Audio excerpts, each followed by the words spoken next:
Hey guys, hey. Happy Monday. Happy Monday. Hey Gail and Morgana and Sherry, Henny. Hey Renee.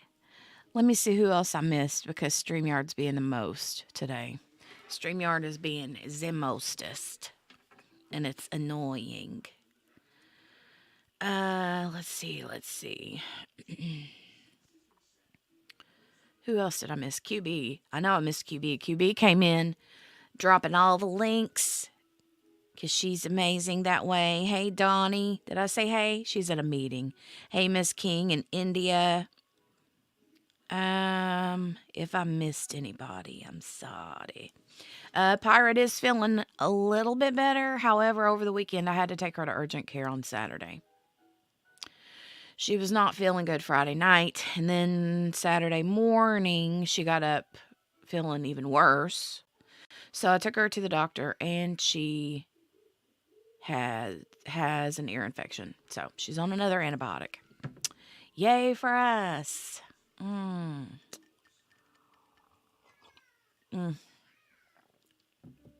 Um, that's amazing, Renee. My oldest, he's 18 and he has autism too. Speaking of, he is going to be home soon.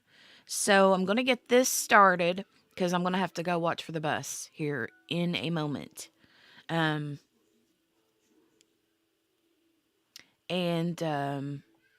get him off the bus and get him some lunchy lunch. But other kiddo will be in and out just because she's home, like I said. So annoying. Hey, Brenda. Hey, Brenda. Okay, here we go. We're going to get started on Farris. We're going to get started. We're behind, but I like that this morning because I can skip through the breaks and lunch when it's time. I saw we had a few witnesses earlier, and then also as I was getting ready to go live, the youngest daughter, Amanda, had taken the stand. So we are on, Margaret. Hey. We are on. Okay, got this shared, ready to roll. Got the volume all the way up. Let's fast forward a little bit. Okay, this is the first witness. This gal right here. And if you haven't already seen, I'll spoil it for you already. She was one of Gary Farris's extramaritals. I don't know how far their relationship went, but there was some stuff. Anyway. I didn't catch all of her testimony because I was all morning. busy with kiddos. Okay, like I said, volume's all the way up. If you have issues hearing, your best bet is to get some AirPods, earbuds, headphones, something of the like. While y'all were in the jury room, you may have peered out the window and watched the cars circle the parking lot all morning. There is no parking anywhere around. Tracy had to park across town because we have another jury trial week here, and we're gonna probably lose our second jury room that y'all are using. They told us lunchtime, but I know they won't have a jury selected by lunchtime, so we'll use it for lunch, but then we may have to find another accommodations if we do lunch in later in the week, but we'll try to figure that out. The building is full, so anyway, that's a whole nother day and a half rant that I could go on. But anyway, with that, we'll skip that for now. All right, Mr. Weaver, go ahead and call your Margaret says Myers. Please raise your right hand. Do you so solemnly swear or affirm that in the matter pending before this court you will tell the truth, the whole truth, and nothing but the truth, so help you God? I do. All right, lower your hand. Please state and spell your name for the record.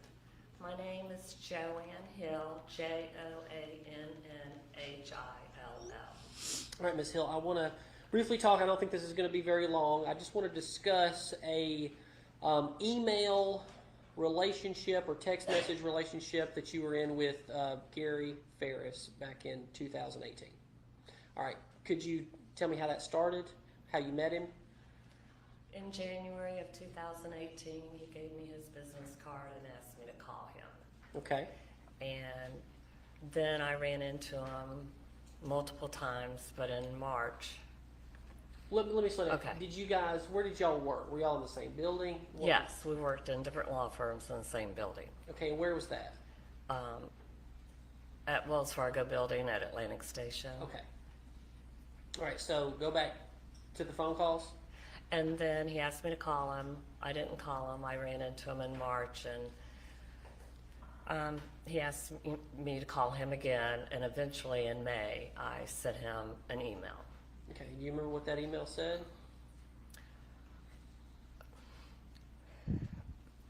Something to the effect that, here's your elevator friend reaching out.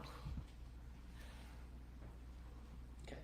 Did he respond to you? Did he comment on did he call you pretty, things like that? Yes. Could you explain that to the jury? To the best of your memory. He would pass me and then text me later on and say that he saw me and I looked good. Okay. So, did you believe that Gary was attempting to start a relationship with you? Possibly, something like- possibly, or just get to know me. Okay. There was some discussion, was there not? I believe you told Detective Kuykendall that you would have pursued a relationship, but I think you kept using these words, extenuating circumstances. Mm-hmm. What did that mean? I thought maybe if they were separated, or maybe if he had a wife that was terminal in a hospital type thing. What did he tell you? Well, when that conversation took place about him being married, the doors opened. He did say he was married, and then the elevator doors opened. There was somebody standing there, and he didn't get to finish. Okay. Did he wear a wedding ring? No.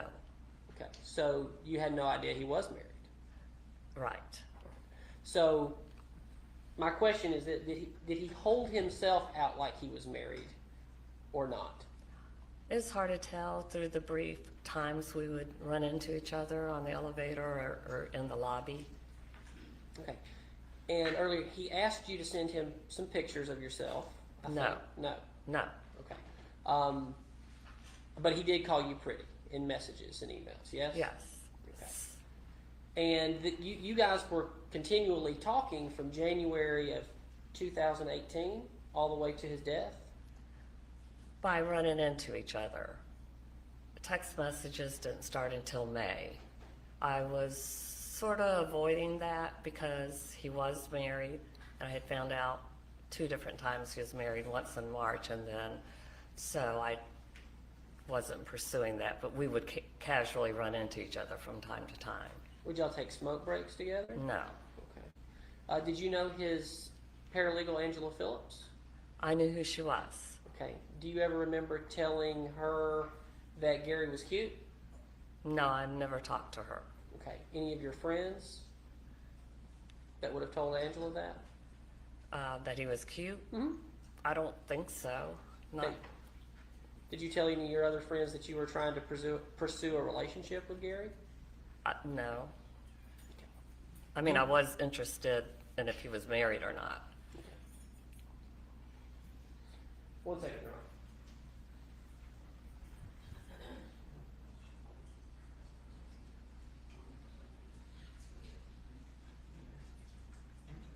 That's all, Your Honor. Ms. Farris. Good morning. Hi. It's Ms. Hill, Yes. right? Okay. My name's Megan Frankish. Hi. You don't work at Byrne Foreman, I do not. but at one point you possibly became interested in Gary Farris, I did. and he didn't wear a wedding ring, so you inquired to see if he was in fact married, Correct. and you exchanged some flirtatious messages with Mr. Farris at one Yes. point. But you never met up in person? No, Did you ever meet up outside of work? no, Did you ever become physical with Mr. Farris? no. In fact, you were informed after inquiry that he was in fact married, Yes. and you brought that to him as an Yes. issue for you. And his response was, that's the right thing to do. Yeah, you have to Yes, speak out loud. yes. The defense has been characterizing your flirtation with Mr. Farris as an affair. Would you characterize it as that? Absolutely not. That's all I have for you. Thank you. All right, you No ready? follow-up, Judge. All right, thank you, ma'am. You can be excused. Okay.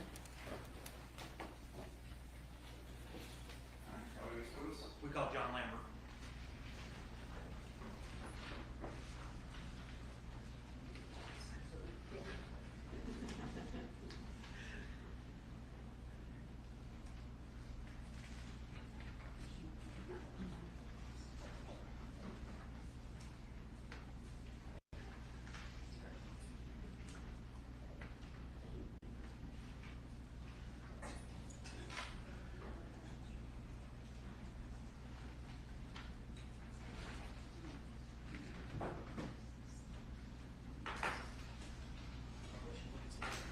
Okay, guys, I'm going to watch real quick for the bus. I'll be back in just a few minutes. Right up there. Just stand before you sit down. Sorry. Sir, raise your right hand. Do you swear in affirm any testimony you give before this court will be the truth, the whole truth, and nothing but the truth, so help you God? I do. All right, have a seat. And when you get comfortable, state your name for the record. John Lambert. All right, and Mr. Lambert, what do you do? I work for a home automation, low voltage contractor, doing smart home technology. How long have you done that for? Probably 20 years. Where's it located out of? Current company is located in Atlanta. Okay. Where do you live? I live in Forsyth County and Cumming. Okay. Do you ever do security installs and things Yes. such as that in Cherokee County? Yes, sir. Are you aware of the property 2155 Purcell Lane? Yes, we didn't do the original install. We've only serviced it, but yes, I'm familiar with the property. When did you start servicing that property? I know it was a long time ago, so best. Yeah, maybe 2012-ish, best guess. Okay, so presumably around the time they bought the property, to the best of your knowledge. Yeah, it's been a few years. Did you service that property around 2017? Yeah, sometime around the end of 2016, 2017. Right. Did you ever have any interaction with Gary Farris? Yes, yes.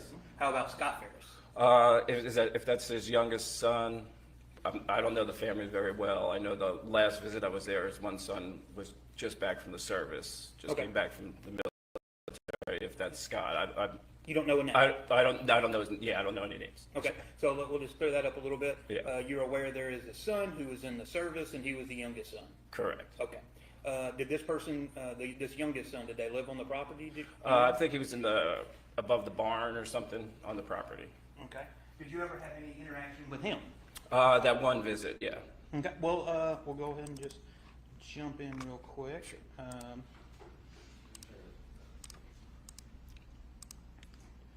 Tell the jury what your interaction with. Well, let me ask you this first. Did you ever have any interaction with Gary and the youngest son together while they were together? Yeah, that one time on the last visit I was at the house. All right.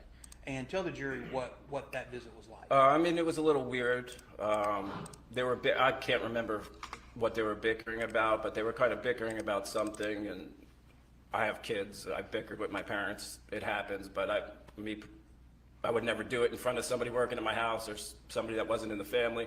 So I just thought that was weird. That's all. All right.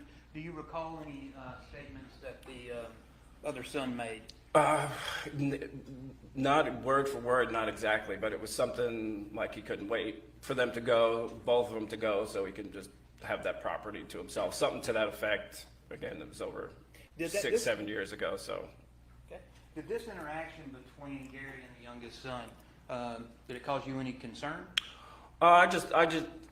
It felt weird. I just thought it was a little bit weird. At the time, no, but, and then after I heard the news, it made me think of it, and that's when I reached out to a friend to say, hey, just have the detective call me, so I could just say what, Okay. say my last interaction with him. So after you initially heard about there being a death on the property, you had made some type of contact to law enforcement? Yes. Okay.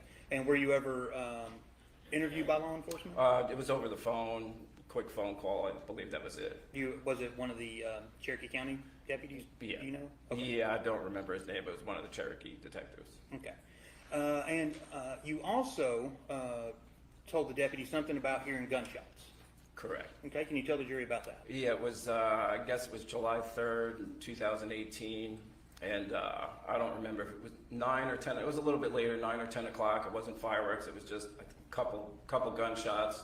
Weird at the time, I would say maybe 10 o'clock, 9 o'clock, I don't remember exactly. Okay, that's the night, perfectly fine. But Now, where were you staying at when you heard these gunshots? I was at my ex-girlfriend's house, which is about a mile away from the Farris's house. All right. And did those gunshots that you heard cause you any concern to contact law enforcement? At the time, no, it's North Cherokee County, you hear gunshots once in a while. In Forsyth County, you hear gunshots once in a while. Just that close to, that late at night was just a little weird, but at the time, no. Okay. And did you also hear any fireworks about that time? Not around the same time, but that night, I'm sure, either earlier or later that night, there was fireworks. And going back to when you were at the residence, did you ever see any type of odd behavior between Gary and Melody Farris? Not that I could recall. I think I maybe saw Melody once or twice in all the visits over there, and nothing that I could. Okay. So the only interaction between any of the family members that you saw that gave you any concern was between Gary and Scott? I just thought I had a weird feeling from it, that's all, but. Okay. You know. No further questions, Judge. Thank you, Your Honor. Police Court. Ms. Lambert, how are you this morning? I'm good, yourself? Pretty good. You don't want to be here, do you? I don't think anybody does, but. Yeah. Never thought you'd come in and be testifying in a murder case, would you? No, I mean, when I talked to the detective in 2018, that's the last I'm not a big person on the news. I had no idea until I got subpoenaed a few weeks ago and totally forgot about it. Right. Well, you agree with me that you just had a gut feeling something was just not right, so that's why you contacted law enforcement? Well, between hearing the gunshots and the interaction I had the year before, and it being in Gary Farris, was limited interactions, only services, maybe 4 or 5 times I've been to his house to services. So but it was always a nice, genuine, great guy. Right. You just want to give law enforcement any information that you had, right? Yeah. And it was those gunshots that concerned you, wasn't it? Yeah. It was unusual. It was unusual that night, and you were you were a little north. You were staying in a home a little north of the Purcell Lane, Scott and Gary's residence. Correct. And Scott's who we're talking about, the son that was there. I don't know the family members' names. The youngest son that just Yeah, got the back one from who lived there, right? Yeah, Worked on the property. Yeah, that's Scott. Yeah. Tall guy. Yeah, tall. Yeah, and you agree with me that they were not about to get in a fist fight or anything like that? No. In fact, I think when I asked you on a scale of 1 to 10, 10 being fisticuffs, 1 being nothing, you said it was around a 1. Yeah, I mean, parents bicker with kids. The only thing that I just felt weird doing it in front of. Right. First time meeting me doing it, like if I argue with my kids, it would be with my kids and nobody else in front. Not an audience. I mean, you're That's not a saying straight- that No, parents- but yeah, it was just. You agree with me, parents and children argue, right? Of course, yeah. And sometimes we argue with our parents in situations where we may not want to, we go back on and look and say, well, maybe I shouldn't have said that with other people around. Of and things course, like that. yeah. But you never felt like Scott was threatening his dad or anything, did you? No. Never felt like it was a violent incident or anything like that, right? No. It's just, when you knew that there was a murder on the property with Gary, and you knew what you knew, and then you heard those shots, you felt like you should just contact law enforcement, right? That's it. It's just maybe think back to that last visit there, which I hadn't even thought about until I heard the news, and say, hey, let me just at least, Fair enough. say Now, those what I- gunshots, that was Tuesday, July 3rd, 2018, around, I think it was 9 or 10 o'clock, sometime around then, yeah. and it was 3, 4 shots. You remember how shots you heard? It was a couple. If I have it written down when I talked to the detective back then, it's over, 6 years. I don't recall now exactly what it was. If it was written down on whatever I spoke to the detective back then, pretty sure it was a couple. Okay. Maybe 2. I don't remember for sure. But it was such a time of night that it was odd that gunshots were being fired then, right? Yeah. I mean, it It's a wasn't little- hunting time or shooting time or anything like that, right? Yeah, and I don't know what shooting time is or when hunting season is, but Cherokee County, Forsyth County, you hear gunshots once in a while. Just But not when you it's do, night. but Not like not that. yeah, not when I'm laying in bed at night. It was a little late. You agree with me? It was those gunshots that gave you concern that you called law enforcement. Yeah, but once I heard that they found Gary, that's when I wanted to say, hey, I heard gunshots at night. I wanted to talk to somebody, just let them know I did hear gunshots that night. No, thanks for doing that. We appreciate it. Have a nice day. Okay. Okay, thank you. Two follow-up questions. All right. Mr. Lambert, to the best of your ability, can you recall to the jury what you remember Scott saying?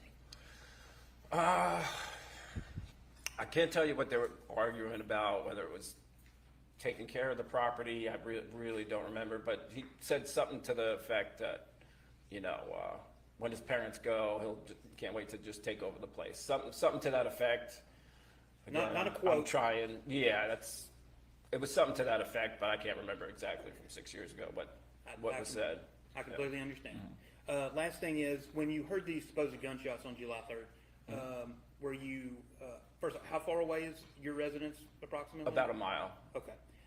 Were you inside or outside of the home? Inside, and it's an older home that was built in like the 20s, which doesn't have much insulation and with old windows. It was an older home, so it wasn't.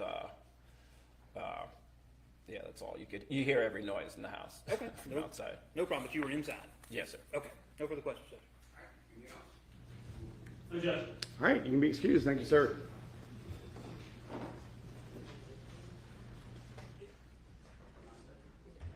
All right, come in, next witness. Yeah, we called Dave Thomas. All right.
No, keep it going.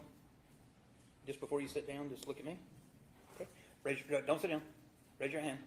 You swear and affirm the testimony you give before the court will be the truth, the whole truth, and nothing but the truth, so help you God? I do. All right, put your hand down. Go ahead and you can have a seat. State your name for the record. David Thomas. All right. What do you do, Mr. Thomas? For a living. I currently work for a food distribution company here in the Atlanta area.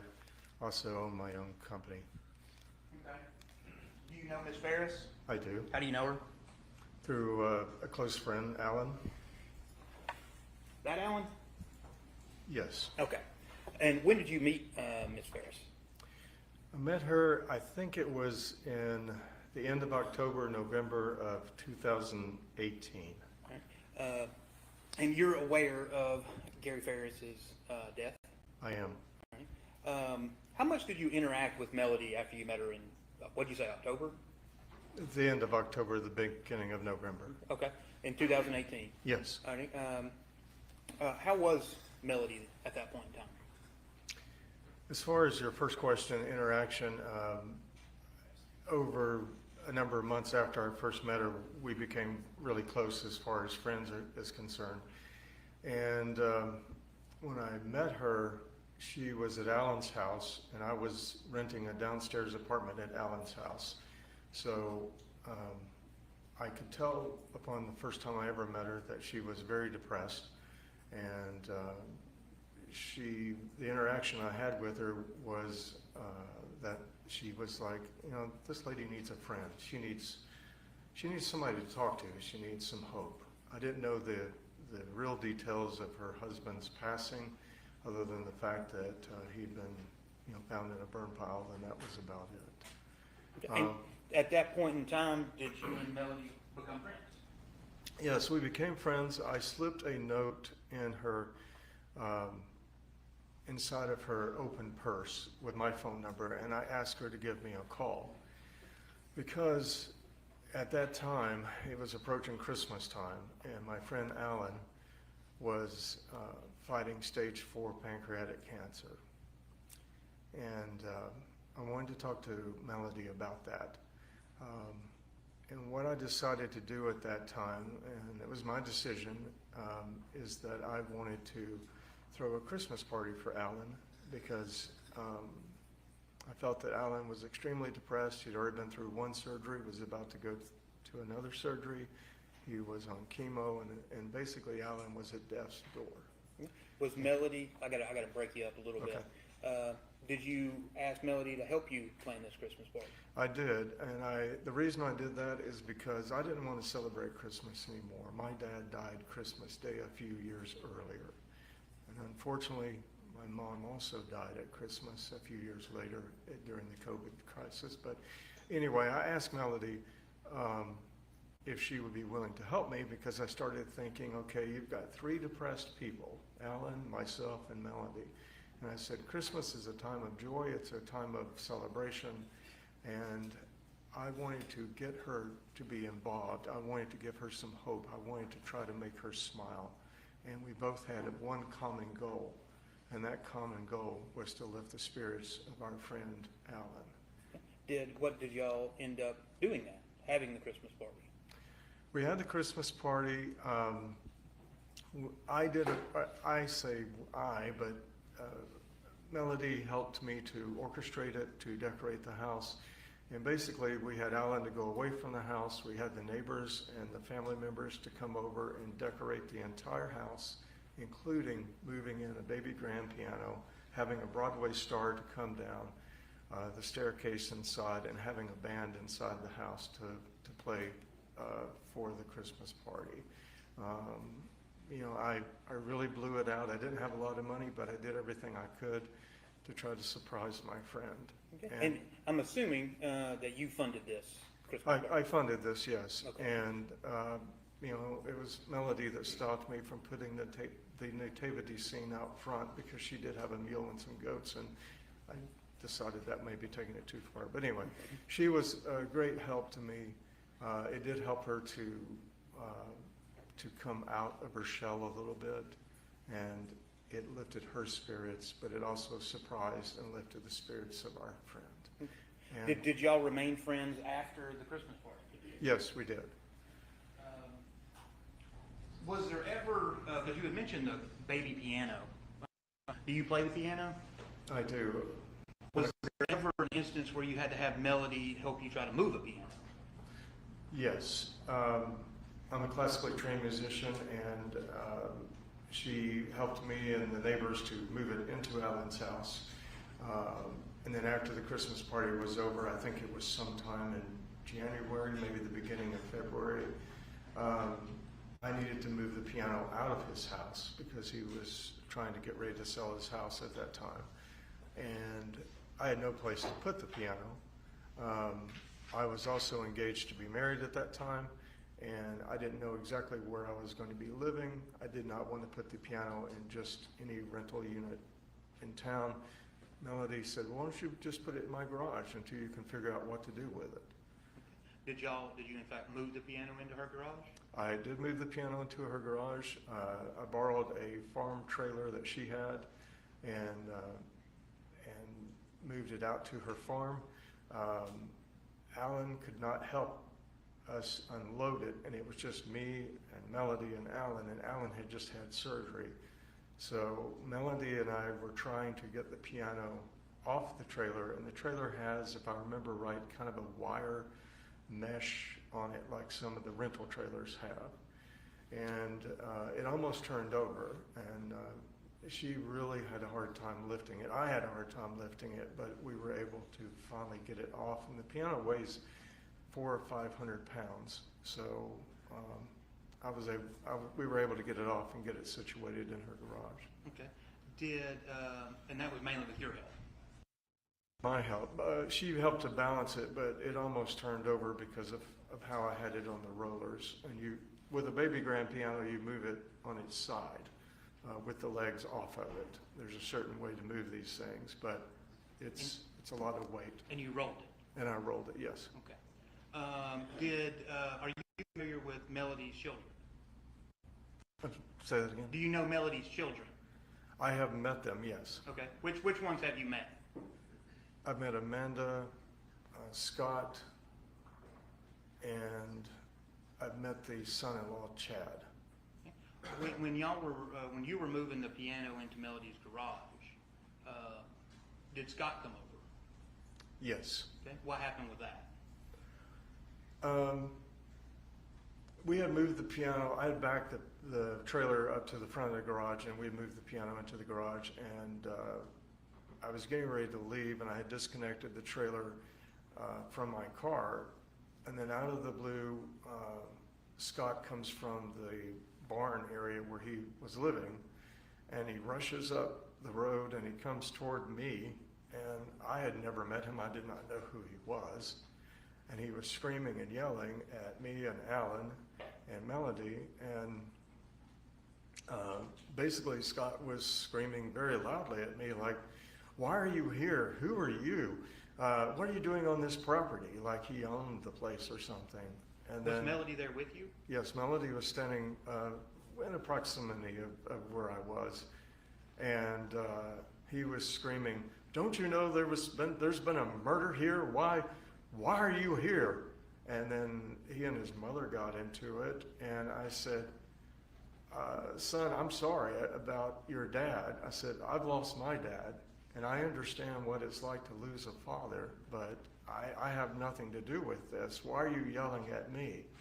"Well, you don't understand. No one's supposed to be here. This is a murder scene." And I said, "Son, I'm sorry." And just to clarify for the jury, what year was this? This would have been probably 2019. This would have been after the Christmas party. Okay, so sometime between January and February of 2019? Yes. Okay. Did Scott eventually just go back to the barn, or did he leave? No, he kept hanging around there, and he was very, I don't like to talk about anybody that I don't know, but he was very out of control. I mean, to a point of where it was like, if I came up to you on the street and started yelling at you for no reason, that's the type of craziness that was going on. Okay. Was that your first time at Melody's house at 2155 Purcell? I think that was my second time, because I had been out there once before, I think with Alan, and it was for a Christmas, not really a Christmas dinner, but kind of a Christmas, come have some pie and cake type thing, just the three of us, Alan, myself, and Melody, and I think there was another lady there. I don't know what her name was. Did you ever have to help take care of the farm, feed the animals, or anything like that for Melody? I did, but I want to say one other thing about the Scott situation, if I may. Okay. So when I got ready to leave, Alan was in his vehicle, I was in my vehicle. We got ready to leave the property. Scott followed me for 3.5 to 4 miles at a very high speed, and I couldn't understand why.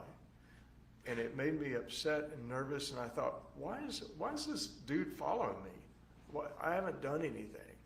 And I called 911, and the only response I got from 911 was, what county are you in? Where are you?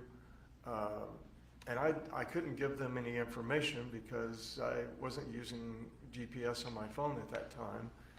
And the only way I got away from him was to make a right-hand turn at the very last moment. But it was very intense, and even to this day, I don't know why he was following me Okay. off the property. Thank you for that.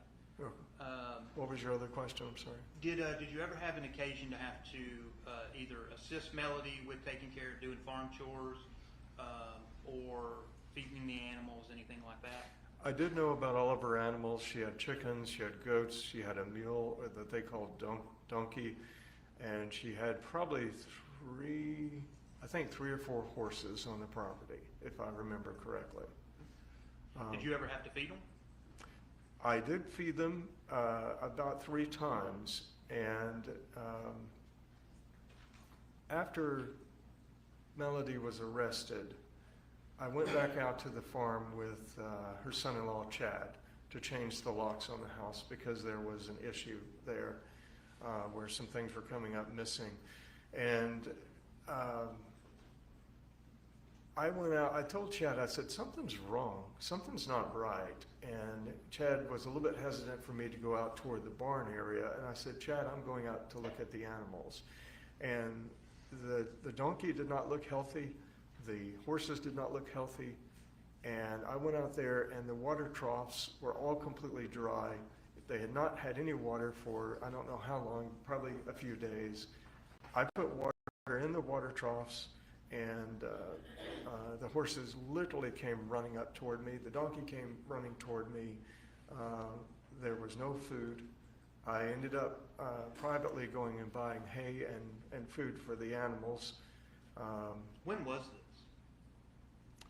This was right after she was arrested, and she wasn't at the property because it was just Chad and I, whatever the time period where. So sometime the summer of 2019, does that sound about right? Probably. But I went out there, I probably fed the animals 3 different times. I know I went to the fence, I think, and threw a bale of hay over, and I called animal control at least 3 times to get somebody out there. And I think there is something written up where I did call animal control. Did you ever see, while you were out there tending to the animals, did you ever see Scott Farris out there? No, it did not. Okay. That's all I got, Judge. Russ? Thank you, Judge. Good morning, sir. How are you? Good. I'm Jeffrey Fergus. I think we talked on the phone several weeks before trial started. Is that right? I think so, yes. And you're in, not show business, that's wrong, media, is that right? I spent 24 years in broadcasting. Okay, what'd you do? 13 of those years I worked for NBC Nightly News, or a local affiliate in Birmingham, Alabama. And then I worked for a software broadcast company for a year. And then I spent 10 years at the Weather Channel as their main commercial coordinator. All right. And I think you told me you won some awards and things? I have 2 Emmy Awards for my writing. As far as that is concerned with the television station I worked for. And I don't know what else you want to know. You enjoy the media and things like that? I did at the time, up until the time that it was time for me to do something different with my life. And fair to say that you have had lots of conversation with the defendant, Ms. Farris? During the time that she and I were friends, from the time I met her to the time she was incarcerated. So you've had lots of conversations with her?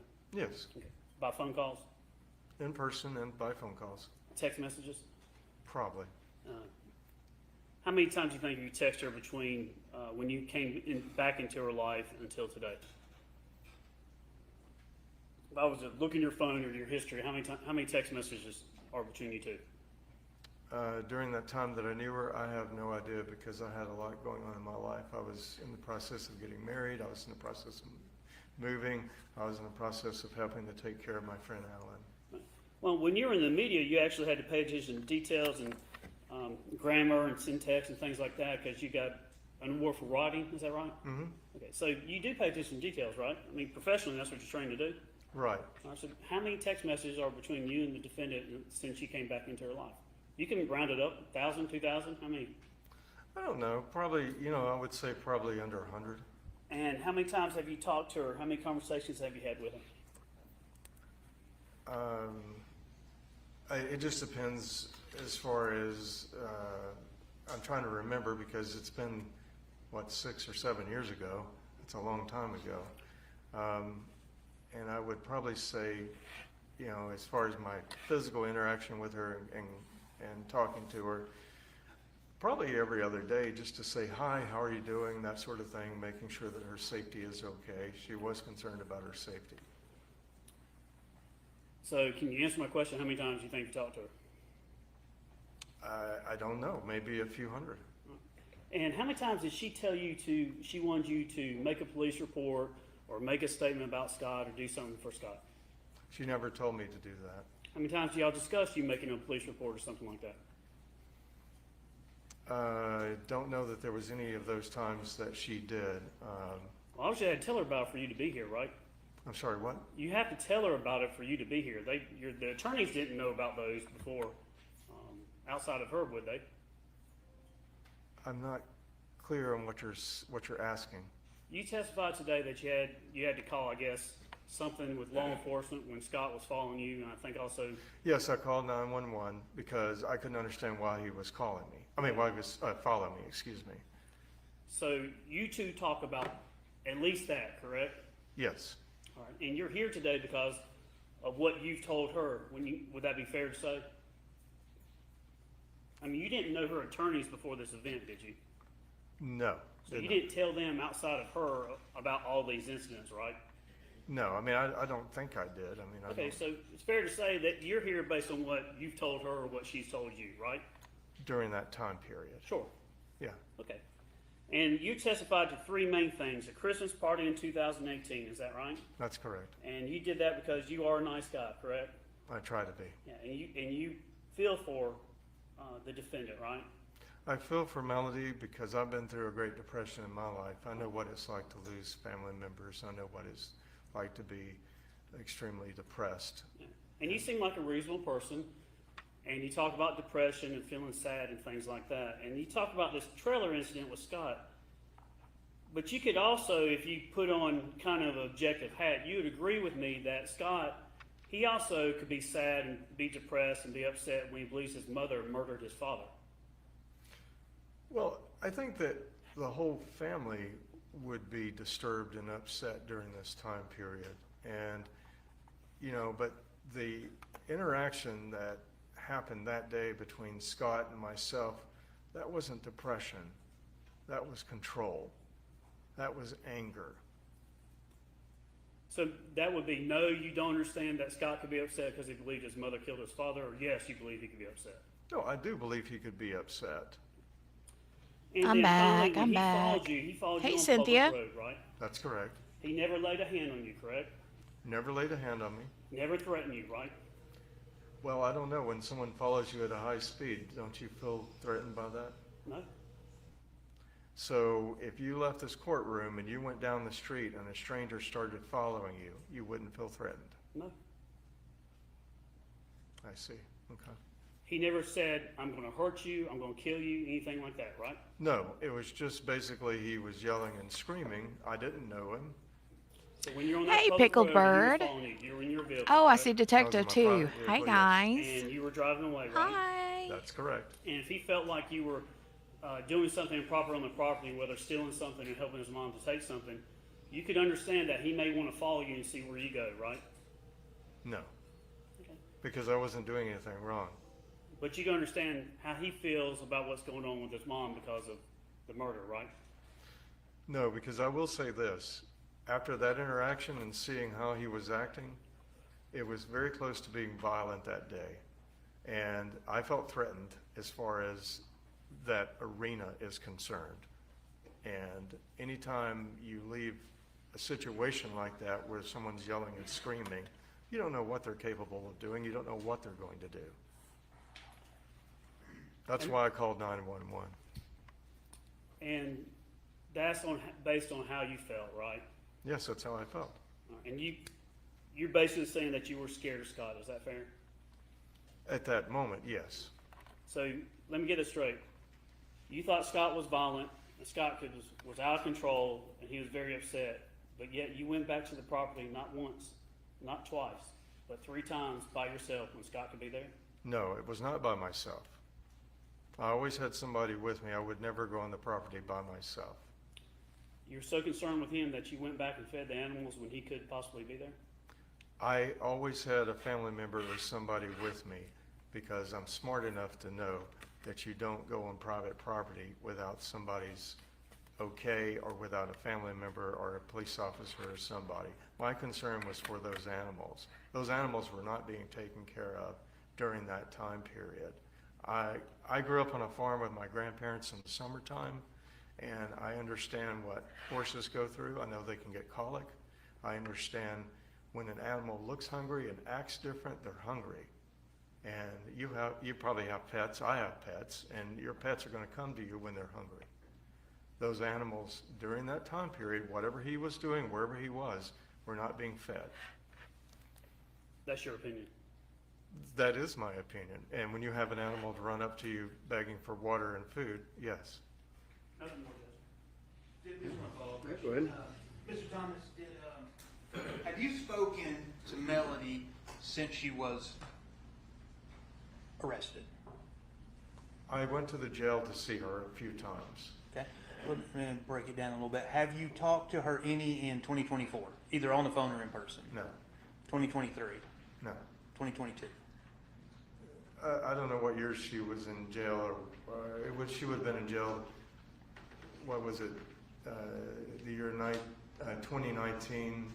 Maybe I spoke to her in 2020. Okay. I had a lot going on. My mom died in 2020, so there was a lot of, I don't know the time period during that. But you haven't talked to her recently No. or any relevant portion before this trial? No. Okay. No further questions, Judge. Have you talked to Alan sitting right there recently? He is a good friend of mine. That's not my question. Have you? Yes, I've always talked to Alan. Nothing more, Judge. All right. Anything else? All right, you can step down. Thank you, sir. Thank you. All right, y'all ready for another? Y'all got another witness ready to go? Yeah, we can talk They're getting through these witnesses pretty quick, seems like. Getting through them pretty quickly. Yes, they are.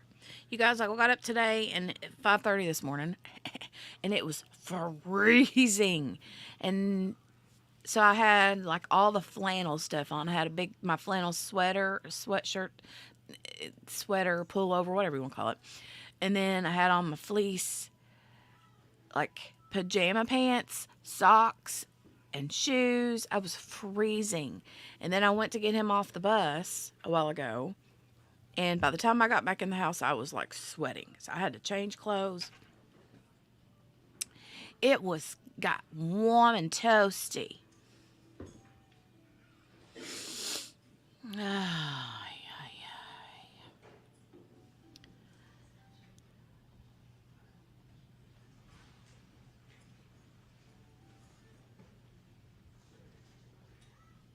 Thank you, Cynthia. Thank you. You guys are awesome sauce. Raise your right hand. You sworn in front of the testimony you give before this court be the truth, the whole truth, nothing but the truth, so help you God? I do. Have a seat. State your name for the record. Thomas Pinion. All right, and what do you do, Mr. Pinion? I'm the Chief Deputy for the Cherokee Sheriff's Office. Okay. And how long have you been in law enforcement? 30 years. All but Cherokee? Yes, sir. 30 years. So you started in, what, 1990? 1994, under Sheriff Garrison? Yes, sir. All right. Are you post-certified? I am. How long have you been post-certified? Since September of 1994. All right. What were, back in 2018, I'm just going to jump ahead. So you know what you're doing, right? Yes, You've been a cop a long time. All What do you do right now as chief deputy? I'm responsible for the day-to-day operations of the entire sheriff's office. Okay. How about in 2018 when you were a captain? I was responsible for the day-to-day operations of the criminal investigation division. Okay, you were the head of CID. Correct. All right. Did you ever go out to 2155 Brazil Lane? Yes, sir. Right, on July the 5th? Yes, sir. Did you ever have any interactions with Miss Farris? Yes. Okay. How about with Scott Farris? Yes, sir. And when did you get there? Would have been after lunch. I don't recall exactly what time. Okay. Were you one of the first officers to arrive? No, sir. Do you know who was there before you? Who was there when you got there? Is the easier way to say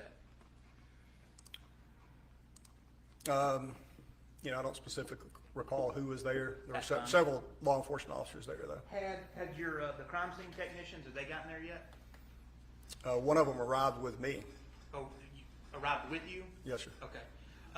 Did you drive all the way down the driveway at Purcell Lane and go up to the house? I did go to the house. We parked a good distance away and walked. Okay. Is that when you were walking in? Is that when you encountered Scott Farris? Yes, sir, near the house. Okay. Was that when there's been some testimony before you, I know you haven't been watching the trial, that was he sitting on the back of his truck when you got there, or do you recall? I don't recall. All right. You recall talking to him? I do. And during your conversation with him, you were just trying to get some just background basic information? He approached me and started speaking. Okay. You didn't ask him anything? No, sir. Okay. Did that conversation did he just continue to keep talking? Yes. Okay. How long had you been there before you encountered him? It was immediate. Immediate? Yes, sir. Did he come up to you like at your car, or you actually got to walk up to the house? Walk up to the house. All right. Let me show you. This was previously admitted. I'll have to click through and find the right one, but these are aerial. So in this one, this is aerial 4. Can you see it? Yes, sir. Okay. You can see this. This is the road that goes off to the barn, and then it goes straight. Did you park around this area? I was out near the main roadway. Just up from there? No, sir. Looks like down in the bottom part of the screen, just where the main roadway is. Yeah. We would have parked out there somewhere. Okay, so you parked on the road and walked down the driveway? Yes, sir. Okay. Do you recall where Scott came up to you at? It was up near the house, maybe to the left of the house. Okay, so you did make it all the way down the driveway? Correct. So how long did it take you to walk down the driveway? Just a couple minutes? Yeah, less than that probably. And then immediately, here's Scott Farris? Yes, sir. Okay. And at some point, I know you had written in your report that since he just started talking, you were trying to get some basic information, and then you didn't prompt him to keep talking, did you? Not really, no, sir. Okay. And I think you actually wrote in your report that Scott completely changed the direction of the conversation. Correct. All right. Was he blaming or seemed like you throwing anybody under the bus immediately? He was recounting a domestic dispute that he had witnessed recently. Okay. And that would have been between Melody and Gary? Correct. Okay. He was also, did he allude to you anything about any affairs? Yes. Okay. And those were Melody's affairs, correct? Correct. How about, a gun? Didn't he also talk about there's a gun missing? He did. Okay. Did he describe the gun to you? He did. Did he even tell you where it was? Or what he thought it should be? Correct. Yes, sir. And he even told you about why he was downstairs looking for it, didn't he? Yes, sir. Okay. And then, I'm assuming at this point, you were able to, for lack of a better term, kind of get away from him to go check on your other agents or other deputies? Yeah, after we finished speaking, I did. Okay. And was that, do you recall, because, I mean, I know you were there as everybody's supervisor, really. Were you able to record this? No, sir, I was not. Yeah, because you didn't have your recorder on you, did you? That's correct. Okay. But you did write it down in a report? Yes, sir. Okay. And then after this interaction, you went off and did whatever captains do at crime scenes? Yes, sir. Okay. All right. Just 1 second, Judge.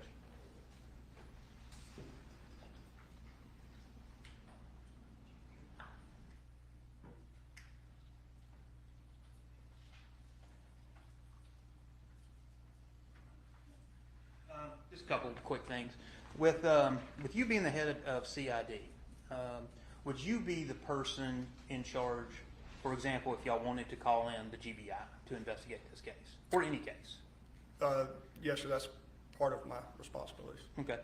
Why did you not contact the GBI to investigate this? We've got very competent detectives, crime scene technicians, and you know, we typically do not do that in a homicide case Y'all investigated or any death case. And you investigated in-house? Yes, sir. Okay. Have you gone back and looked over like all the reports and the things that were done and not done in this case?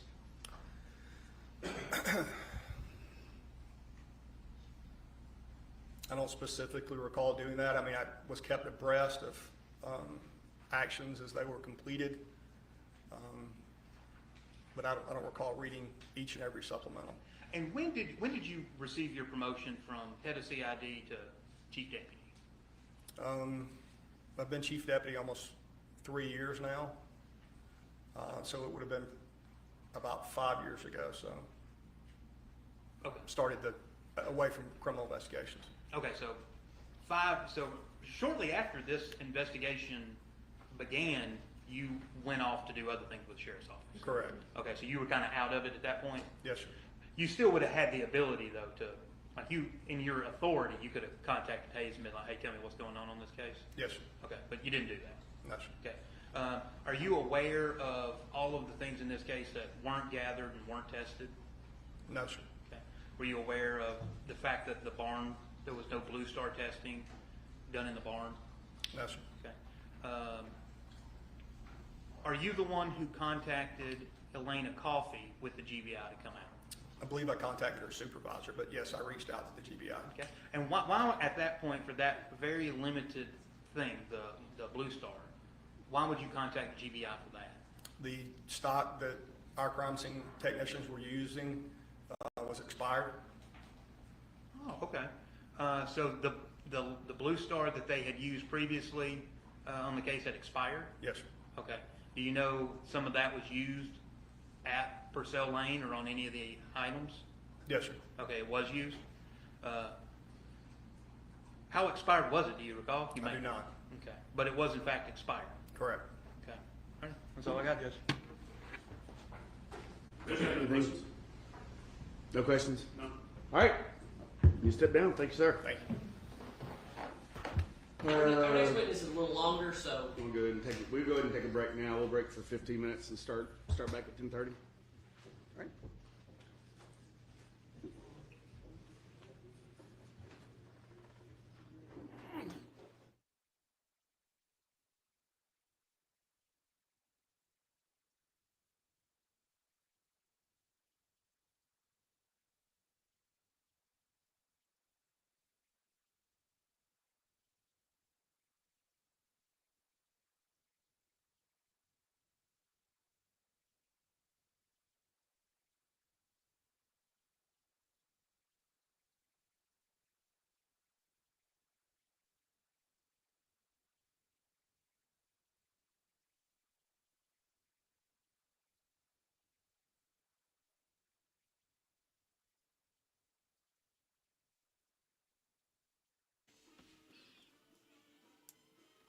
Okay, so they are on a break.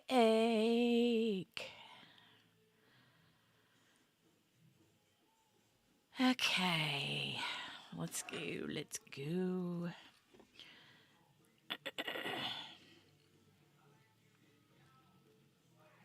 That was quite a long break, right? Gosh.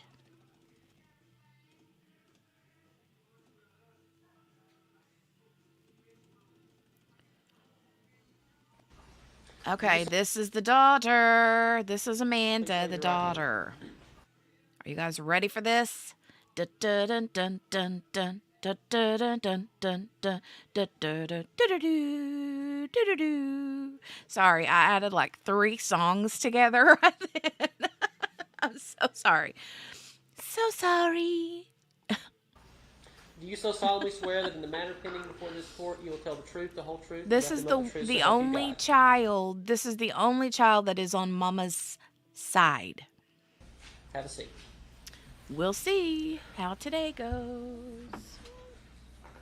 Please Oh, thank state you, and baby. spell your name for the record. Amanda Bruce, AMANDA BRUCE. And what was your maiden name? Farris, FARRIS. So you are the daughter of who? My father, Gary Farris, and Melody Farris. So speak into the microphone. Sorry. We'll take our time. So Amanda, you are of the four children. Which are you? The oldest, the middle, the youngest? I'm the youngest. All right. About what year were you born? 1989. All right. So you don't remember much of living. Do you remember at all living in Alabama? I have images in my head of like our playroom, but no, I moved here in kindergarten. All right. And that would have been to Alpharetta or Atlanta? Yes, sir, Alpharetta. All right. So kind of tell the jury a little bit about what it was like growing up in the Farris household. Honestly, when I was a child, everything was normal. Lived in a home in Alpharetta, which was normal, and we all went to school in kind of the same area. Where'd y'all go to school? I went to Chattahoochee High School. Brothers went to Milton, and then my sister also went to Chattahoochee as well. Okay. So tell me about kind of everybody's, this jury has heard your siblings testify throughout this trial.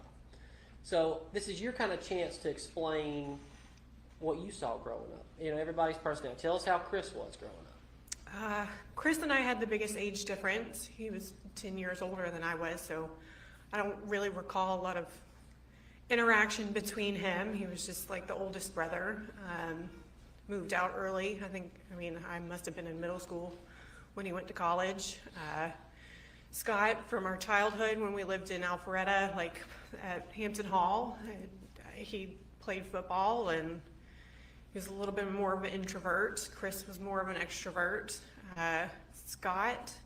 Emily, we were very close. We were 18 months apart, and so she was only a grade or two above me, and she was more introverted and I was a little bit more extroverted, but we were quite similar in ways.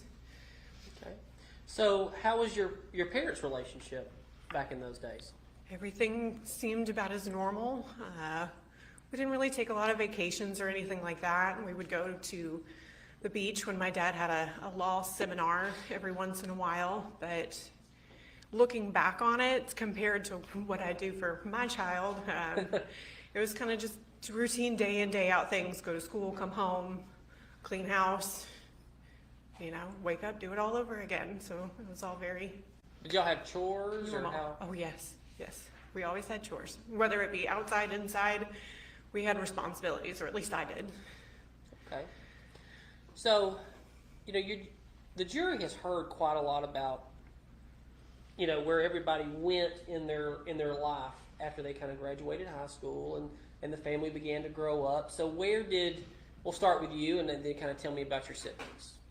Well, I graduated from high school and I went... In 2008? Correct, 2008, and immediately went down to Georgia Southern. Lived there for a couple of years, and then I actually moved back home, partially because I wasn't doing too well, and because my dad kind of wanted me to come home at that time. So About what year would that have been? 2010. So I came back, and then I did some school at Georgia Perimeter College and finished up there, and Oh, detective, now I want chicken and dumplings with mashed found my life in potatoes. retail.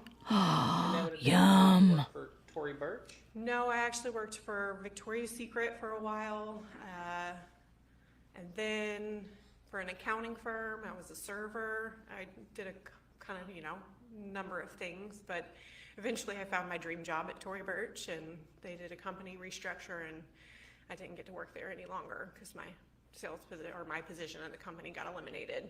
But then I worked at Club Monaco, which is a retail store at Lenox, and then I ended up having my son not too long after that. Well, I guess I worked in fine jewelry for a while too, for like 5 years, and then I had my son, and I had to get out of retail. It's safe to say, prior to you having your son, you've always worked. Yes, oh yes. Okay. So tell me about Emily. Emily, she graduated high school. She went to the University of Alabama, did really well there. She's always been really smart. Always did really good in school. Graduated communications degree, I'm almost positive. Okay. And then that's when she met her husband, Chris Payne, and they ended up moving to Atlanta, lived here for a while, like in the Dunwoody area, and then I think he may have gotten a job up in Tennessee, and they got married up there, and that's, I guess, where they've been ever since. And then tell me about Chris. Chris went to University of Alabama for a couple of years, maybe 3, I'm not sure. Did not finish, and then I really don't know how long after that he met Kimberly, and they ended up pregnant with Ella, and they got married, moved up to Maine, had Addison, and then Chris came back after they got divorced, or during the divorce, something like that, but he moved back here, and he's been back here ever since. Okay. How about Scott? Scott graduated high school, kind of worked odd jobs, I guess you would say, like kind of like I did. And he worked at Jiffy Lube, he worked at car dealerships, he just kind of worked all over the place, honestly. And then he decided that he wanted to go into the Army, so he did that. I want to say, I know I spoke to him over the telephone, or not over the phone, but over chat, my freshman year of college. Okay, so QB just came in here with this recipe, and I had to double check it. So, Detective, the recipe that QB posted includes canned refrigerated biscuit dough. Couple things. Australians biscuits and the United States biscuits are 2 totally different things, okay? So, yeah.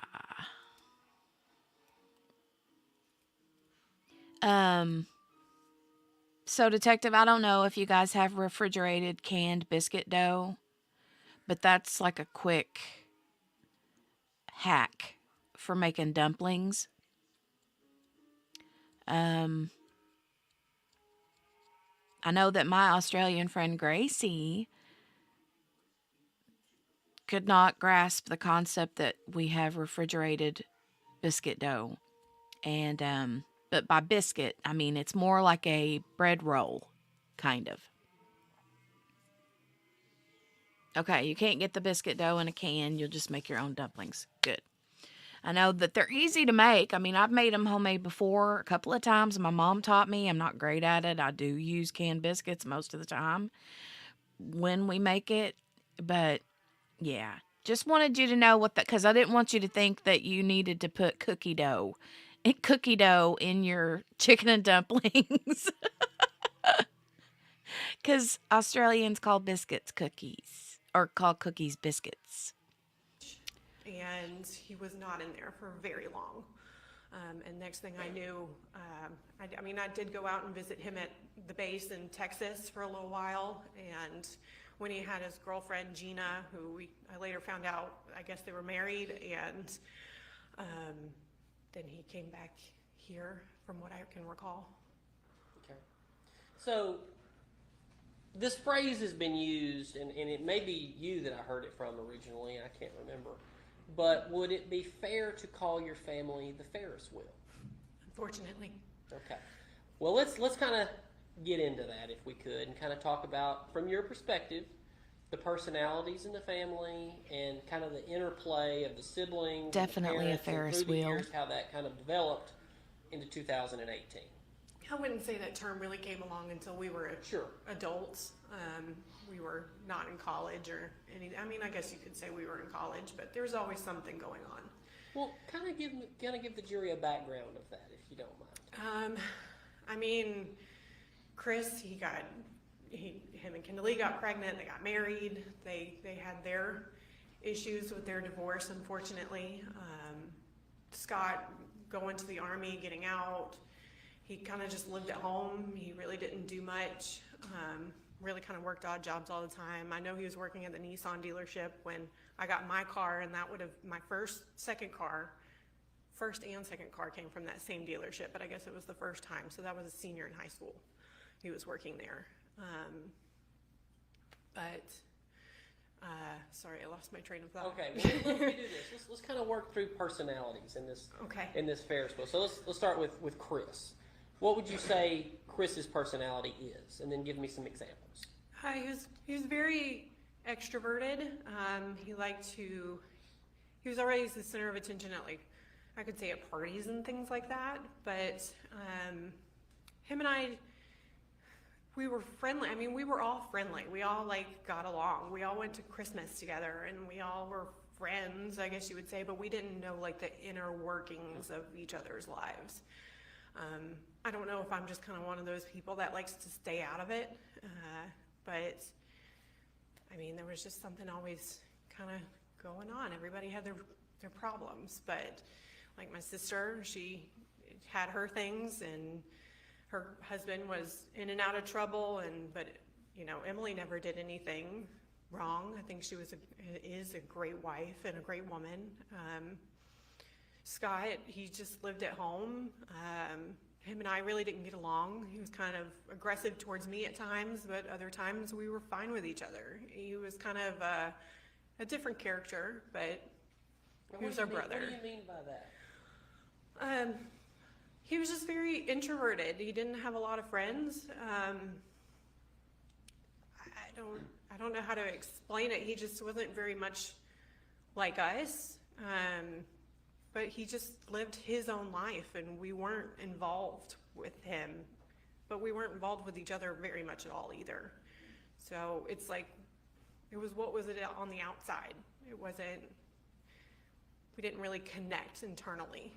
So, Okay. I don't know. And then how would you assess your personality? I like to think I'm a loyal person. I'm a caring person. I always like to believe the best in people. I almost and I don't want to say a fault, because I think everybody deserves a friend in this world, but I can be very introverted at times. But I like to have who my friends are. I passionately love them, and I would be there for them. But I like to consider myself kind of where I stand in the middle, where I like to evaluate everything. Patricia, that's my question. I don't But I like know. to stay out of a lot of drama. Okay. Why would she cry So when you she keep talks kinda about fishing herself? I around don't understand the that. outsides of the drama. But would you say, on a scale of 1 to 10, that your family pre-2018 was 1 being very boring, not dramatic, 10 being as dramatic as it gets? What number would you give it? Hey, Elizabeth. It's hard to say, because that was our normal. I think there was always something going on in everybody's life. I tried to. I'm behaving. I don't know about nobody else. All of this, I was just trying to get married and fall in love with the man that I wanted to marry. And my I guess world that's got turned possible, upside Margaret. down. I guess. I was just very much one of those, everybody else's problems are their own, and I can't fix it. But it was tough. It's really hard to explain. But everybody had trauma and trouble and issues. You use the past tense when you're talking about your siblings. Why is that? We don't talk anymore. They don't talk to you. Communication is a two-way street. So when's the last time you talked to your siblings? Had to be probably end of 2019. Hey, So Rich. why do you believe that is? I mean, this had something to do with it, but we had our own falling outs individually. That I kind of refreshed my memory when I knew this was all happening, and reading through text messages and things like that. But Chris and I had a falling out. That's what I thought too, A year Margaret. Or prior. Patricia. My husband and I always go to Lake Lanier Islands for the 4th of July. My husband grew up in that area and worked there for a very long time. At Lake Lanier Islands? at Lake Lanier Islands. So that was our tradition. We did it every year, ever since I knew him. This would be the big beach at Lake Lanier? Yeah, like what's now Margaritaville. Okay. Um, And we're going to talk about the 4th in 2018 in a minute. This was This is what 2000 you guys did every year. Yeah, but this, I'm talking about 2017. Okay.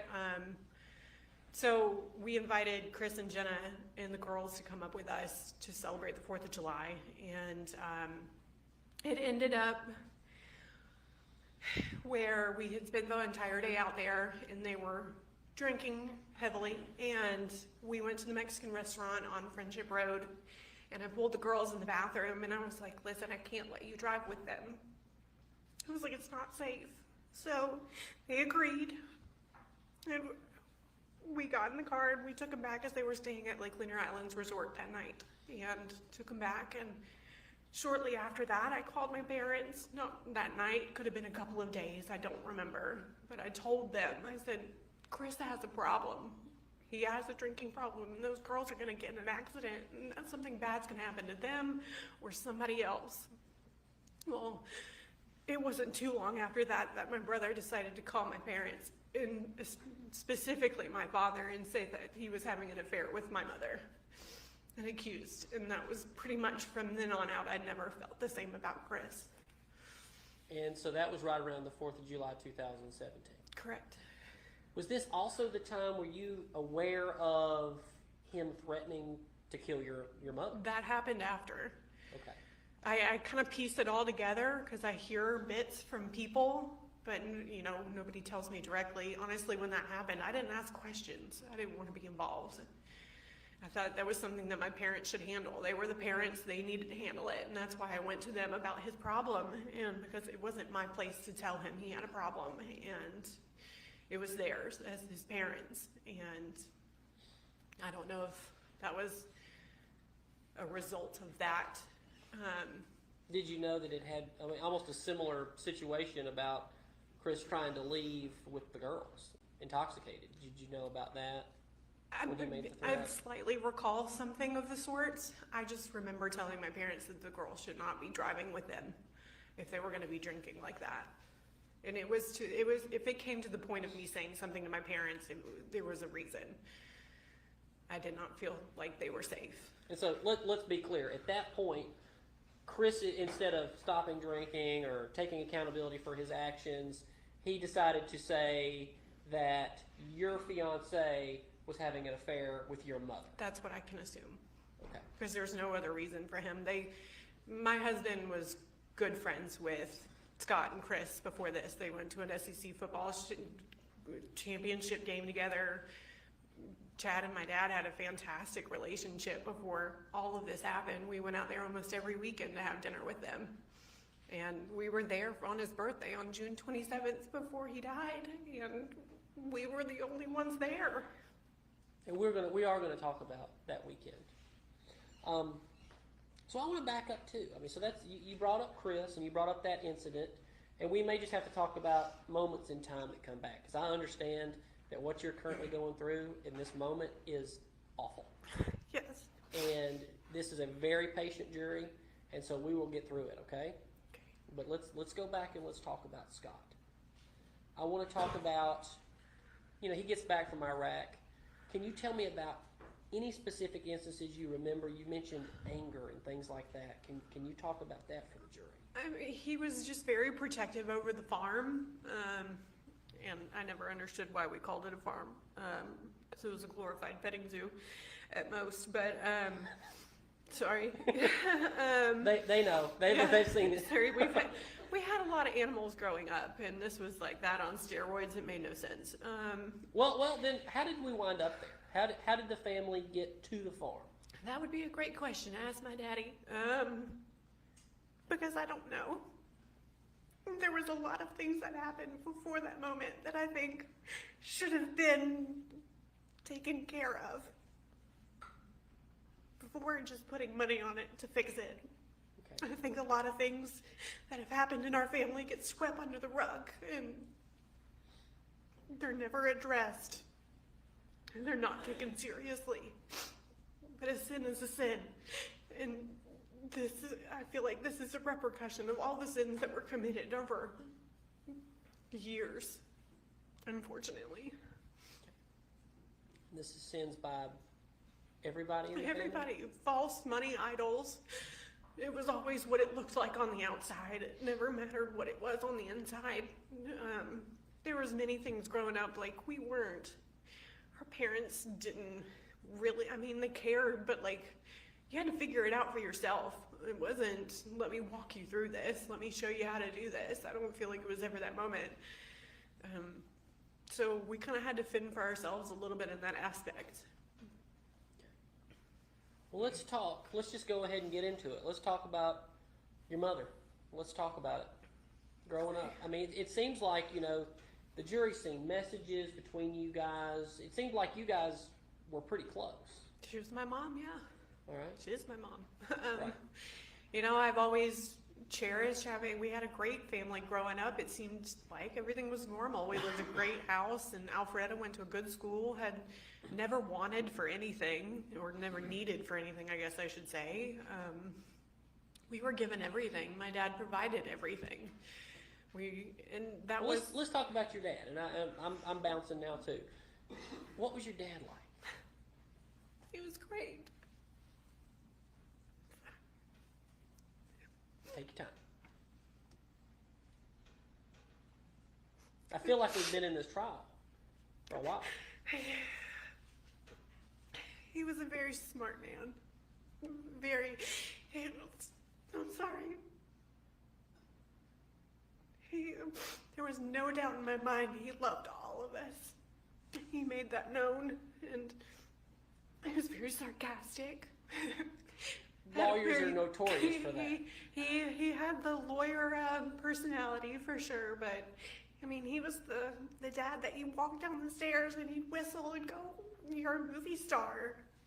Or when Emily had her baby, he texted me a picture of me holding Olivia, and he goes, "You're natural." Like, he was just so loving, and I can still.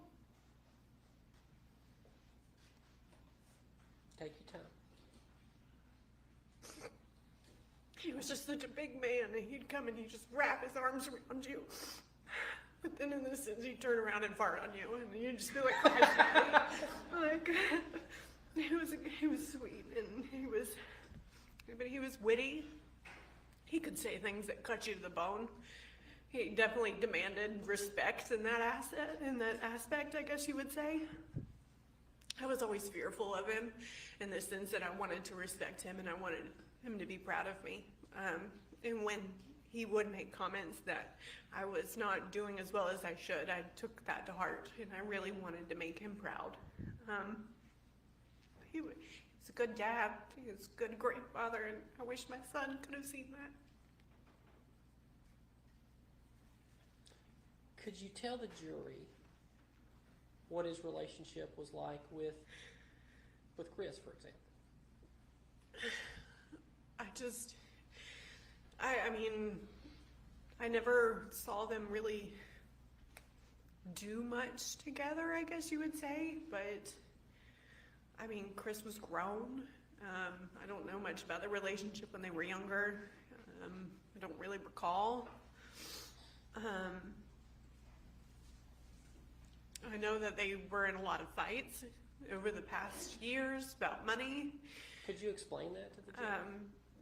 Best you can remember. The best I can remember. I mean, it sounds awful, but I mean, he had issues with taking money, and he expected, he always had his hand out, but I don't doubt that he didn't love my daddy. I approach things differently than my siblings did. What does that mean? Meaning I never wanted anything in return for his love. I just, especially right before he died, I just wanted a mother and a father, and that was it. I didn't want any more of the drama. I didn't want any more of their marital problems. I didn't want to deal with any of it. I just wanted a mom and a dad, and I wanted to get married, and I wanted them to watch my kids grow up. So, tell me if I'm wrong, but what I think I heard in regards to Chris was he didn't have a very close relationship with your dad that you noticed. That I noticed. I mean, it was all about the same. I mean, they'd have conversations at Christmas, but I don't know if he ever went out and like had dinner with him. I don't know. I don't know. I didn't see it. They may have, but like my dad and I would meet up, and because I lived in Roswell, Buckhead area, and he would call me and he'd be like, "Hey, I'm leaving the office. You want to go meet at Cheesecake Factory?" And I'd say, "Yeah, let's go." And it would be just him and I. And so I don't know if they had that or not. I really don't. Know. But you did know. And how did you know that he was stealing money from your dad? Well, my mother made it very apparent. There was never any dirty laundry that the both of them weren't willing to air out to all of their children. So there was your no dad would boundary. do that too. Yeah, yeah. So he would say, "Chris is stealing from me." Correct. Okay. And was that in the months and weeks leading up to his death? Years. For years? It's been a problem for as long as as the girls have been around, as far as I'm concerned. How would your brother do it? You say steal from him. How would that happen? It was all things that I was told, whether it be my mom, mostly my mom, because I don't think my dad really liked to talk about those problems. He liked to complain to me about my mother. But I mean, it was well known that he would take checks and he would cash them. He would take credit card numbers and he would use the numbers off of them. Just always needing stuff for the girls. Just always had his hand out. I don't know how else to say it. But Emily didn't do stuff like that, right? She needed help from him. I think it was mostly for her husband. I know that she moved into her house in Thompson Station, and she would have not gotten that without him. He co-signed on an apartment in Atlanta because they couldn't get that on their own.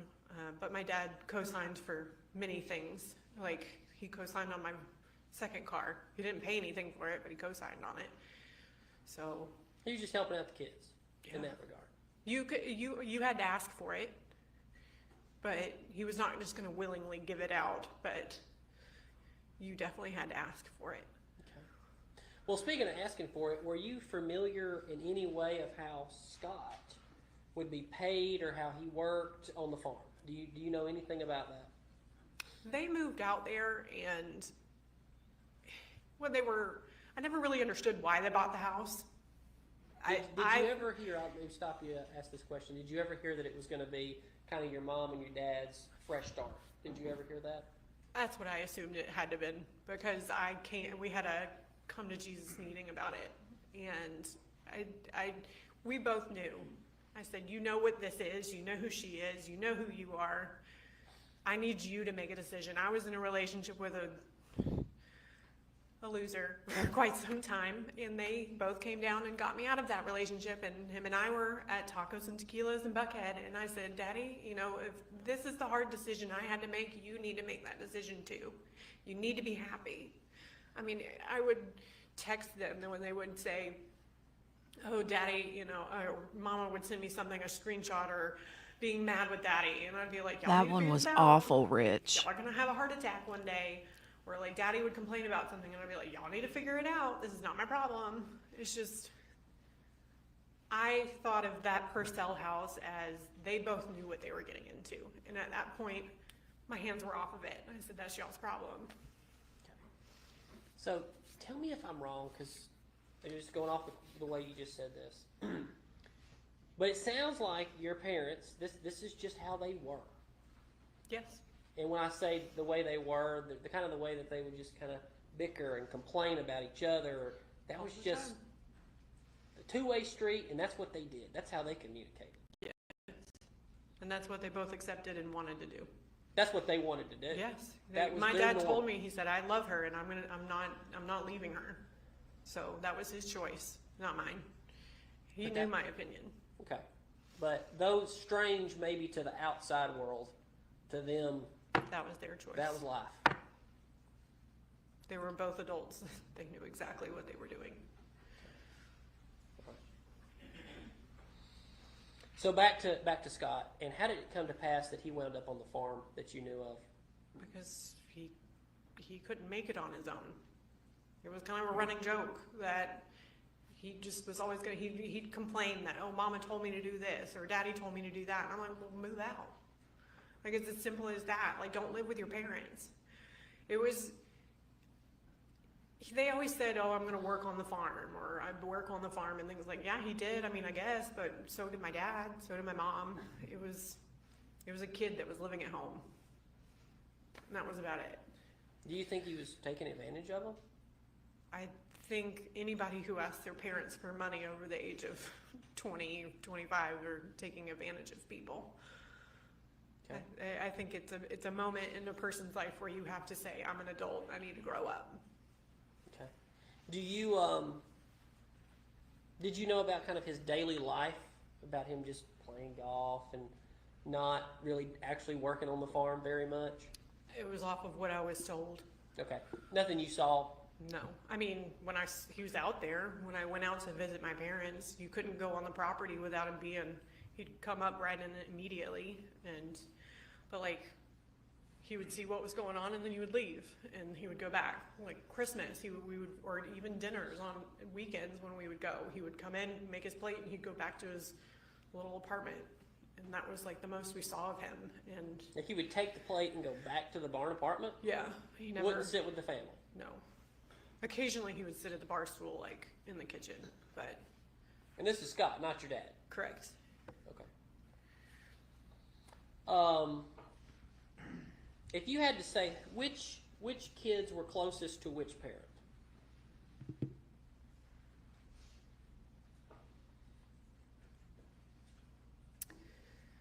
I mean, my dad and Emily always had a really good relationship, but she lived in Tennessee, so that's kind of hard to judge. Sure.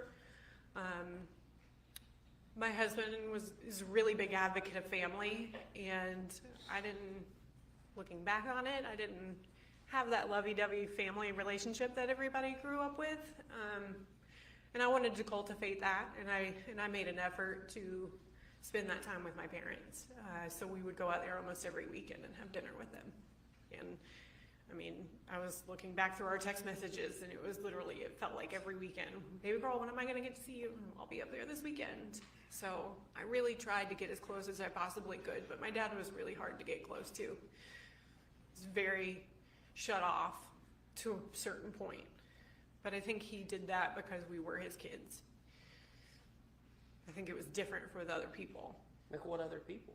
Would it have been different? Like my husband would have conversations with him. They would have great conversations from what I heard. Like when we went over there for dinners, they would go outside. My dad smoked cigarettes. Chad vaped at the time. They'd go outside and they would just chit chat, and they had great conversations. More than I could get out of him, I guess I should say. Okay. So I want to start kind of moving into events in y'all's family life that would have been part of maybe the Ferris wheel, and get your version of the events to tell the jury. About the time you were in college, can you tell the jury about Ted Wiley? What you know about that? Well, going back to my senior year of high school, my grandmother, my mother's mother, had open heart surgery, and she had to go up there and stay with her all the time, and my father would text me and tell my other siblings about Ted, and it was a speculation at first, and then it came to a point where my father would send me pictures of things that were not appropriate, that were possibly sent to my mother's phone, and at that point I told him I didn't want to be involved and I didn't want to know. I felt like I was a child at that point and I didn't need to be involved, and I was very upset. So it ended up that it turned out really bad, and she went up there and was, I guess, I don't know if she was staying with him, I didn't ask. But my dad was at home and he was alone, and I was at Georgia Southern and I wasn't doing well anyways, and I said, I'm gonna come home and I'm gonna live with my dad, and I did. I came home and I lived, and it was not long after that that my mom came in and she decided to come back home. And at that time, I didn't want to be there. I didn't want to be involved. So I was dating a guy at the time. He had an apartment, and I went and lived with him. One of the worst decisions I've ever made. This was that loser you were telling us That was about. that loser. Okay. And so that's what you remember from that era? From that era, yes. But your dad knew about it. Oh, yeah. I mean, he was. And everybody else in the family. Everybody knew about it. Okay. And would you just kind of earlier you said about kind of the bickering and the way that they would communicate, that just became part of everybody's life. Yeah. Would you give that same assessment to any extramarital relationships both your parents would have? I didn't know of any extramarital affairs that my father had. Okay. But even your mom, as far as how it just became accepted by the family and this was, though odd, this is how we live. It was accepted because my father accepted it. I just stated a comment that was not the best about my mother to my father, and he got very mad at me. He said I was not to speak to her about her like that. And after that, I didn't talk to him about it, and I stayed out of it. And that's where I left it. It was his choice. So that was it. That was their normal. They accepted it. They knew what they were doing. Okay. What about the other siblings? Did y'all talk about it at all? Oh yeah, we talked about it. They had far more anger for my mother, which I felt like I should have had, just because I feel like there were moments of manipulation in the sense of like, I'd go up to Alabama with her, and I think that she would kind of use me as like, oh, I'm going up with Amanda, and then I'd be left at home, or I don't know. It's all speculation. All I can do is assume, but I don't feel like things were not going the way that they should have, and I think sins were committed in that I think both of them needed to address, and they didn't. They refused to. Okay. So, kind of moving back closer in time, is it fair to say that Scott and your mother were actually pretty close? Oh, they spent almost every day together. They would go up to what is called, I think, Scottsdale Farms.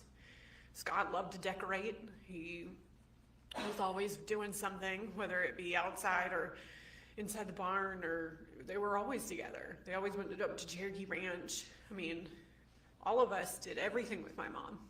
What does that mean? We all had a relationship with her.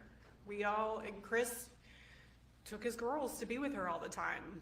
I don't know if they necessarily I guess they did stuff together.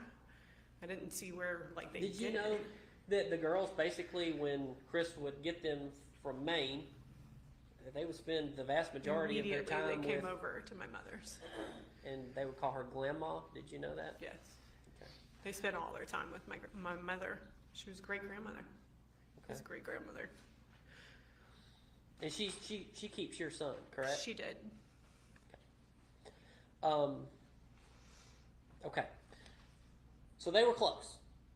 Did they ever fight? Any altercations? Sure. Well, what you would have known. I think they would fight when my mother would call them out on their stuff, and they didn't like it. And I'm sure that they felt the same way about her. But I mean, there was always an underlying anger. It never went away. I think we all knew what was there, and the betray and the mistrust there that never went away. But we did as Daddy did, and we just swept it under the rug, and we just kept moving. We just kept our family. So let's move to 2018. Do you remember any of your dad's medical spells?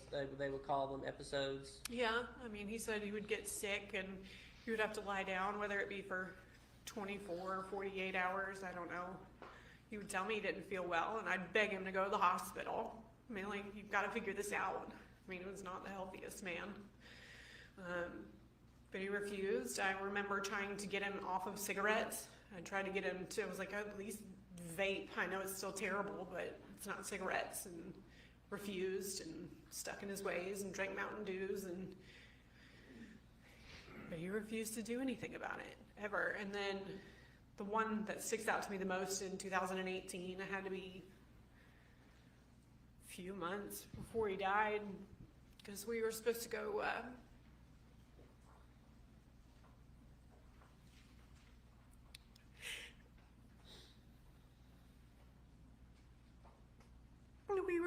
to our wedding venue, and he got really sick, and my mom had called me the night before and said that he was going into a diabetic shock or something, but it was something was wrong with him. And Scott was there. They were trying to get him to the hospital, and I didn't see him until the next day, but I walked in and he was perfectly fine, just sitting up. So it was a shock. I mean, even Chris brought him a Mountain Dew in the hospital. And, Not even a Diet Mountain Dew? no. Okay. And I remember sitting there, and it was like, Daddy, I won't go to this wedding venue if you don't want me to. And he's like, no, baby girl, go. He was always, baby girl, go ahead and do it. Because I always asked his permission for everything. I was like, are you sure it's okay that I go with Mama to go tour this venue? And he said, yes, please go. And the same venue, we ended up putting a deposit down, and we never got married there. So yeah, he was not in good health. So, I want to move into the summer of 2018. And so in that summer, you guys would pretty much go up there and have dinners every weekend. Every weekend almost, yeah. And your now stepdaughter, Cameron, she'd go too. Yeah, if she was with us, yes. Okay. The jury would have they've met Cameron. And everything, how did it seem when you went that summer? Just normal? Fine, it was just us there. Scott maybe come in once and leave, but Chris wasn't there unless the girls were there. Emily was in Tennessee, so she was never there. So it was just the four of us. 5 if Cameron went. My mom would cook, and we'd all eat dinner and stay till about 9, 10, and then go home. So you tell the jury about the weekend before his birthday, from everything you can remember about that. Well, Just that weekend. Who was there? What was going on? The Saturday before, we had a big gathering in the house, and everybody was there. Chris, Scott, Emily, Chris Payne, Olivia, me, Chad. I don't think Cameron was there. She wouldn't have been there. And we just had dinner, and my mama cooked, and we had cake, and that was it. And we went home, and then Sunday. Well, I'll ask you this. I mean, did everything seem normal? Yeah. Our normal, yeah. Okay. Everybody gets along. We had a great time. Okay. All right, go ahead. Sunday, the next morning, we woke up and we went to go eat brunch. I don't know what time. Could have been near lunch time. We walked into Jay Christopher's over there, I think closer to their house. Emily was supposed to go back to Tennessee. I was asking to see if she would go with me and Daddy and my mom to go to a wedding store in Roswell to go look at dresses, and we ended up not going. And because she had to go back, and we had breakfast. Yeah, it was just a normal breakfast. I don't know. And then my dad's birthday would have been in the middle of the week, I guess it was. It was a weekday. And we invited everybody. I didn't invite my mom because I thought my dad wouldn't like it. Boy, was I wrong. He was very upset that I did not invite her. And what day was that? I don't remember, June 27th. Okay. I don't know. So the week before? Yeah. Okay. So Chris texted at last minute, said he couldn't come. He said he was busy or something and he couldn't go. Scott didn't go. He was up there at the house, I guess, but he didn't go. So Chad and I had dinner with him at I can't remember the name of it, a Cajun place in Roswell Road, I believe. And that was his last birthday. Okay. So let's move on into July the 3rd, 4th, and 5th. Things you saw and any interactions you had with your mother and and Scott, or anybody in the family at that time. So let's go to, how did you talk to your mom at all on the 3rd that you can remember? I can recall because I went through text messages. I'd worked that day, worked at a jewelry store, so I would have worked from 9 to 6. And I mean, I had texted her all the time. And you remember y'all were kind of texting to some degree. Chris had either, how did it come to pass that Chris had convinced your dad to pay for his vacation? Did you know anything about that? My mother had told me that Chris had booked another vacation. In my eyes, Daddy didn't go on vacation. Daddy loved to work. He just didn't do that. So it was kind of shocking. I kind of perceived it as Chris wanted a free hotel room or a condo. In my eyes. But your brother Chris, he offered, I believe, he was going to on this trip pay for all the food. I don't know. Do you believe him if I were to tell you that he said that? He was going to pay for all the food and the fishing and everything? Doubtful. Okay. Why would that be? He never had any money to do that. He always had to ask for money for everything. He couldn't fly the girls in from Maine without help. So I don't see how that could have been possible. Shock you that on the day of the 5th, after you guys had been investigated that day and you talked to Detective Hayes and Kuykendall, that he actually had to borrow $20 from Emily to get home? Did you ever hear about that? No. Okay. So you're talking to your mom some about that stuff that day and wedding stuff. Do you remember that? Probably at that time. I was in full wedding mode trying to plan our wedding because we had the deposit down at Vauxhall. But did anything seem out of the normal that day? No. Just a normal life, normal communications with your mother? I was in bliss. I was engaged. I was the happiest I've ever been. Okay. Everything was perfect in my eyes. So the next morning, on the 4th, I believe you guys even had some phone conversations. Do you remember anything do you remember anything about that? Well, we had picked up Cameron the night before because it was our time to have her come over. And so we drove up to Jefferson and got her and brought her home. And then we were going to Lake Lanier because that's what we do every year. And you take your mom every year? No. Okay. Since we were up there the weekend before, we'd asked I asked my mother and Chad asked my dad. Okay. And my dad did not want to go. And I told my mom, I said, if you want to go, you're more than welcome. But this is what we're doing. This is our plans. Okay. What do you remember about inviting her? I just invited her. I was just like, hey, we're going to go do this. If you want to do something on 4th of July, this is where we'll be. It's fun. It's a fun place. What did she say? I think she said, sure, maybe, yeah, I'll go. I mean, she had told me the weekend before she was going to go. Okay. And then the morning of the 4th, you guys were texting about it and talking about it. Did anything seem weird or out of place? No. We woke up and we went out there. It was super packed. So this is Margaritaville. Margaritaville, yep. The whole beach was packed. All the chairs were taken. And I called her and was like, hey, we're going to go back home and we're going to get our chairs and stuff because there's nowhere to sit. But we put up our little pop-up tent and saved a spot because we lived 5 minutes down the road, not even. And told her we were going to go get our chairs and come back. And I told her she needed to bring one if she had one. And then she said she was working out in the yard and that she would be there later.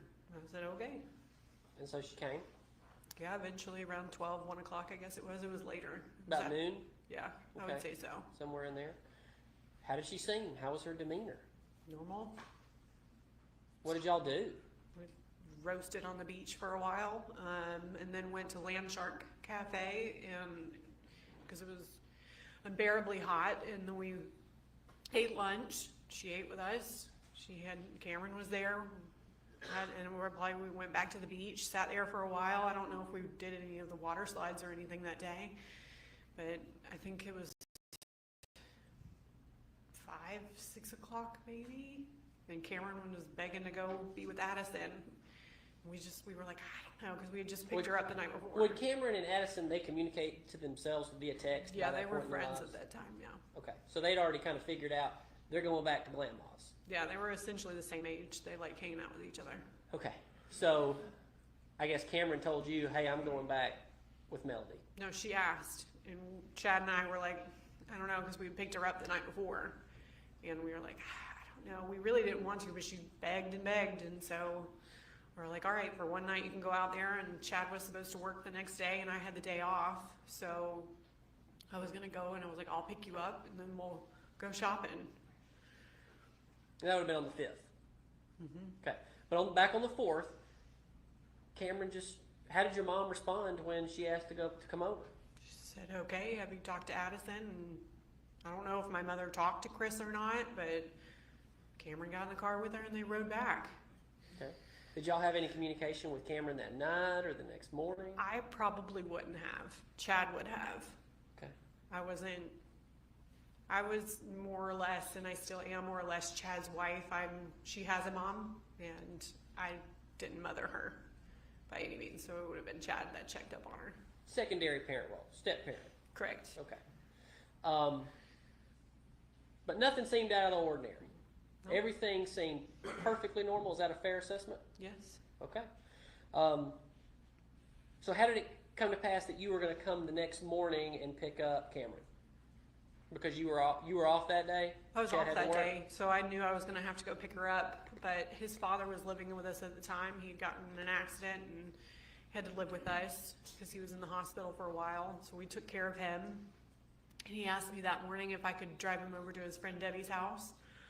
So I agreed and took him over there, and could have been 10:30 by the time I actually left the area. I'm not sure.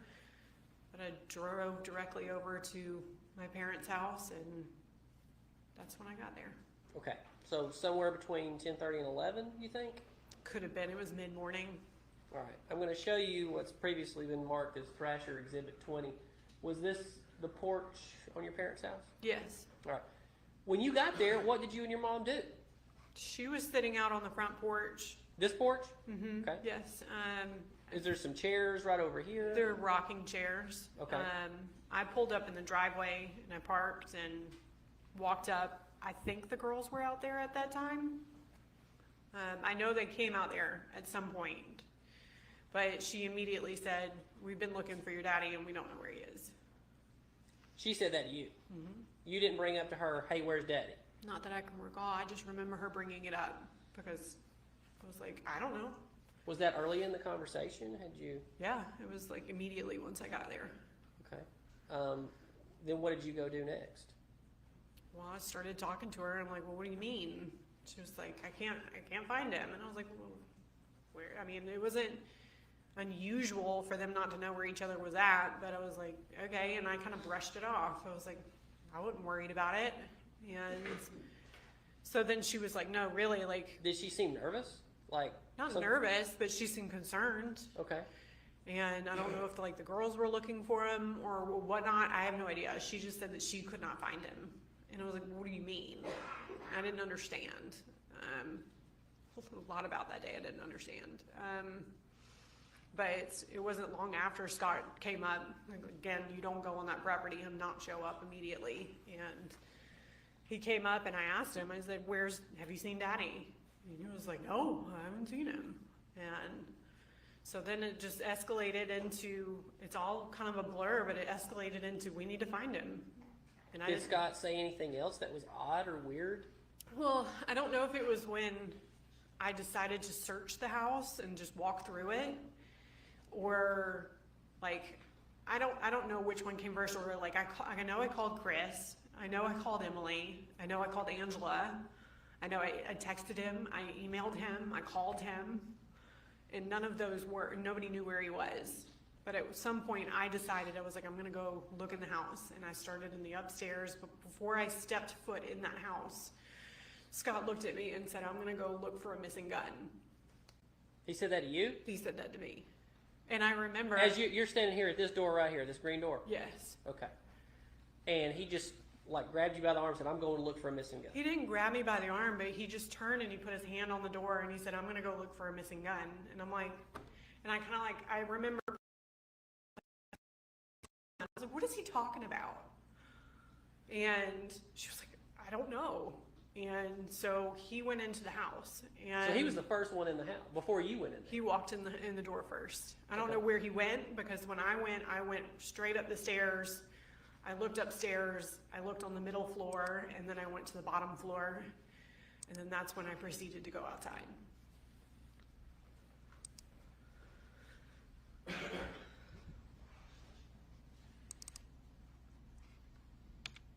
Did you go up these stairs? Correct. And that's just walking straight in the door. Straight in the door. And if you take a right here, is that the kitchen? Correct. Okay. And that's looking back out that door? Yes. And you went upstairs. What did you do upstairs? Just looked to see if he was anywhere. There was a door that went to like an attic, like a walk-in attic, and I checked everywhere.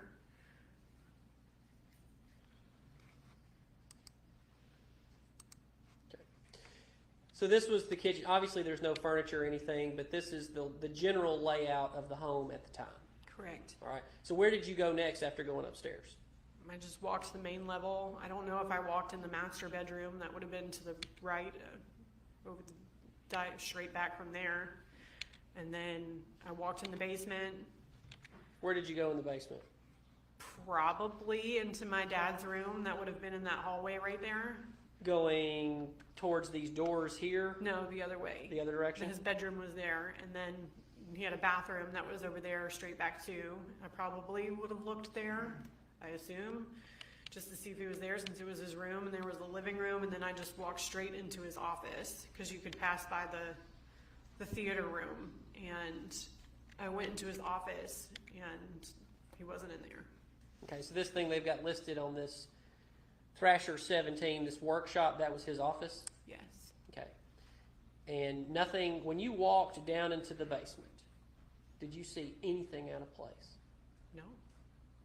And because you'd been down there, I mean, how often would you go to the basement? I mean, every time we were over there, we would probably most likely go down in the basement, because my dad was always working in his office. So when you were down there, did you notice anything, this looks like a bunch of very fine furniture. Did you notice anything broken? Mm-mm. Did you, what's underneath these candles appears to be glass fixtures holding up the candles. Correct. Anything out of place? No. Did not you that I notice recall. any blood? No. Now, had you been there the weekend before, did you ever notice anything about your father being bit by a dog or anything like that? Yes, when we walked into Jay Christopher's, my husband and I was on the right, he was on the left, and my dad was in front of us, and he was walking up the stairs, because it was like a few stairs to go up into Jay Christopher's, I believe, and it was an awful, like, purple dog bite on the back side of his leg, like right above that, whatever, I guess that tendon that is, and my husband said, "Damn, Gary, like, what happened to your leg?" He said, "That damn dog bit me," meaning Motley, her little black, her little terrier dog. And he was- So Motley was an ankle biter, yeah, essentially. yes, I don't like that dog. For lack of a better term. But you saw with your own eyes this injury to your dad's leg. Yes, it was bad. And it was from the weekend before his death. It was purple by the time I saw it, and red. It looked bad. Okay. Enough for us to notice it.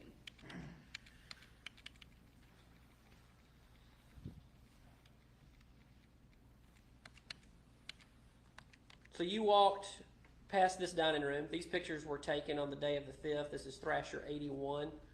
You walked past this dining room, and this is how it looked Yes, sir. on that day? You notice anything broken or out of place there? No.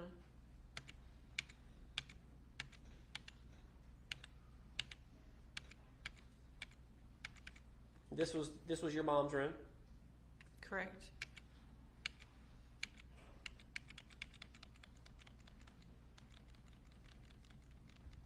Where was the mudroom in the house? We just passed it. There was like the mudroom was a long kind of hallway, and it had a desk and cabinets, and then that was off of the mudroom, and it had the washer and dryer. My dad had like his like cowboy hat hung up on the wall to the left there. And that was the bedroom, and then there was This a is your pantry. dad's cowboy hat? Yeah, Okay. And this is Motley's bed? yeah. Well, all the dogs' bed. How many dogs lived in the house? Too many. We had Motley, Lucy. One time we had what we called Elizabeth Taylor. She was a little teacup Shih Tzu. They had Luke, Leroy. They were the biggest white labs I've ever seen in my entire life. And then Scott had a Chihuahua, and I think that's all the dogs he had. I know he had some cats too, but the cats never came in the house. Did your dad tell you where he was bitten by the dog? For Motley, Yes. I mean, it was on the back of his leg. Well, no. Where in the house? Where was he when it? Did no, he say? I don't believe so. Okay. Did you? So you never would have seen any of these droplets of alleged blood? No. And you went down these very stairs on this same day? Yes. And many times after that. Walk past these floors. I would not have been looking. And the furniture would have been exactly like this on that day. Yes. Did Scott ever tell you that this was the drawer where he said the gun was missing from? No. Okay. Did you check for any missing guns? No. Let's go back to when he said that. He goes in the house. What did he do next? I don't know what he did. I just know he said, I'm going to go look for missing guns, and I was so taken back because our family doesn't do guns. My dad had like old shotguns that he kept in, or they're my mother's, our grandfather's, they were family Kind of in this guns. picture above. Yeah, that was like an old antique gun that belonged to my mother's side of the family. But my dad had like shotguns because he would, I don't know if he went like with his law partners or something, but they would go like dove hunting, I guess, and things like that. So I always remember, as long as I can remember, there were shotguns in like those big long zip up cases. But it's like, as far as like small guns, no. No. So you never saw any in that house? No. Never saw any revolvers? We would have never owned any. So even back at y'all called it Hampton Hall? Mm-hmm. So you never saw a small snub-nose revolver at that house? It was only shotguns. Did Chris ever tell you he found a snub-nose revolver No. back at Hampton Same, Hall Donnie. in the I'm like, wait a 2012 era? minute. Okay. Or Scott? No. Okay. The only handgun that I knew of back in Hampton Hall was when my brother was in the Army. It was a black handgun, and he had gotten it, I guess, after he got in the Army. I don't know. That was the only one I ever remember seeing, ever. Yeah. So you walked down here and you knew Scott had been in the house, right? Yeah.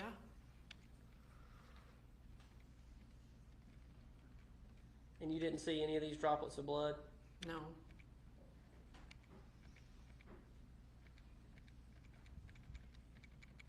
I'm fast forwarding because there's one image I specifically want to ask you. Maybe easier to go to the.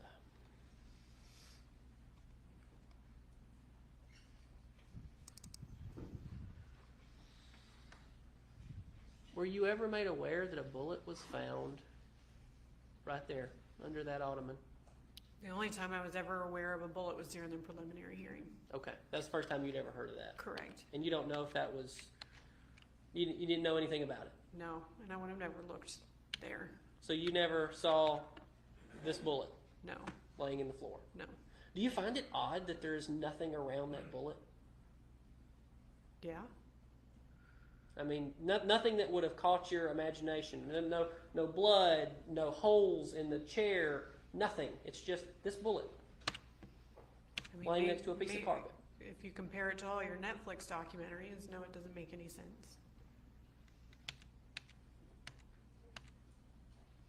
So you never saw that? No.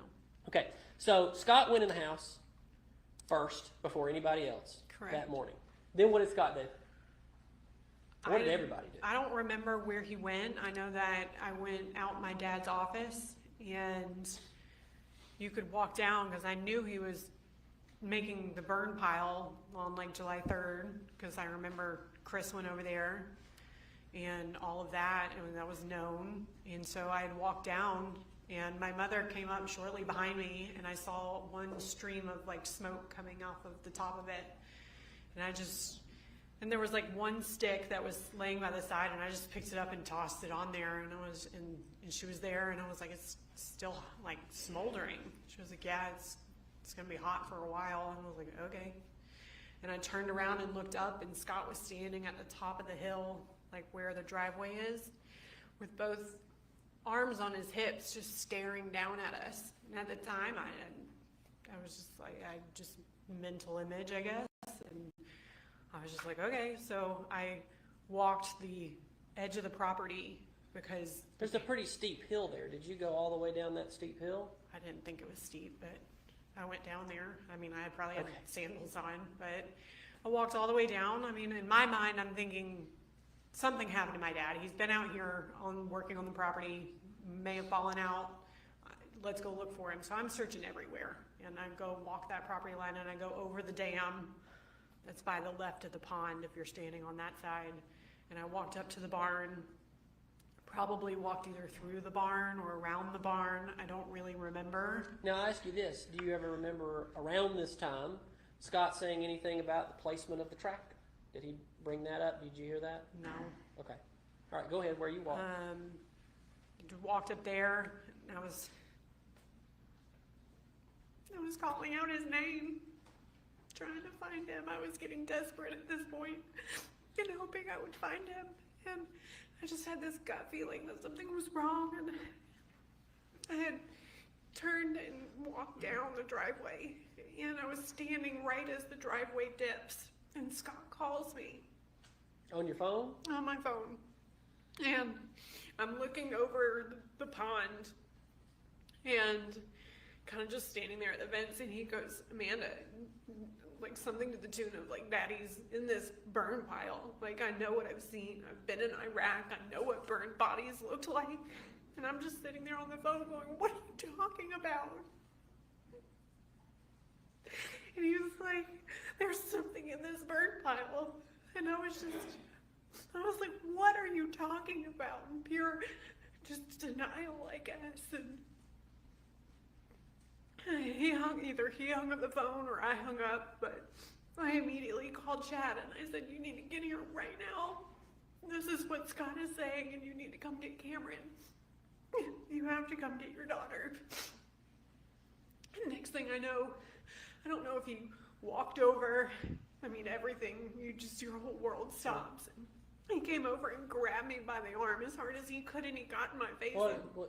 Who are we talking about? Scott. Okay. He got in my face and he screamed at me. He said, I know what I saw. I know what it is, Amanda. And I was just, again, going like, what? And next thing I know, he said he called the 911, paramedics, whatever, and I walk up to the driveway, and there's like a fork in the road. I have to ask you this question and I'll move on from this topic quickly. But you walked down to the burn pile earlier. And you and your mom looked at it together. Briefly. And neither one of you saw what you would believe to have been human remains. Thank God, no. But you say Scott was up behind you on the hill just staring at you both. Yes. Okay. So going back to when the paramedics arrived, what happened next? I was standing in the driveway and my mom had walked up. And I was like, what is going on? She said, I don't know. She's just guessing. I don't know. And I was just in shock at this point.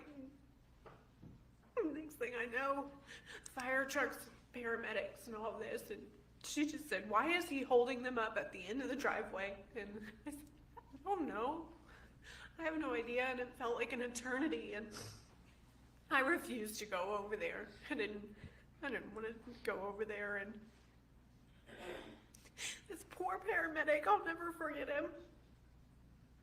He was standing there with a gurney, and he goes, I'm so sorry for your loss. And that was the first time anybody ever told me about my dad being dead. And I said, so you're telling me that my dad is in that burn pile back there? And he just looked at me in shock. It was just like, he couldn't say anything back. And Chris was sitting on the bed of his truck, just looking down at the ground. He didn't say anything. He didn't say anything. No. And what was your brother Scott doing at that time? I don't know. I guess they were over there. Him and my mom. I don't know. Did your brother? And I think I'm going to ask the judge after this question to go ahead and break here, because then we're going to go ahead and start talking about what happened after this day. But did your brother say anything else concerning at that time? And he mentioned a gun. Did he say anything else that resonates in your memory? Which one, Chris or Scott? Either one. No, Chris, no. What about Scott? I don't think I talked to Scott much after that. I think he was off. I don't really recall. I really felt like every bone in my body was broken at that point. I remember talking to Hayes for a little bit and standing at the fence. And he could have told me I had purple hair and 5 eyes. I wouldn't have recalled. And I just kept going through my head of just like, if he's gone, he's like, our life has changed forever. And it was awful. I wouldn't wish it on my worst enemy. I'm going to show you what has been previously marked as, I believe, bot song 4. Is this you? Yes. Were you aware there was a trail camera on the property? No, not really. Okay. And is this your mother? Yes. Okay. And that's bot song 5. And who is this? Scott. Is that also Scott? Yes. I'm going to ask you a question, and then I think we should probably go ahead and break before we move on to the next phase. Would it shock you to know that Scott Farris deleted, that's a picture of him backing away from the phone, from the trail cam after deleting the trail cam at that very moment as y'all are searching for your daddy? Yes. It would shock me. We were looking for my dad. Why? I don't, like, again, I didn't know that he had a trail camera, but that is concerning. Judge, I think we should break. It's here. So we'll break for lunch. We're going to take an hour, so we'll start back up at 1 o'clock.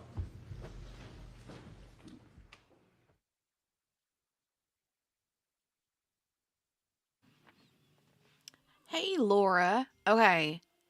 I have to say that little back and forth between them two over would it shock you, that seemed a little bit rehearsed, faked. I mean, her answer to that seemed not really shocked. I don't, maybe just me. I like her, and I feel like she's being very truthful. I just felt like that was not. I felt like that was put on. Anybody else? Or is it just me sitting here in the corner by myself? Ay, ay, ay. You had a weird feeling about it too, Margaret. Miss King says this is the only one that has reacted in a way you would think someone who lost someone they love would act, although everyone reacts different. Yep. You're right. You're right. You're right. All right. So I think they said they were going to lunch, right?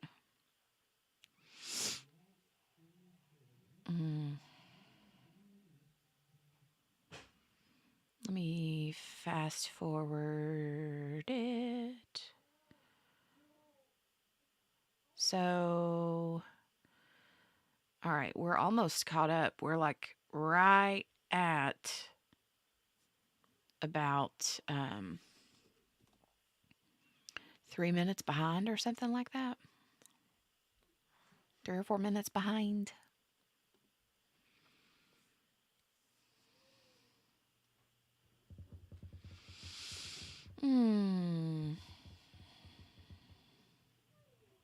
Scott cried a little bit. Chris cried quite a bit, I felt like. All right, Mr. Weaver, you can proceed. Thank you, Your Honor. Amanda, I would remind you, you are still under oath. Yes, sir. So let's move forward post July the 5th. What did you notice about the change in your family dynamics? After that had happened, I immediately had to take care of my mom. It was probably July 6th. All of my brothers and sister looked at me and said, all right, you take her. And so I immediately had her with me. She lived with us, I can't tell you how long, months. Because she didn't This want. was in 2018. You guys are cracking me up. Yes. Yes, okay. After everything had happened, this was like July 6th forward. Especially talking about being in the And corner. Nobody puts lived baby with in us. the She didn't want to corner. go back to the property. Eventually it came to the point of like, okay, you can go now. And Miss so she King, went back, right. but I had to help pay for house insurance. I got some new and chapstick. car insurance and power bills and things like that. So I was kind of having to take care of the some chapstick. situation from that point. But Emily went back to Tennessee. Chris was in Atlanta, and Scott, I think, was staying at somebody's house, I guess, or went back to the property once it was, well, I know he went back to the property after it was released. But I don't know if he stayed with a friend for a while. Okay. Were you ever part of any discussions with an attorney who told everybody not to talk? Correct. Okay. On July 6th, I guess it was. I don't Didn't that remember. Friday, the next day? Yes, it would have, somebody, I don't know who it was, maybe it was a consensus thing, but essentially it was, we needed somebody to help us. We didn't know what was going on. Calendar here, from that time period, if you need to look for the dates. I didn't know what to do at that moment, but I knew that, what you see on TV, let's get an attorney to handle it. And somebody gave me Eric Durlacker's number. I did not have it, so somebody gave it to me. I don't know if it was one of my siblings or my mom. I have no idea. I can't remember. So I called him and I said, I need help. I don't know what to do. I need somebody to guide me through this, or take care of it, really is what I wanted. I was like, take care of this. Was this, by the way, and sorry to cut you off, You're fine. but timeline-wise, was this while your mother was being interviewed by Detective Hayes? Correct. Okay. This was the day of the 6th, so Okay. Friday. And I called Eric, I don't know what time, and he just gave me Manny's number. And told them that Deputy Hayes had my mother in the room and was questioning Scott, and they said, well, just let them know that she has an attorney. And we told them a couple of times, but she stayed in there for another hour or so. And then she finally came out and we went to the attorney's office. Everybody as a family went down there. And that's when he said, y'all stop talking. Everybody stop talking. Correct. Anybody who knows anybody, stop talking. Correct. Okay. So when did it become apparent, or what could you tell from Scott and Chris breaking off from the family? They eventually got very angry and irritated. I know Chris got mad at me because I told one of the detectives, I think his name was Tommy, that he decided not to go on vacation. Apparently that was a problem. He said, we aren't supposed to talk to the attorneys. So we were all on the same page. You mean law enforcement? Yes, sorry, law enforcement. That we should basically just go to the attorney if we have any questions, and just to keep to ourselves, and that's it. And he was handling the situation, the attorney. In this time period or ever before, had you ever heard your brother Scott say, this is my property? Yes. This is my house? Multiple times. He flaunted the fact that that was his property. I almost kind of like joked in a way he kind of vicariously lived through my dad. Kind of like the movie Step Brothers. You ever seen that? I don't know if they took ownership of their dad's stuff. Well, But yeah, Okay. I mean, in that same situation, and grown up, still living at home. Yes, I could Okay. see it in that aspect. but he would claim things as his that were not his. That's fair to say. They belonged to my mother and my father. Okay. And you say, I mean, how often would you hear him say this? He wouldn't say it like all the time, but it was always just like my farm, my property, my Kubota.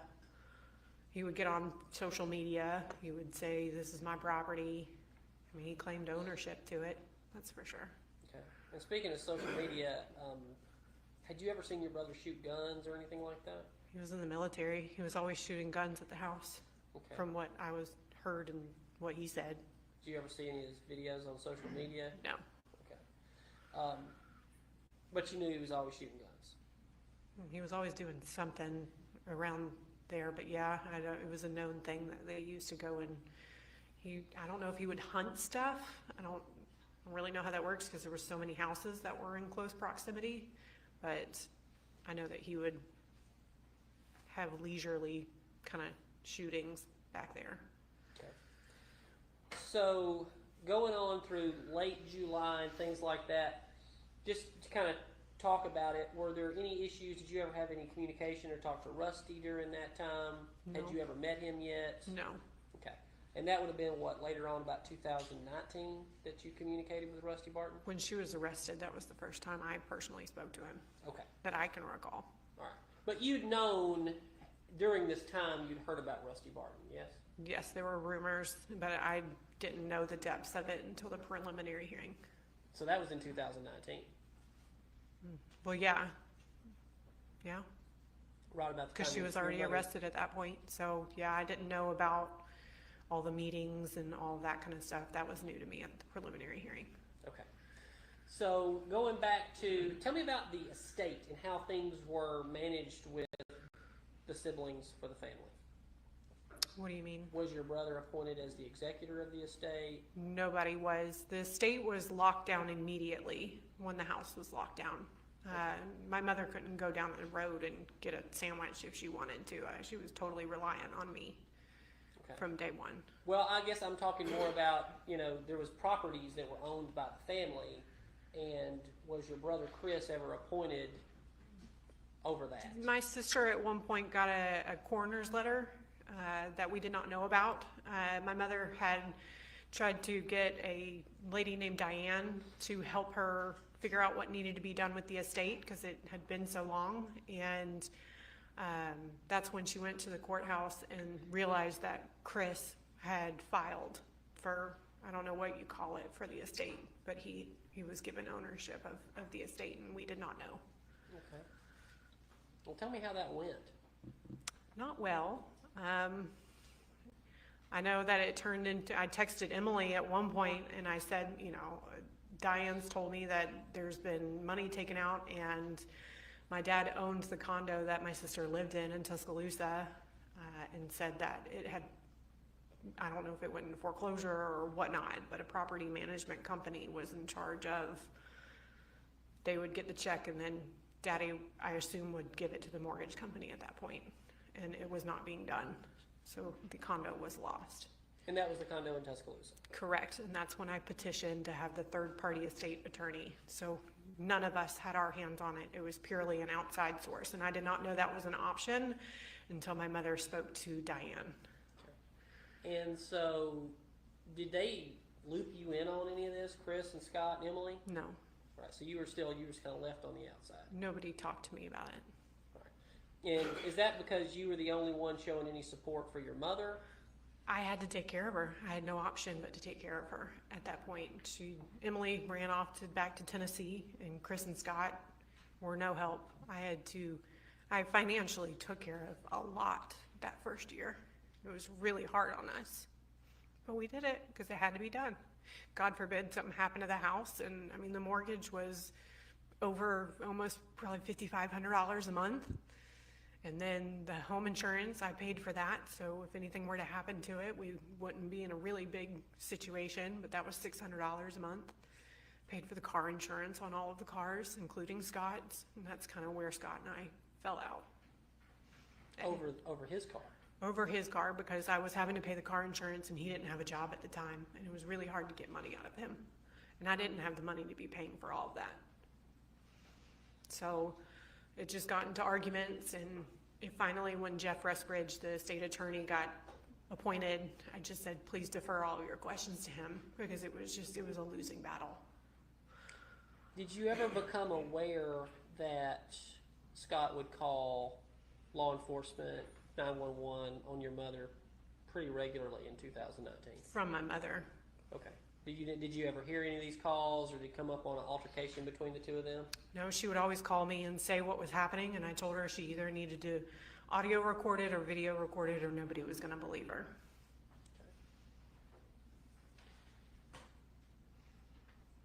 Your father was a very large man. Do you know how much he weighed? 280, 290, 300. Right in that area? I mean, he was 6'5". I'm 5'7", and I came up to his chest, right about here. Okay. How much do you think your mother weighs? 125 pounds soaking wet. Okay. Does she have any physical conditions of note? She had scoliosis really bad. She's had it all of her life. How bad? Like, is her back? Yeah, if you look at it, I mean, there's probably a couple inches difference from the side of her back to the other. She got kicked in the leg by one of the horses, and she was in a cast for a really long, one of those kind of, I think it was like a soft cast for a while, but she couldn't walk. She had to do rehabilitation on that. But other than that, I mean, she's been active, I guess you would say.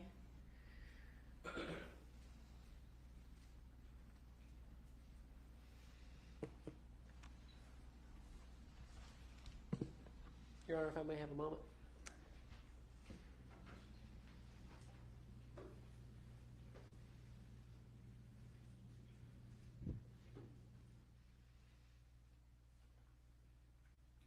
That's all this time, Your Honor. Hi, Mr. Farris. Thank you, Your Honor.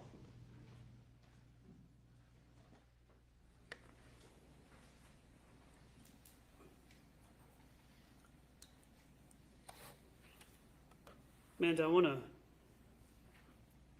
begin with, you testified a lot today about, I guess, how you view certain evidence. Is that fair to say? I don't know what you mean by that. Have you kind of, when the defense counsel will ask you questions, you would respond, and that's really based on what you know in this case or your beliefs. Is that fair? I would say it's mostly opinion, but I don't know much about anything. All I know is from when Deputy Hayes told me about that my father was shot, and that was from my mother the very first night at Freehome Fire Station, and then what we know in the preliminary hearing. I'm sorry, what was that last part? The preliminary hearing. Okay. On July 5th, 2019, almost actually a year to the day that your father's remains were found, there was a preliminary hearing where certain evidence was introduced that gave you more knowledge of the case. Is that true? Yes, sir. But what I want to go through is you do not have any personal knowledge of the details of what happened July 3rd, 2018 from 9:30 p.m. to 2:30 a.m. the next morning. You don't have any personal knowledge of what happened, right? No, sir. You don't have any personal knowledge of what happened on January 4th, 2018 from about 6:30 that morning until about 2 p.m. when your mom came to the lake where you were at, right? Only what she told me, that she was coming to see me.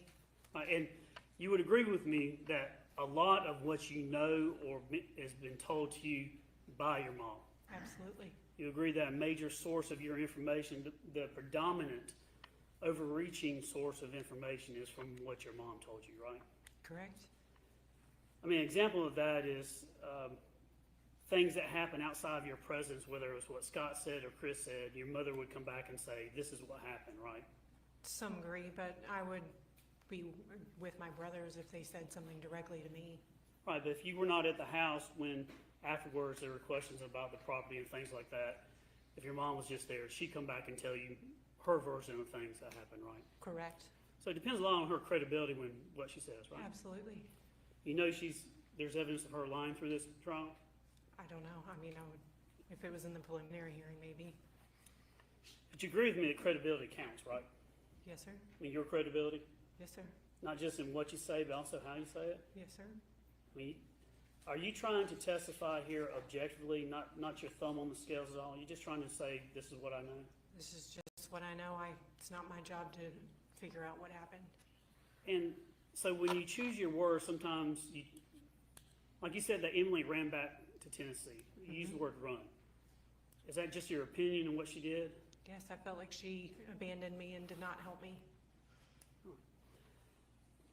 You don't have any personal knowledge of who was present at your mom and dad's house on July 3rd, 2018 from 9:30 p.m. to 2:30 a.m., right? No. You don't know what happened or who was present to do anything, correct? I mean, my mother, I assumed my mother was there, and I assumed Scott, but that was because she told me Scott came home that night. Okay, but you don't have any personal knowledge of that, right? No. It's just based on what she said. Yeah, because I wasn't there, so I wouldn't know.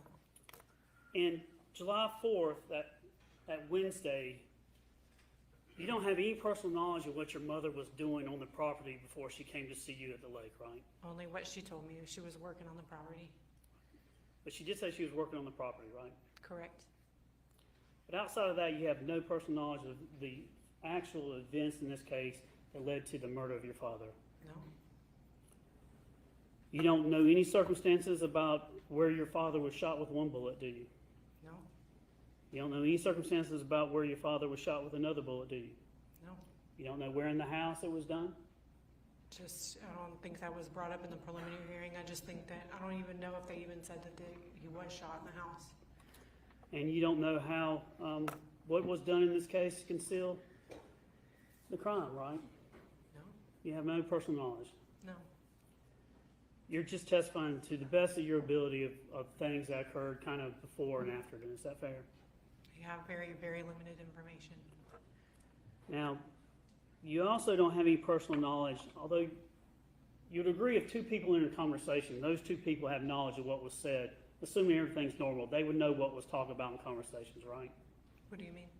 If you and I were having a conversation like we are now, I mean, you would know and I would know because we're intentionally trying to relate information and messages to one another. We would know what's going on, right? Yeah, I guess. I mean, assuming we're not insane or anything like that, we would know what was said or what was actually said or not said, correct? Yeah, if you were only there to see it yourself, that's the only way you truly know. Sure. And you would agree with me that in this case, we're testifying many years later than when the actual stuff occurred, right? Oh, yes.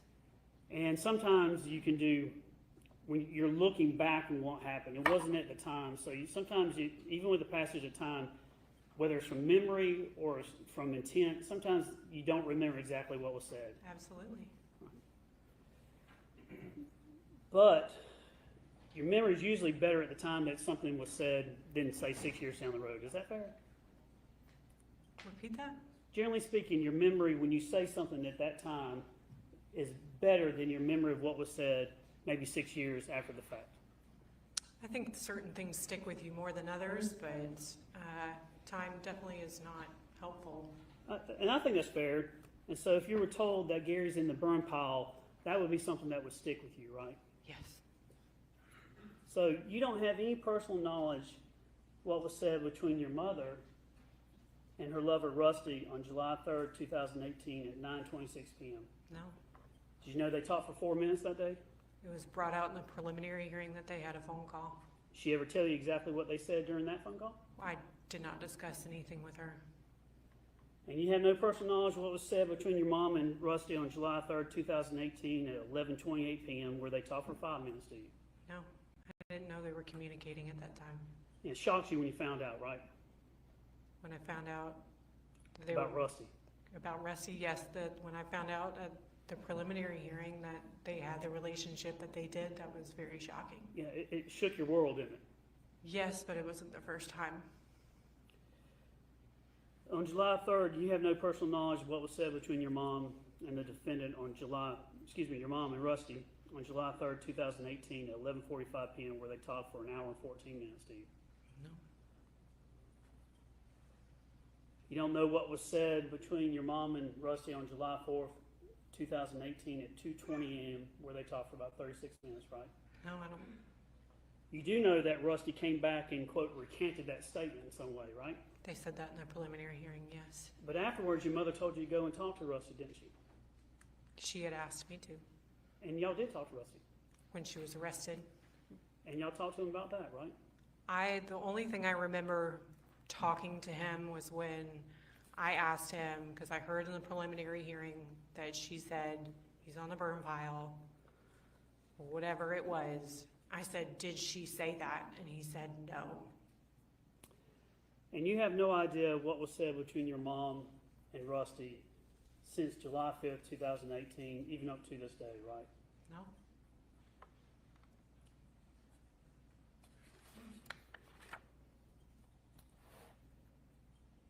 You do have personal knowledge of your loyalty to your mother, though, don't you?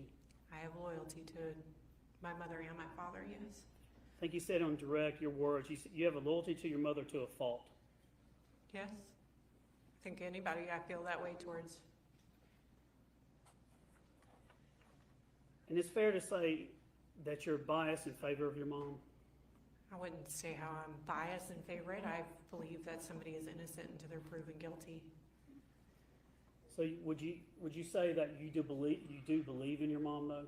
She has told me that she's not guilty, and all I can do is believe that until somebody can prove she is guilty. So I would like to believe that my mother had nothing to do with this. Some may call it denial, but I call it honoring my mother, and I would do the exact same thing if it was for my dad. But you won't do that same thing for Scott or Chris, though, will you? No, it's very hard to explain, but not talking to them is alienating them. Again, communication is a two-way street. It's not just me that turned away, and it's okay that I turned away. It's even in the Bible that says that it's okay that I turned away. I want to talk to you about your foundation for testifying today and some of your knowledge. Have you talked to, now, when I say this, there's nothing wrong. The two attorneys here are honorable men. I consider them friends. They're honorable. Don't hear me saying that. But I do want to know, you've talked with them on several occasions, right? Correct. When was the last time that you talked with Mr. Ray or Mr. Weaver? We talked today? Did you meet with them to practice or go over your testimony? No. Did you talk about what you're going to say? No. Do you have any discovery? Do I have any discovery? No. You haven't listened to any recordings? No. Have you read anything? No. Have you watched anything on TV? I've seen it pop up on the news, and I've had people troll my Facebook account. Has your husband Chad Bruce told you anything about the case? Not that I'm aware of. Has anybody in any shape or form given you information about the case? People have tried to come up and communicate, and I have to stop them. But you have talked to your mom about the case, and she's given you details of her version of things, right? She more and I talked about it the first year after this happened. When she was arrested, we had phone calls, and then it just got to a certain point. I had my son, and I didn't feel like talking about this anymore. And when she came to live with us, it was a rule that I set down, and I said, we are not going to discuss this because it was best for everybody, and it wasn't needed. So if you could shrink the world down to the person that you've got most of your information from, it's not going to be the attorneys, correct? Mm-hmm. It's not going to be Scott and Chris, correct? No, I guess not. It's going to be your mom, right? Everybody has their own opinion of everything, so I take everything with a grain of salt. But my question is, it's going to be your mom, right? I guess since I've seen her the most, that would make the most plausible answer, I assume. So yes, it would be your mom. Yes.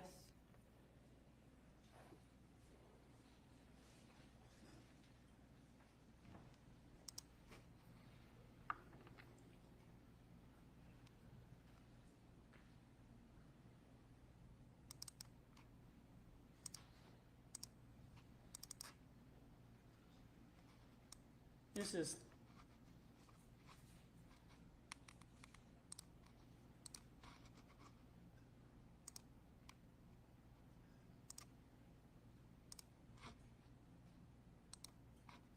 Payne 1. This was Emily's wedding, is that right? Yes. Now, these are better days here for the family, It was. and everybody's looking great, smiling, looking wonderful. It was a really good day. Would you like to be able to go back to those days? Yes.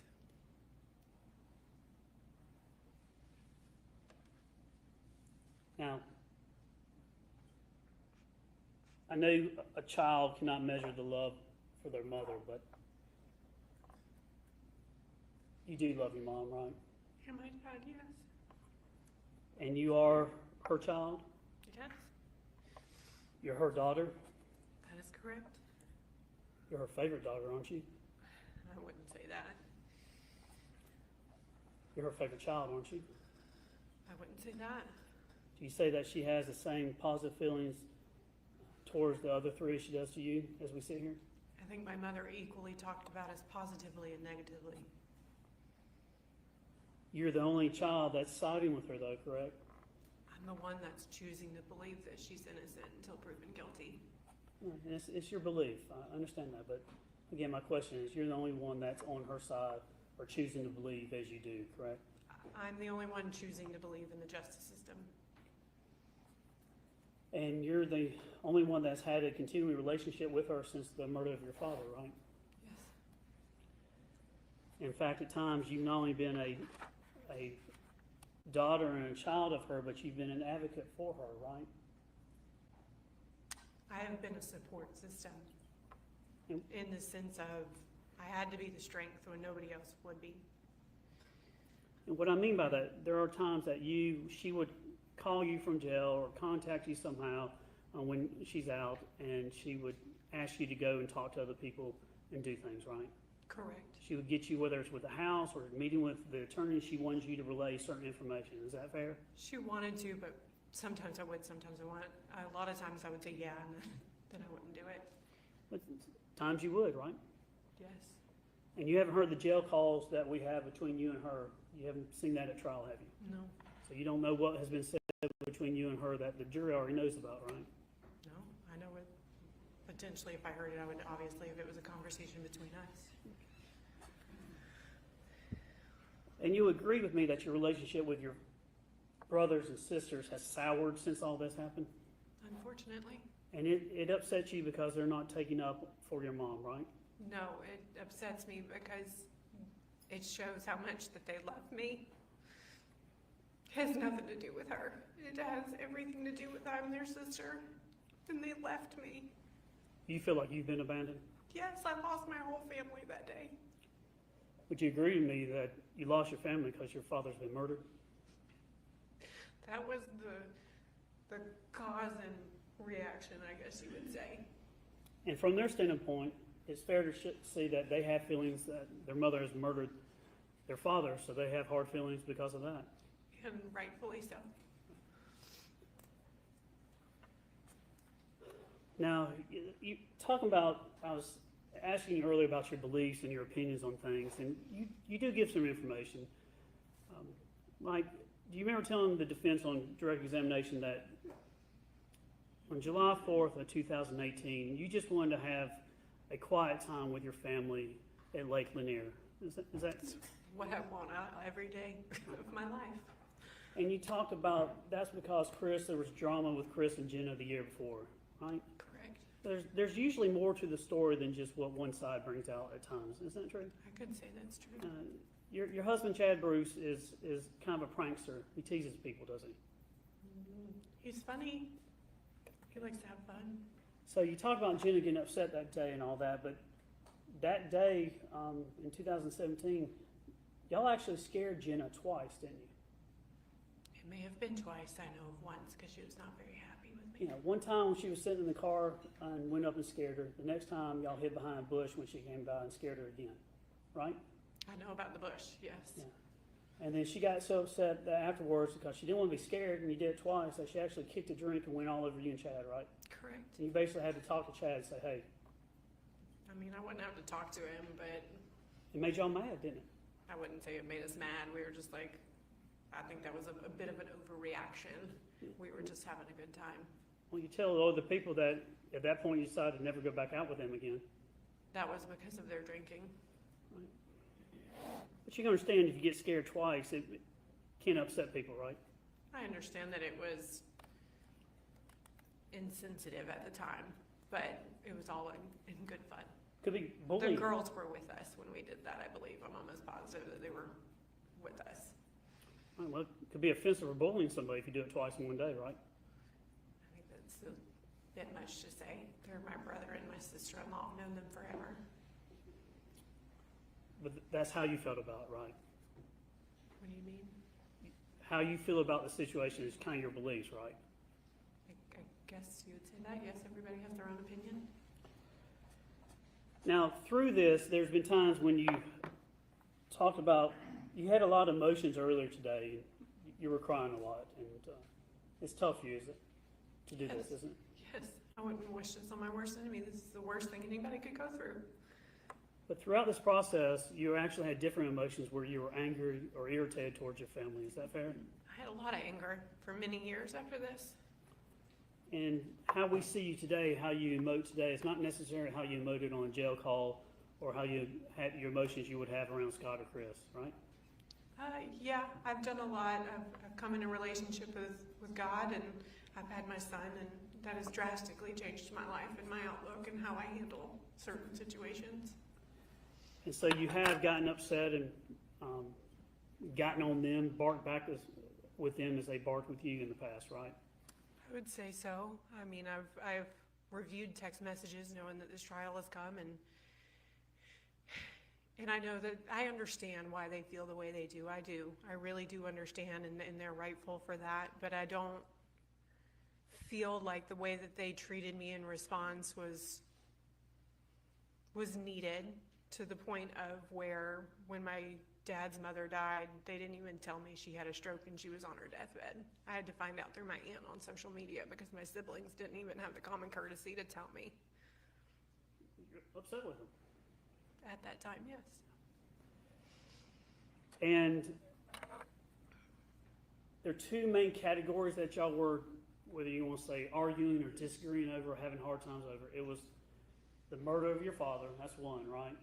Yes, very And hard. then the other is, what do we do with the estate afterwards, correct? Correct. So one was the murder and the other was kind of related to money or property, right? It was always an argument. It couldn't ever be civil. It always had to be an issue. And I was doing everything that was legal. I worked with the estate attorney. I did everything I was supposed to, and everybody knew what I was doing. And I think the term you were trying to find earlier, because I'm a lawyer and I forget it too, because I don't do that as a temporary administrator of the estate. That sounds correct. And that's what Chris he had been appointed temporary administrator. He had petitioned or whatever, I don't know what you call it, but he went to the courthouse and was able to get. Right, and so if someone dies without a will, their estate is probated, has to go through the court system, correct? As far as I know, yes. I mean, that's why you've got other people, you got a third party, I think you described as, it's in the court system, right? Yes, I wanted somebody that was not tied to the family to handle it. Good, right, I mean, that's common sense, that's very good, because family can have lots of hard feelings or strong feelings, right? Yes, So a third party is a good thing, correct? absolutely. But until you get to that, sometimes the family has to be involved in what's going on, right? Correct. And when you try to get property back, because part of the thing that you have to do is make sure that the estate doesn't dissipate or go away. You have to protect it. Correct. So your view may be when it comes to getting things back like the Mercedes or something like that, you may disagree in how they're doing it, but you would agree that they would have a duty to try to make sure all property is accounted for, right? Absolutely. It just upset you that it was your brother at times and the way you did it. I was upset because I was having to pay car insurance, and then I had to drop car insurance on, I think, the Sequoia or something. But basically, he was taking his truck and the Sequoia and things like that. But it was always an argument, and I didn't want to be responsible for any of it anymore. You didn't ask for any of this, did you? God, No, you don't want this. No. no. You know, they say most divorces happen over money. You've heard that before? Yes. Money causes a lot of problems in many ways, right? But in your situation, you not only have money, but you have murder, right? I guess, yeah. I mean, you agree your father was murdered, right? Yes. Now, when your mom, at times, through years, she was living with you and Chad at one point?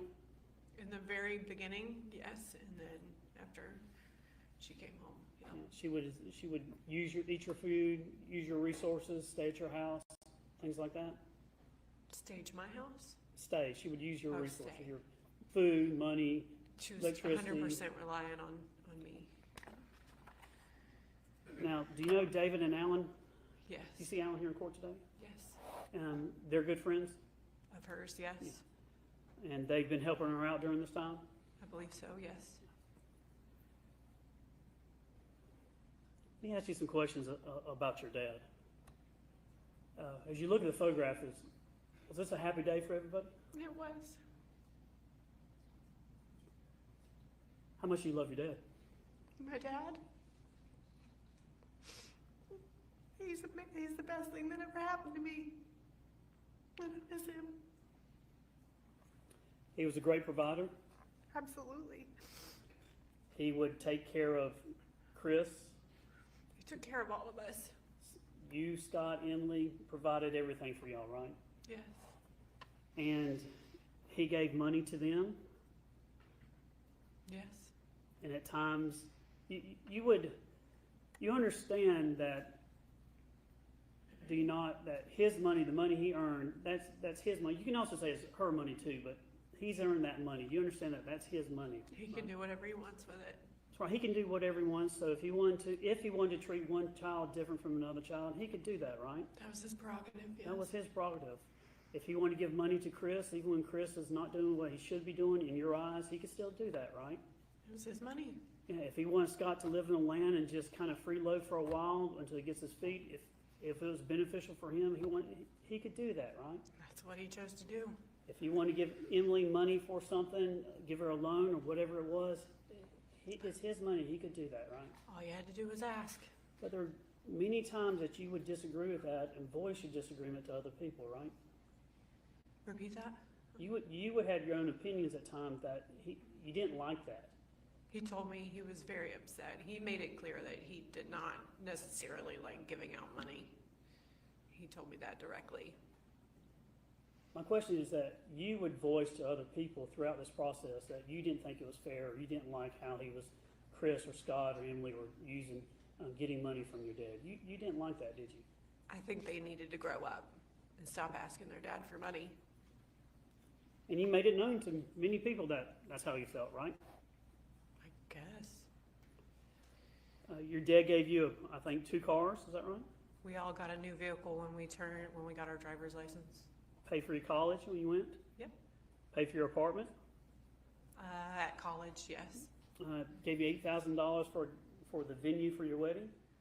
I think it was 6, maybe 8. 6,000? I don't know, something like that. It was just the deposit. Well, it didn't give me the money, but he paid for it. Do you know how much you paid overall for your wedding? I didn't get to have a wedding, so just the deposit on Foxhall. You didn't have a wedding? I had a wedding, but Chad and I fully funded it. And did you know that your mother, do you know if your mother ever asked Emily back for the loan that She your had dad said gave her? something about Emily having a loan. Did you know that, do you know whether or not your mother, after the death of your dad, went to Emily and said, I need that money back? I think so, but I'm not 100% sure. Did your mom ask any money back from you for anything? She wouldn't need money from me. But she didn't ask you for any money, though, did she? I mean, I had to support her, but I never had taken cash from my father since I was in my early 20s.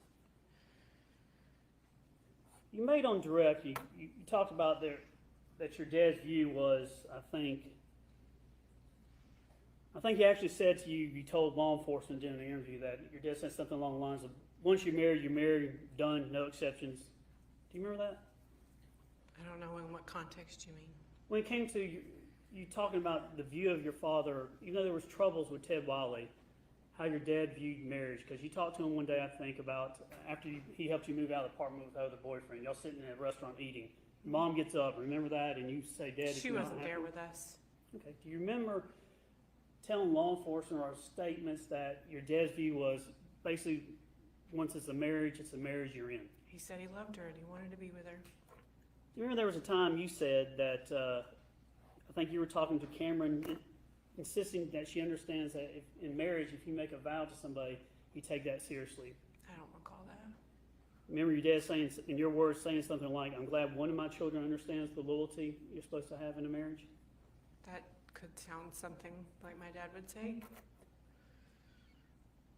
So in your mind, is it accurate to say, in your mind, what you understood your dad, once he was in this marriage with the defendant, he was not going to divorce her?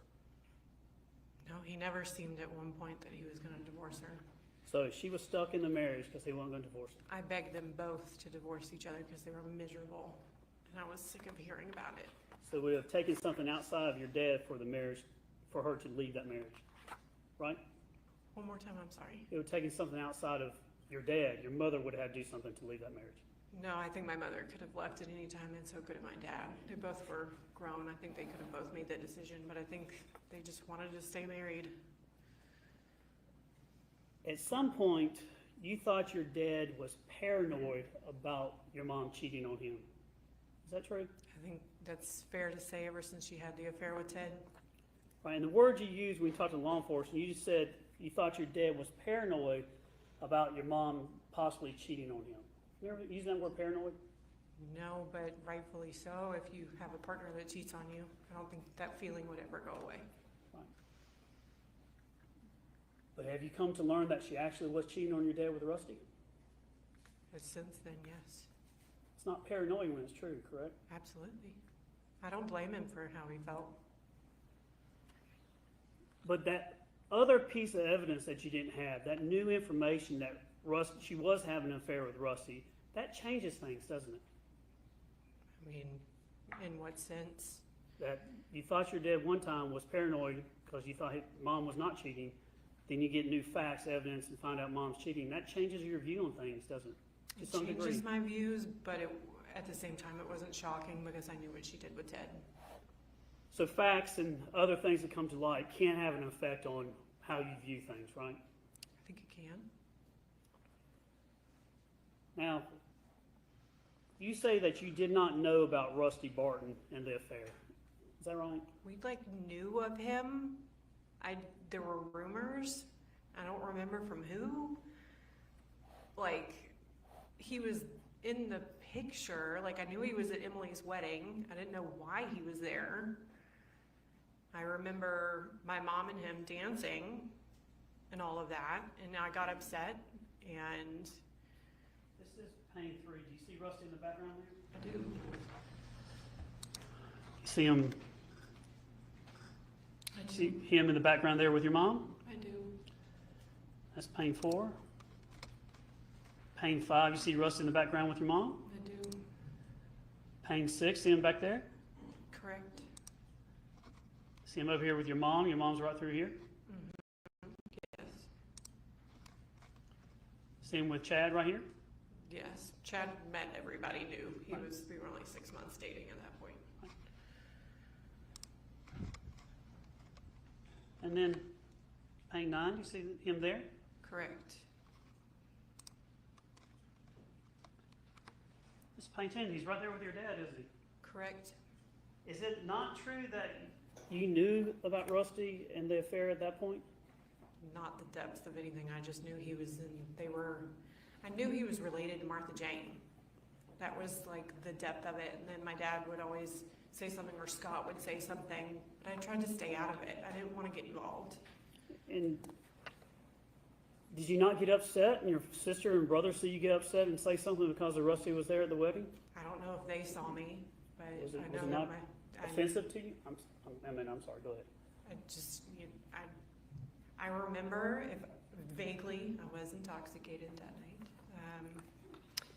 But I remember he was there, and I don't condone that kind of behavior. I don't. So I could see where I would have gotten upset. It's just a situation where you see something like that, you just purposely just almost have ignorance, almost just saying, I don't want to see what's happening. Partially of that, and I knew my dad knew he was there.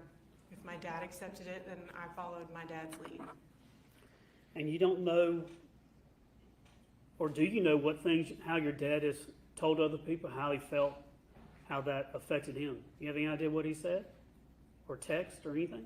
No, I I didn't like to, after Ted, I told him, and the offensive pictures he sent me and the way he involved me with that, I made it very clear I didn't want to be involved. So why did you tell law enforcement on July that you didn't know anything about the Rusty Barton affair? In July, 2018. because I didn't know the depths of anything. But this was 2016. I didn't, honestly, I wouldn't have, I knew he was there, but I didn't know, I thought he was related to Martha Jane. And then I just saw the way that they were interacting, and that wasn't normal. You have learned some new information in this case, but I want to know, in the beginning, you just thought that your dad had heat stroke or something and had maybe passed out on the property on July. Anything could have been 2000. possible. But that's what you were thinking. Maybe he had heat stroke or something, right? Yeah, And then when his remains were found in the burn pile, you were thinking, you were not thinking murder or anything, thinking maybe he just had a medical episode and fell in, correct? correct. You told law enforcement, I just don't know. You were kind of, you just didn't know what happened, right? I was in shock. In shock. You were able to talk to, I think, Sergeant Hands and then Detective Hayes. I don't remember talking to Hands. All I remember was talking to Hayes. And again, Hayes could have told me. I don't remember anything. Right. And sometimes when we have something in our evidence called excited utterance. Sometimes when you're in shock or under the stress, you don't have time to come up with clever things or things. You just come off and just state what's in your heart, right? I would assume. So in many ways, being under stress or being under that excitement, you just say what is really there, right? I guess.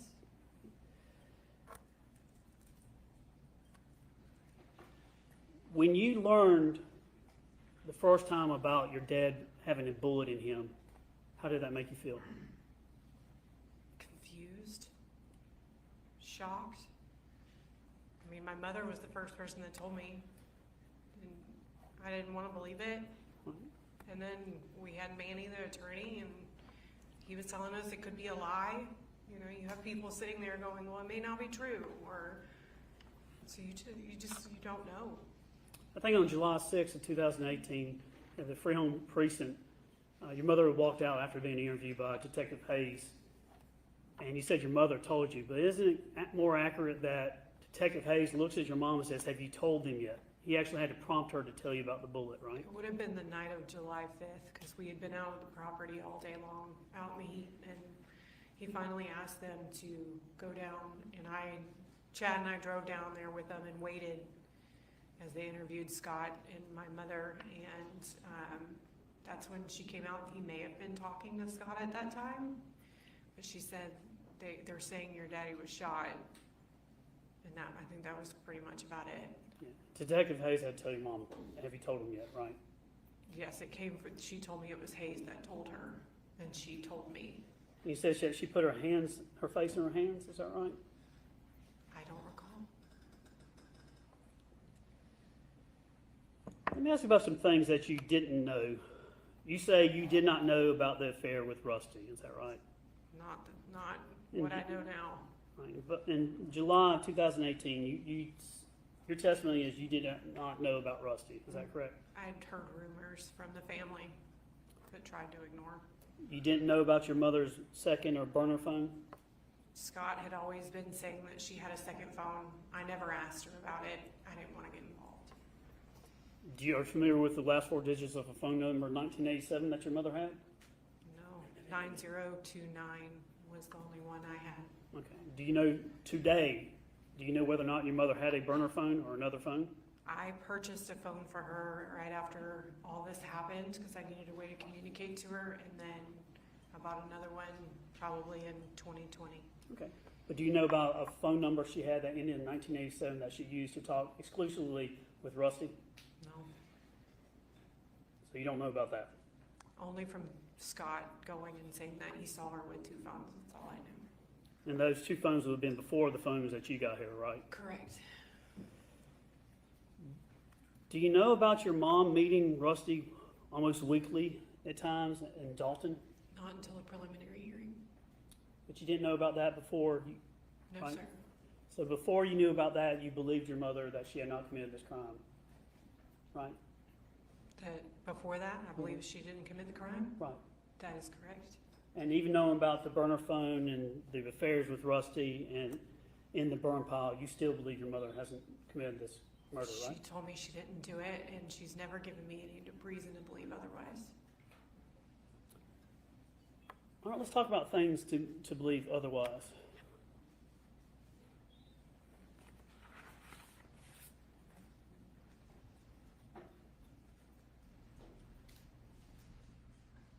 Judgment approach. Fair, so I'm gonna put this, judge this time I tender evidence A. Farris 1. No objection. We'll put it on the screen too, right? Your belief system when it comes to your mother comes from, in many ways, doesn't come from the evidence, it's coming from your worldview or your the way you see things. Is that fair? Yes, and probably a little bit of denial. I want to go to, this is A. Farris 1. It's a phone extraction.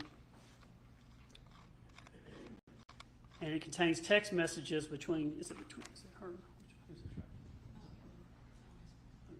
Okay, this is your mother's phone. And I'm on page 2 of the screen here. It's kind of hard, but there's this from and to. Mm-hmm. This is from your mom to you. Did you know about your mother going to Jamaica with Rusty? No. In September the 3rd of 2017, did you have any idea that she had gone on to, I think, had something to do with hedonism or hedonistic or something like that, a resort in Jamaica? No. All right. If you would, this is from her to you. You see your phone number, everything there? Correct. What is the date of this text message? 9/3/17.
It's getting a little hairy, folks. It's getting a little hairy. Yay, yay, yay, yay!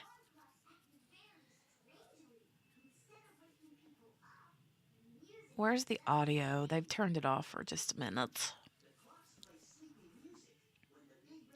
Sorry, I keep myself muted today right now because kiddo's home from school and her TV is on in the room next to me. So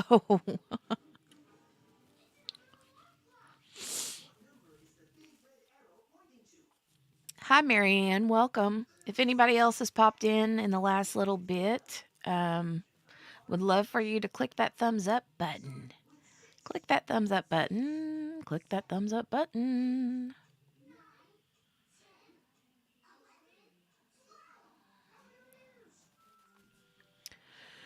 Oh, Melody, Melody, Melody, what have you done?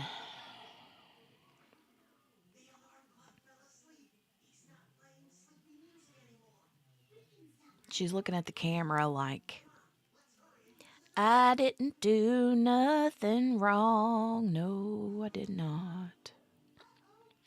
Okay, I can speed it up. Well, not very much because we're pretty much right in real time here now. See Okay. this one? Okay. Keep that one blank so the jury can see from this screen and follow along, but then that's not being put on the camera. So Judge, I just saw another place on here as we scroll. So that's fine. Okay? I mean, they're not looking at this screen, and they got it killed back there, so we're So good. it's not gonna go out even though I see it? Correct. Arguably, we'll see. Maybe you understand what we're trying Well, to do, right? I'll find out tonight when I. Right, we're trying to keep some things redacted.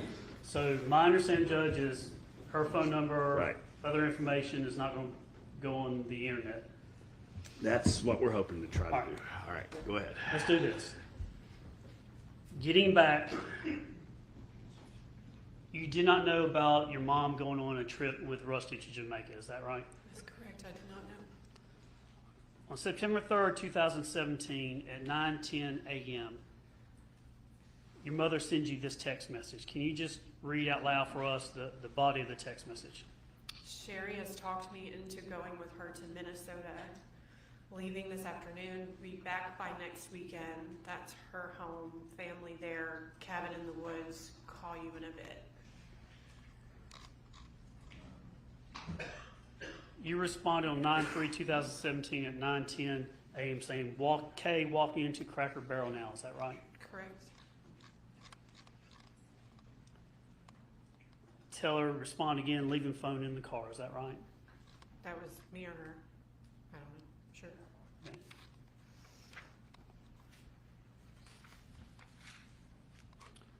September 9th, 2017 at 3:52 p.m., she sends you a text message, and read that, what she tells you about where she's at.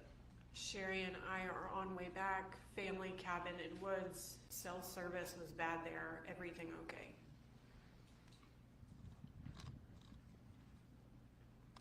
September 9th, 2017, 4:05 p.m., you text her, what do you say? Yeah, I tried calling you a couple of times, I got Emily's baby shower invitation, otherwise everything's same as usual, did you have fun?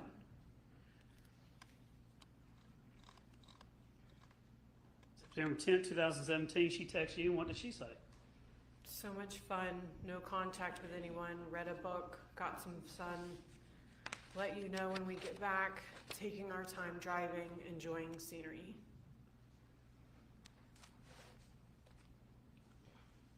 You knew where she was in the sense of being in Minnesota based on what she tells you, is that right? Yeah, I don't remember these text messages, but I took her word for it. You've taken her word on a lot of things, haven't you? That's all you can do with people, I guess.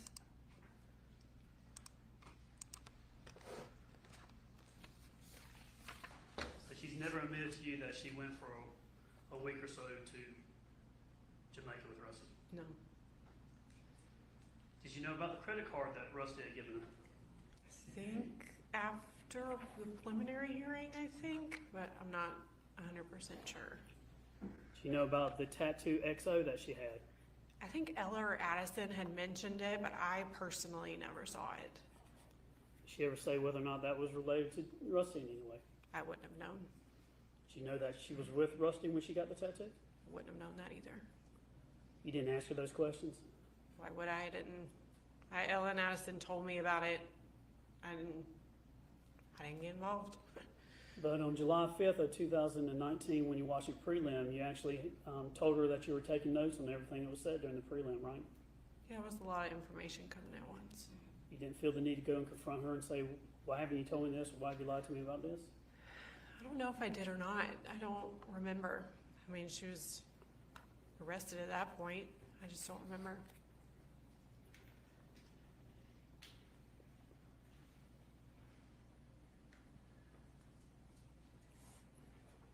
Did you know about her vanishing at times after the murder of your father and going up and seeing Rusty? There was one time that she had left. Scott and Chris and I all knew about it, and she said to me that she was going to see Martha Jane. Do you know whether or not she's seeing Martha Jane or seeing Rusty? I had to take her word for it. I didn't know that she was, I knew she was with Rusty when she got arrested because she called me and said that they had a warrant and she was going in. I had just gotten off work and I was shocked. When it comes to what you believe and don't believe, we know that you believe your mom is what you testified to, but you don't really believe what your other family members were telling you, right? No, I believe I think we all have our own opinions, and I think that they deserve to have their own opinion. I never asked them to, from what I recall, to believe her. I just said to give her the benefit of the doubt and let the justice system, let the investigators do their job. But there were times where, even though it was testified to in the prelim about a bullet, for the longest time, you never wanted to believe. You believed law enforcement was lying to y'all about a bullet being found with your father. That's what the attorney said. But So you it was believed hard right? to, I wouldn't say I didn't know what to believe. Well, you didn't come out and say, I do believe it. You were saying people, you weren't certain of that, right? I didn't know what was true.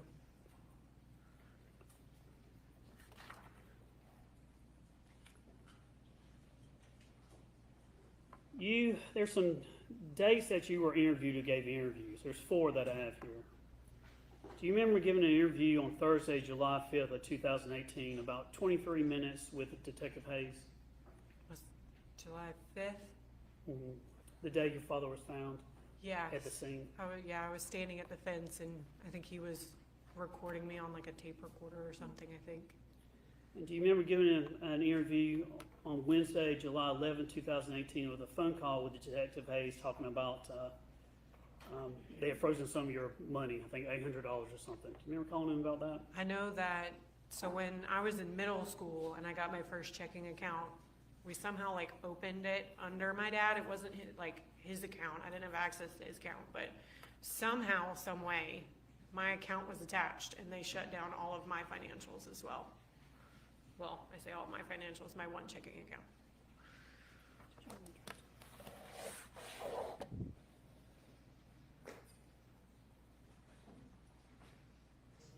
So, Donnie, yeah, she was in Jamaica with Rusty.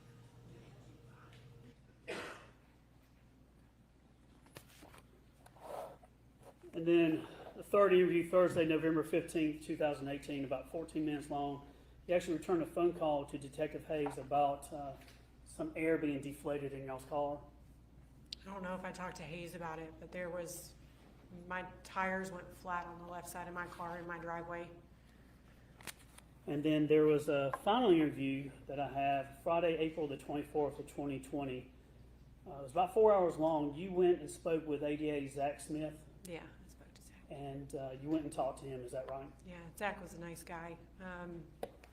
He approached me after being here one day. I don't know if it was the preliminary or something, and he kindly asked me, because I was a little upset that nobody wanted to talk to me. I'm like, it made no sense to me that I wasn't talked to, and I was like, you know what, since he asked so nicely, and I think it was a couple of times, and I was like, okay, I'll sit down and talk to you.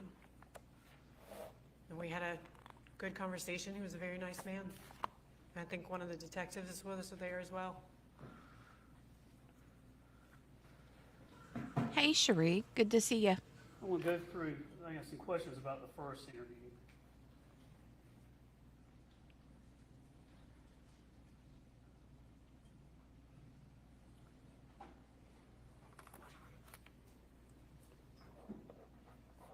So Thursday, July 5th, 2018.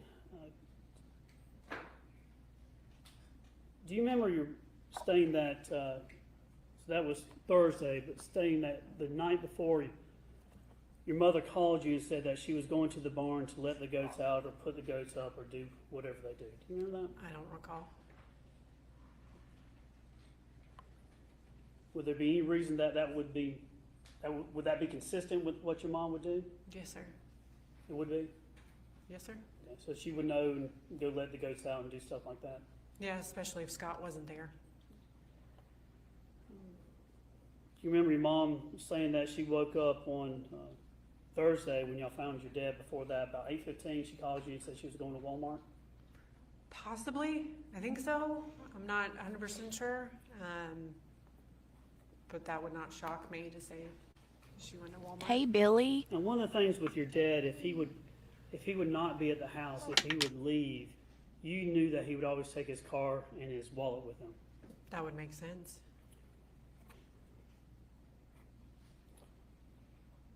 And on the 5th, when law enforcement was there, you described that you, once the remains were found, you kind of went into full panic mode. Yes. So what happened? I went into shock. Do you remember your mother telling you that your dad was burning stuff on the burn pile on Tuesday? That was, yes, because Chris was dropping off Addison or went up there for something and said he was burning shrubbery and things like that. The fact that you had walked by the burn pile on the 5th and it was still hot. Yes, sir. Now, as you were looking for your dad, you did go down to the basement, to his office down there, and you found where he had sent an email Tuesday morning at about 8:30. Remember that? I couldn't get on his computer. His No, computer. you found some paperwork or something down there? Oh, I don't recall. I just remember trying to tap on his keyboard, but he always had a password on it, and I couldn't.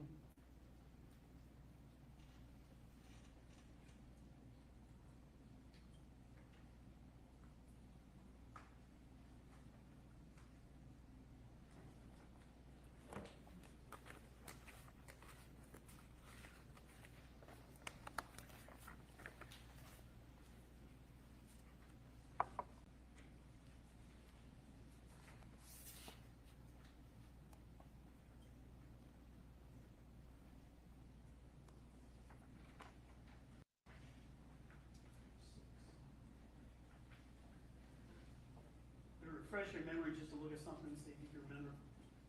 This is a not official transcript of your interview, but I'm going to show you something from your interview. This is page 6 for the record. If you would, just read, just to yourself, just those 2 paragraphs. Which these two? Yes, ma'am, just right there will give you the context about it.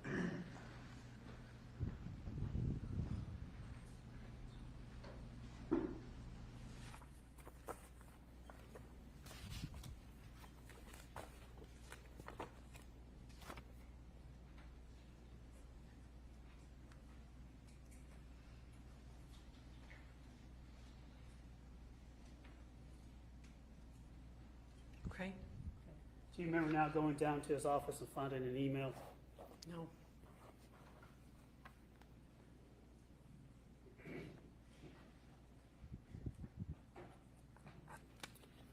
That morning, you did walk up to the barn and saw the tractor, is that right? I really don't remember if I saw the tractor or not. I would assume I did. Hard to miss. Do you remember telling law enforcement that's how Mom and Scott knew they did something with the tractor yesterday because the tractor had been moved and the RTV had been moved? No, sir, I don't remember that.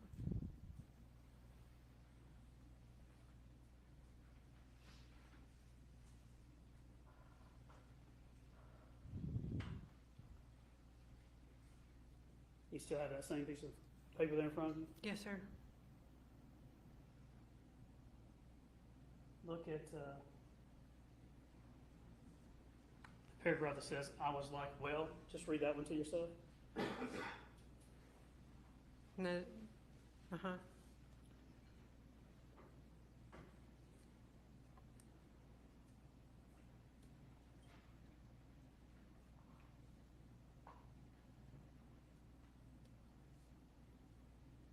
Okay. Now, does that refresh your memory that you did say that that's how Mom and Scott, they knew they did something yesterday because the tractor had been moved and our TV had been moved? Unfortunately not. Do you remember telling law enforcement that you can tell that, I can tell you that tractor's always parked underneath the same awning if they are not doing something with it? I knew it was always parked under the same awning.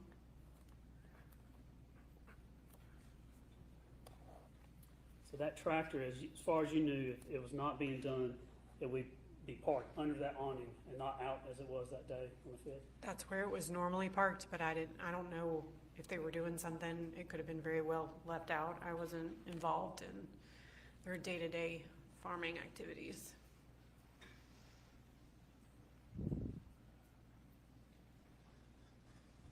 you had a view that sometimes you're.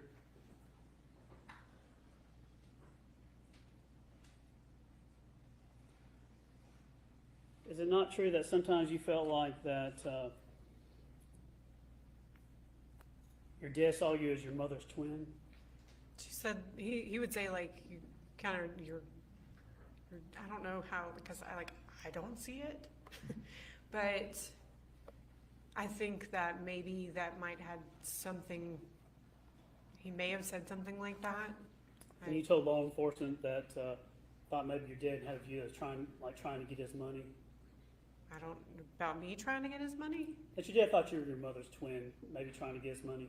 No, I don't think it in that sense. I think it in the way of like our behavior, I guess, in the sense of I don't really know how to put it, but it was Hey, didn't have anything Spins. to do over Work and money. lurk I never away, asked him ma'am. for anything. Except for my wedding, but he gave me permission for that. Would it help to refresh your memory, see if it would help to look at another thing? Sure. This is page 9 for the record. Just read that to yourself, that top paragraph.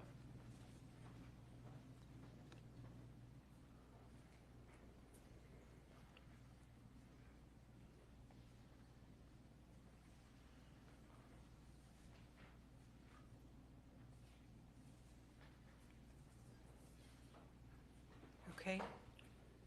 So does that refresh your memory that you did say that sometimes he thought of you as your mother's twin, and I guess was I knew that he thought we looked similar or acted similar, I guess. So I knew he thought we had similarities. and that essentially you were the only child. You said you were the only child that was not trying to get the money. Is that right? That's correct. Because that's how you felt. Is that you were the only one not trying to get the money. Money didn't mean anything to me. Right, but your dad did provide a lot of help to Scott, especially, and Chris and Emily, right? Yes, because they asked for it, They relied on him in many ways for finances, right? unfortunately.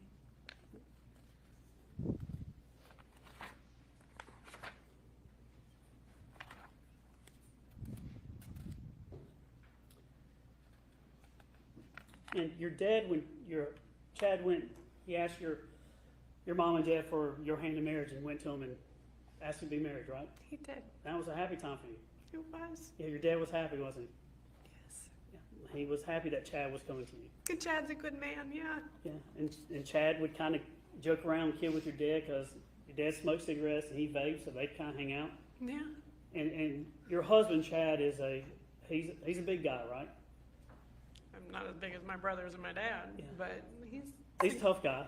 6'1". Yeah, he's a tough guy, isn't he? He's an alpha male. Yeah, he is. And he's loyal to you, isn't he? Yes, he is. And loves you to death. I hope so. Loved your dad. Yes. Tried to hang out with him. Yes. And in fact, it hurt you when your dad approached you and thought that maybe Chad was doing something with Melody. Correct. That really made you angry. Yes.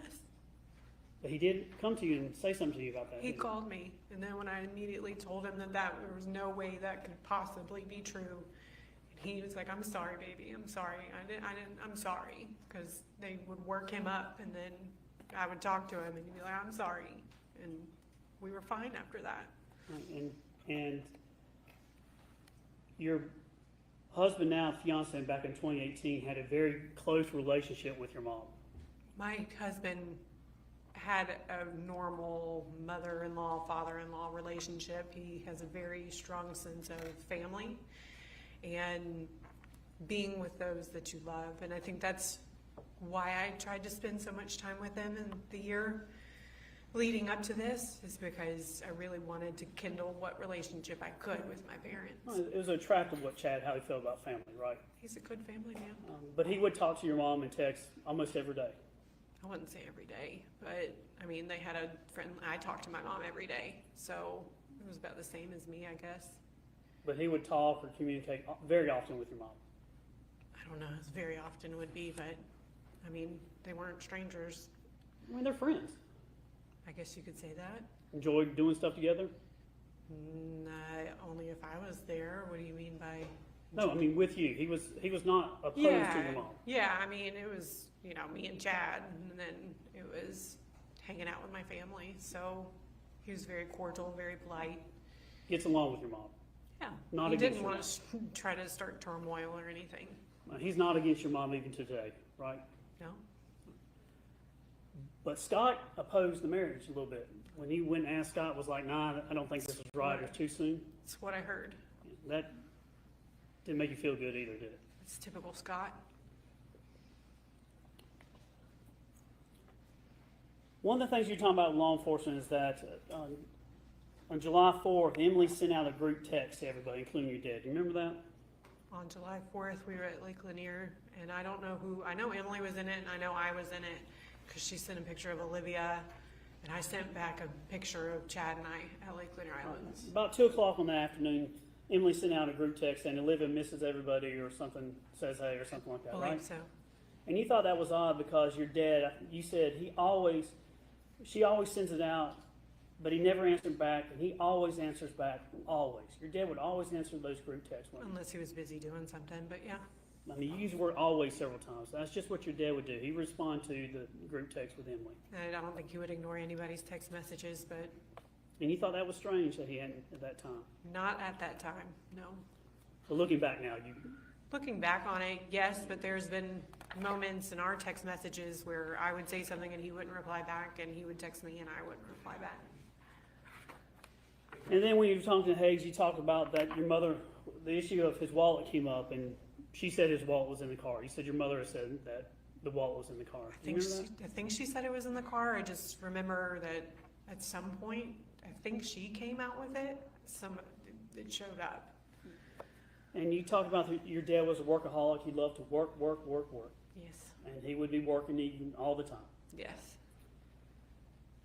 Does it surprise you, or is it shocking to you that during that first conversation, you didn't mention anything about the guns with Scott? What do you mean? You didn't say anything about guns During what conversation? I'm sorry. with Hayes, Detective Hayes. I couldn't think straight. Do you remember saying that you were upset or angry with the sheriff's office because they made y'all wait outside in the hot sun until they talked to you? That was a long day. It It was was a a long painful day. day. Very painful day.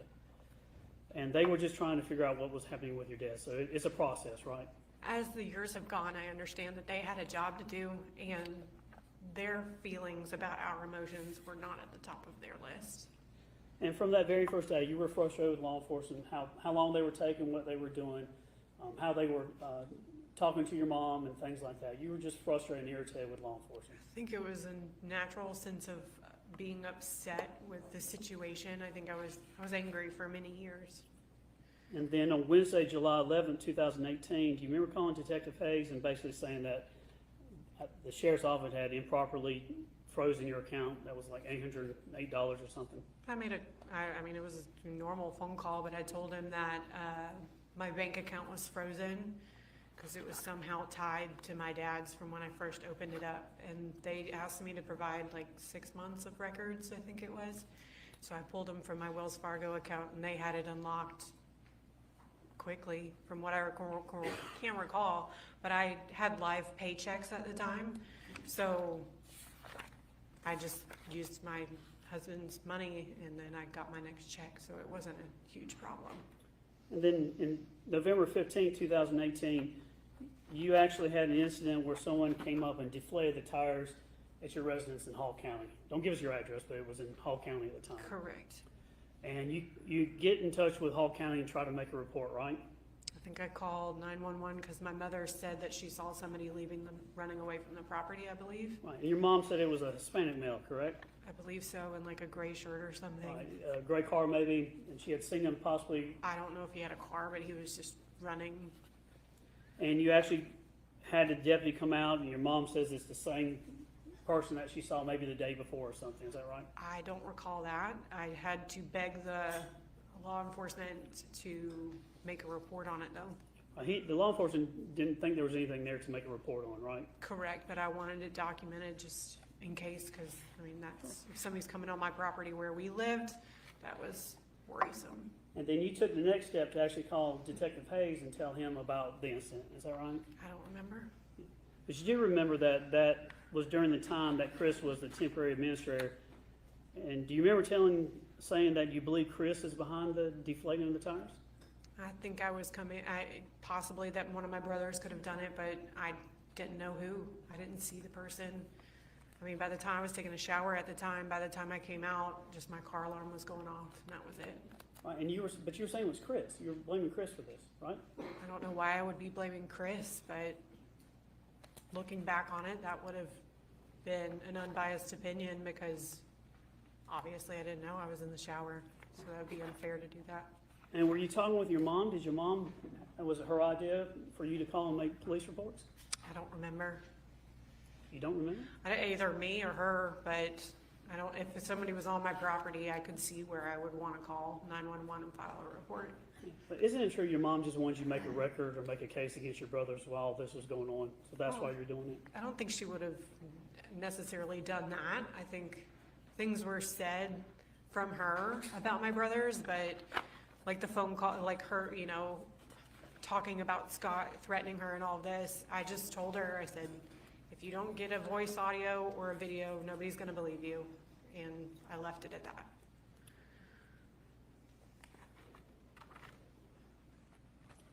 You haven't heard the jail calls that we've had between you and your mother, have you? No. Do you remember on June 25th, 2019, having a phone call with her where you talked about writing everything down for the attorney? Do you remember talking to her about writing Pertaining stuff to down? what? Just writing things down to give to the attorney. Which attorney? The estate attorney? Whichever one you were talking about. Do you remember talking about the attorney? I remember that she was giving me a list for the estate attorney because I had a legal document stating that I could take her personal assets. Do you remember Chad being on the phone and saying, we're going to do whatever we can to make this shoot go away? He didn't say the word shoot. He just make this go away. I was like, that's something weird. I mean, we were just trying to be positive, and it was a hard time. We were having to go through my parents' house, and Do you remember saying it's all about the money, money, money, money? everything seemed about money all the time. And you wanted to make sure that the attorney had all the things he possibly could have? It was the attorney's responsibility to protect the assets. And do you remember the conversation there about whether or not Rusty is keeping a check on Chris on Facebook? No. Do you remember on June 26th of 2019, another phone call talking about, did Rusty give you a list of things to get out of the house? I don't recall that. My mother said many things on phone calls, but she gave me a list, and I knew what to get. But you don't deny that around this time you were talking to Rusty on behalf of your mom? I really don't recall. There are a lot of times, there was times that she was like, reach out to him, and I did not do it. I didn't want to talk to him. Do you remember your mom in a phone call on September 6, 2007 saying, does Michael understand the severity of Chris and Scott? No. But that sounds like something she would say. She was very concerned about Chris and Scott. How about that we enlightened them? We got the majority of key facts. I got all that to them. Do you remember that conversation all about getting information to the attorneys about Chris and Scott? No, I assumed that she would have told everything, and I've always been very open and honest about situations with my brothers. That same phone call, do you remember her instructing you to call Rusty back and talk to him some more? Probably. She asked me to call him, and I tried to not do that.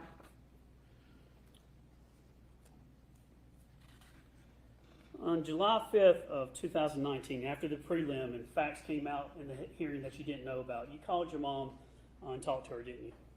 I would assume so. Do you remember telling you or saying, let me caution you not to say anything on this phone call? I said that, or she said that? She. I would imagine so. She was always, I knew the phone calls were being recorded, and I didn't have anything to hide, so she would say that. I don't know. Well, I'm not saying you said that. I'm saying Yeah, she said. possibly. I would assume so. I would assume her attorneys advised her. Do you remember after learning new information, including he's in the burn pile by Rusty, that phone call, do you remember telling your mom that you have a few questions for people? Yeah, that was a very concerning piece of information. And But that's the phone call to Rusty when I had to go get the dogs. And I and he had talked to him on the phone. I said, did she say this? And he said no. And then other phone calls, you keep talking about you still stand where you've always stood with your mom. In other words, you still believe that she didn't commit the murder. Remember saying things like that? I was definitely far more like, I believe everything of my mother. I understand now that this is not my spot to investigate this, and there's no way for me to know everything. Just like Zach told me, y'all have all of the information. It's very hard for me to form opinions, and when I just don't know. Did you know that your mother said to Rusty, if you don't stop talking, you're going to single-handedly hang me? No, I don't believe so, unless that was in a preliminary hearing. Did she ever say anything to you about be careful on the phones? She always did, but I didn't have anything to be careful about. Did she ever ask you to be quiet or shh, don't talk about things? Yeah, but then she would go on and she would ramble and ramble and ramble about things after that. You agree with me that this whole ordeal is just awful for you, right? Traumatizing, And it does upset you, doesn't it? very much. And you have strong feelings both directions in this case, is that fair? I stand right in the middle, and I pray y'all can do your job and figure out what happened. And you just want the facts, the jury to hear all the facts and make their decision based on the facts and the truth in this case? Absolutely. You agree with me that you do have an interest in the outcome of this case though, right? How would I have an interest? I mean, your mother, you don't want anything to happen to your mother, right? I would hate to see her go to jail, prison. Nobody wants to see their mother in that situation, but if she had something to do with this, then that's where people go who have done things like that. You agree that we have to, in cases like this, we really have to put the emotion aside and just follow the evidence? And that's why I cannot do your job. Would you agree, though, that when you're following the evidence, you have to include and consider everything, including things like the motive, if someone has a motive?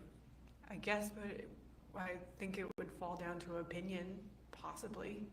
You agree, though, motive is what prompts the heart to do something, though, right? I guess so. If you don't have a moral compass or a sense of a relationship with God, then I guess so. You'd have to consider the means, the ability to do this, right? Repeat that? You'd have to consider the fact someone's means or ability to do this crime, right? Yeah, I guess you would boil it down to sheer physics of it all. Yeah, and when you boil it down, you have to consider who had the opportunity, who was there at the time that this took place. Yes. You can't just say Scott did it, Chris did it, she did it. I mean, that's kind of inconsistent. That's kind of like throwing spaghetti against the wall. You just have to boil it down to what the evidence speaks of, right? That's correct. You also have to consider who was present on the property in July 3rd at the time that the murder took place. Who was there and who was not there, right? I would assume so. You'd have to also consider phone records in this case, wouldn't you? All evidence is evidence. And you don't know those phone records, do you? No. You don't know the GPS evidence in this case, do you? No. You don't know the geofencing evidence that shows who and only whose phone is on the property at the time and after the death of your father.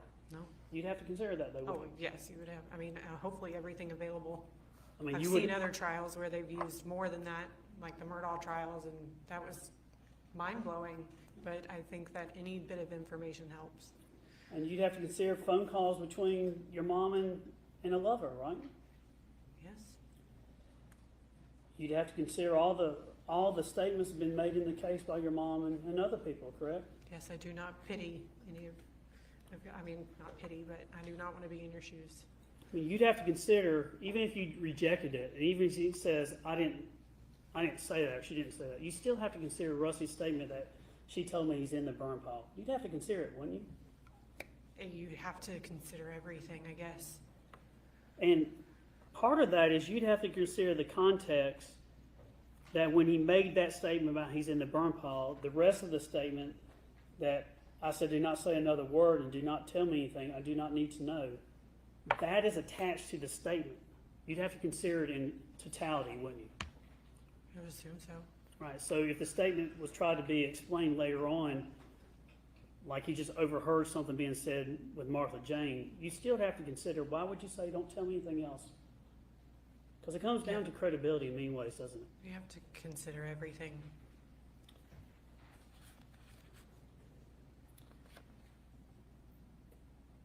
Did you know your mom had a text message one time about your dad says, I hope you die alone in a gruesome death?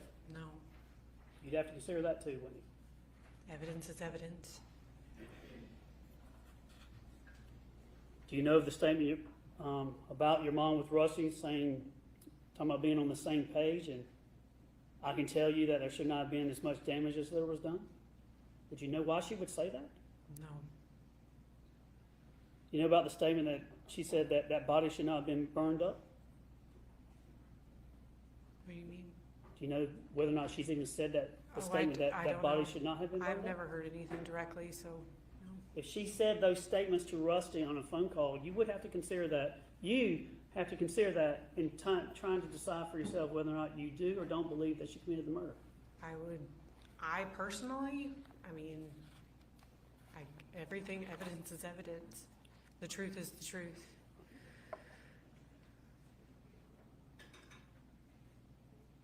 If someone intentionally commits a murder and burns a body, and they're not crazy, they would be conscious of what they did, right?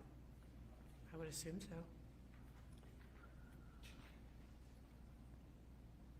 As you would have to consider in this case, and you yourself would consider, if there's a lot of lies and deceptions, wouldn't you agree with me that that speaks to the guilty mindset of the person that did it? I don't know.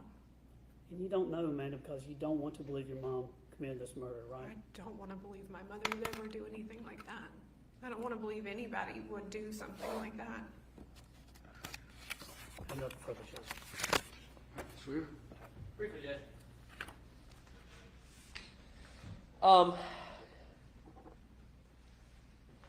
Your mother and Chad did not have an affair. No.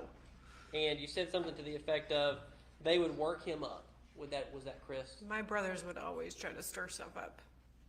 So that's where that idea came from. Yes. Okay. Because I told my parents he had a drinking problem and he was mad, and that was his retaliation in You my agree eyes. that's very cruel. That's a cruel thing that your My brother has said and done things in the past years since this has happened that are very cruel, that are unforgivable almost. But as a Christian, I have to forgive him and understand it was the alcohol.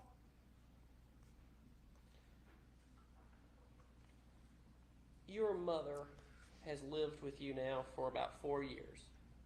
Yes. And in those 4 years, she has never admitted to anything, has she? Never. And she has always maintained her innocence? Correct. We've had some serious conversations and the story remains the same. You mentioned, it sounded like you were kind of trying to do your own investigation into this case 6 years ago. Is that kind of what it... At the beginning, Right. and then I lost. You can't do anything when you don't know anything. And I grew up and I understand that I can't control everything and God's will is God's way. And that's it. But also, is it fair to say that you felt like nobody was questioning you, asking you what happened? Nobody wanted to talk to me. Until somebody who used to be in the district attorney's office spent 4 hours with you. Yeah, he came out of his way to come up to Hall County to talk to me and my husband. And you felt like you were finally heard Yes. years after this incident took place.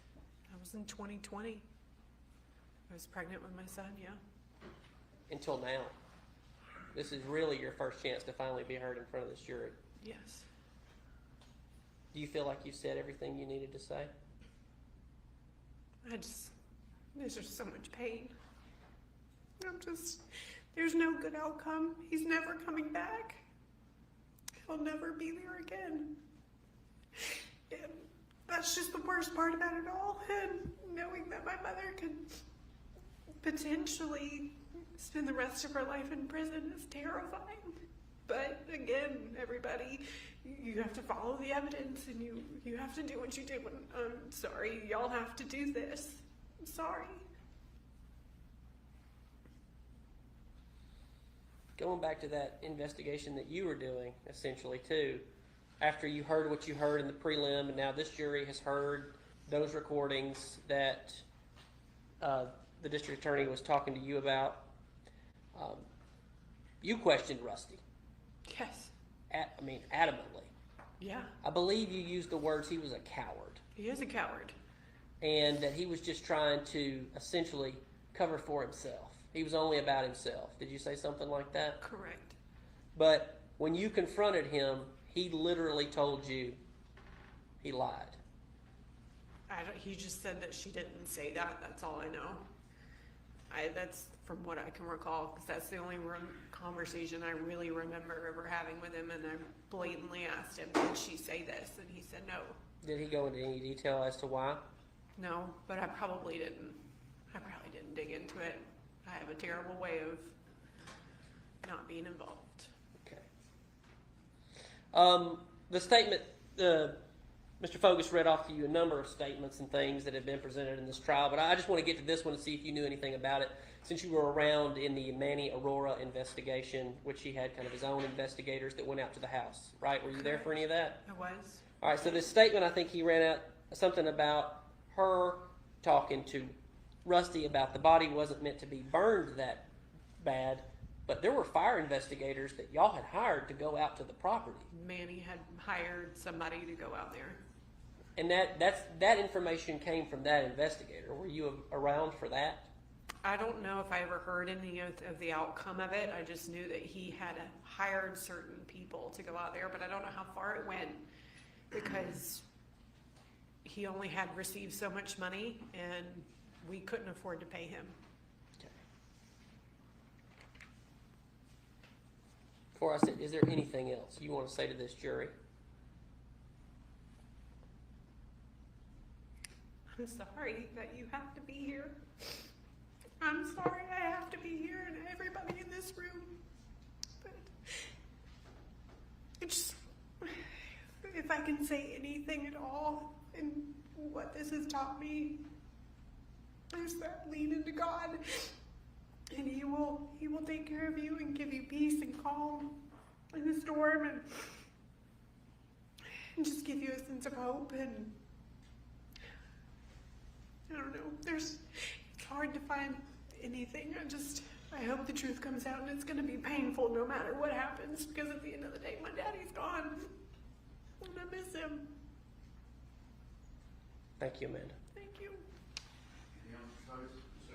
All right, thank you, ma'am. You can sit down.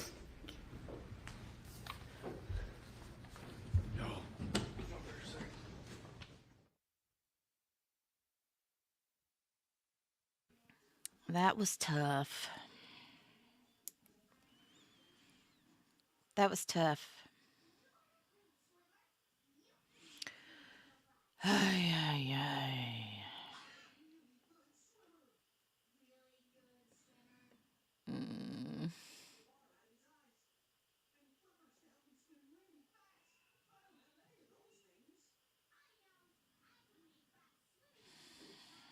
Traveling. Next witness is an expert who is traveling here today and will be ready first thing in the morning. So we are on track. I believe the evidence will close tomorrow afternoon at least. And then our plan is to, we're going to do some work on the charge conference this afternoon and probably wrap up that tomorrow afternoon. And then I've told the lawyers I would give them the day off Wednesday to prepare for their closing arguments on Thursday. So y'all are excused from service on Wednesday. I'm not going to say you can't work or something if you want to. That's going to be problematic if you do. So if you do go work, you can't talk to anyone about the case at all, and everyone's going to want to come talk to you. So you're going to have to wear headphones and blinders and put tape over your mouth. So maybe working's not the best idea. If there's some way you can work from home, that would be fine. He cracks me up. I'm not going to say you can't, but those are going to be problems. All right. With that, we're going to break for the afternoon. We'll be here first thing in the morning, up and running as close to 9 as we can. I know that there may need to be some discussions with the expert, so we may not start right at 9. I'm going to see if we can get the expert here a little bit early so the state can talk to them, but they may need to. Anyway, we'll see how that goes, but I still think we are on track to finish with the evidence tomorrow. All right, with that, y'all can be excused.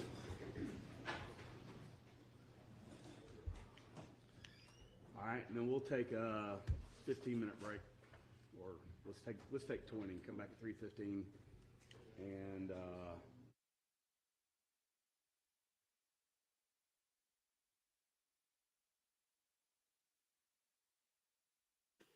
Okay, so looks like they're going to be back at 3:15, and they're going to do a little bit of work on their charging conference. So I don't know. We'll see. We'll hang out and see how that goes.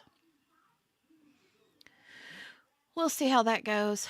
Sometimes they get a little bit feisty during their charging conferences, but not always. Not always. It would probably actually be sort of boring.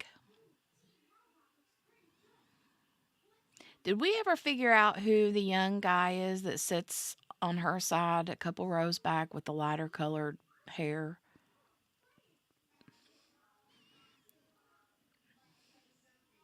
I'm wondering who that is. I'm wondering if it's not one of the in-laws, like one of the son-in-laws. Can y'all hear my child in the background coughing? God love her heart. She's over this ear infection just as much as I am.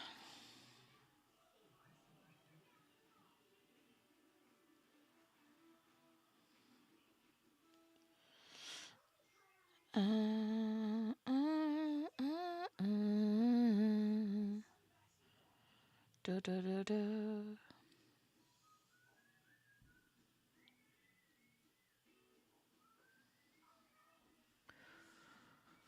Ay, ay, ay. Yeah, okay. We're caught up in real time now. We are caught up in real time, y'all. Did you guys have a good weekend? Tell me about your weekend. What did you do over the weekend? Maybe Amanda's husband? Yeah. Probably because he's sitting on her side. If it was Emily's husband, is that her name, Emily? Maybe I can't remember. I think it's Emily. They would probably be sitting on the other side, but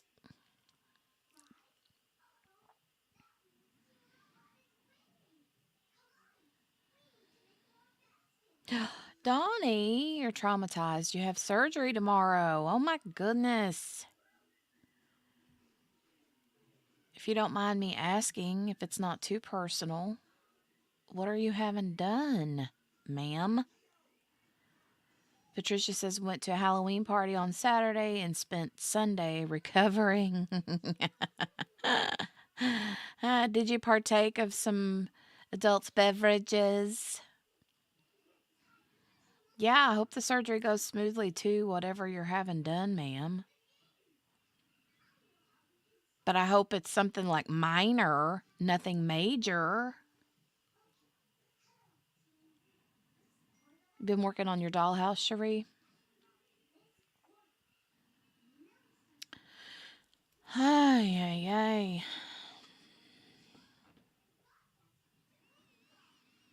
Well, I spent the entire weekend with a sick kiddo. Right, spins. If I never see another hospital again, I would be ecstatic. 3 small drinks over 5 hours, but I felt so icky. Ugh.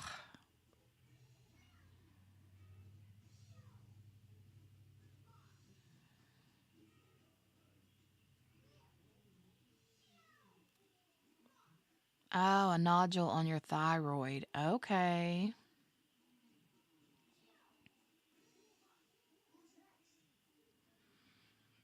Mm.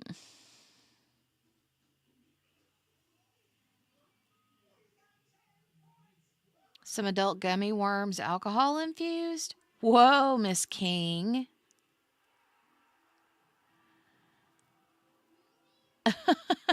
That's cute. Oh my gosh.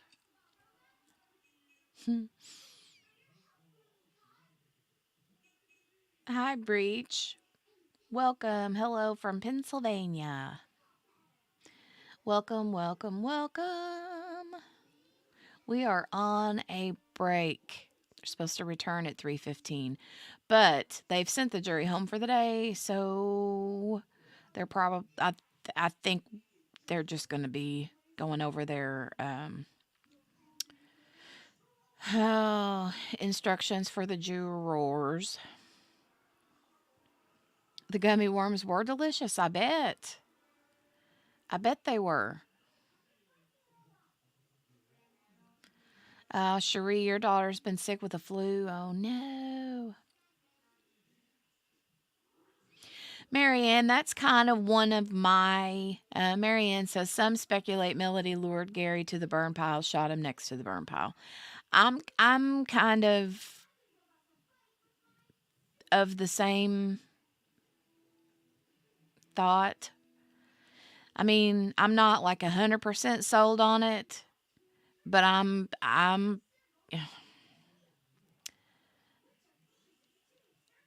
mean, it makes sense to me. It makes sense to me. But, you know, I kind of feel like what happened was whether it was her or one of the boys, I feel like they shot him in the house, nipped him, whether it went through, I think maybe like a minor part, maybe like an ear or something that caused very minor bleeding. And he runs down into the basement and out the doors and runs to try to get away from her. And she shoots him right near the burn pile. And that's where he landed. Yay, Margaret finally got chips this weekend. Yay.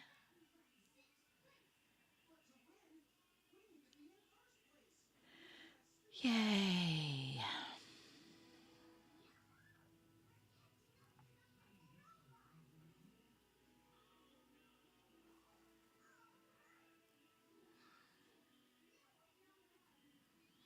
Otherwise, I just don't see how. I mean, she could have never moved him by herself, especially from the house. I don't see that happening. Mm-mm. So, I think Rusty's out of the picture.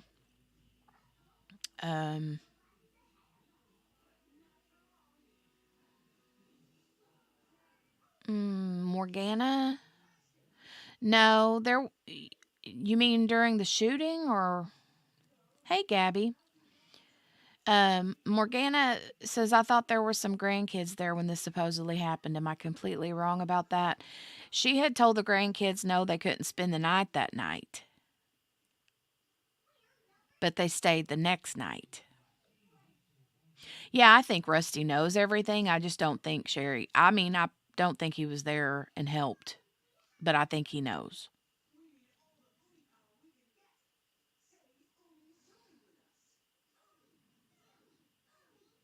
Yeah, they had the two of the girls had asked I think they were Chris's kids, had asked to spend the night because they had just got there for the 4th of July weekend or whatever.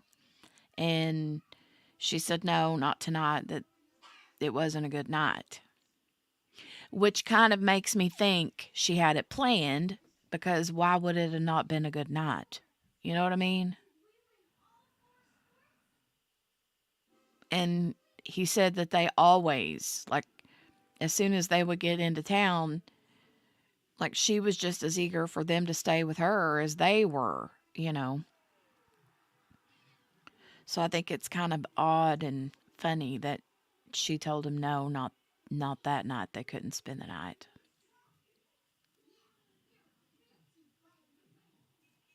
Yeah, she was busy. She was busy, all right. She was busy, all right.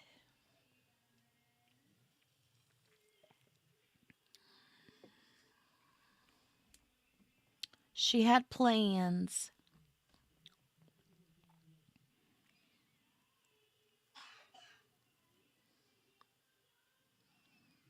Busy, busy, busy.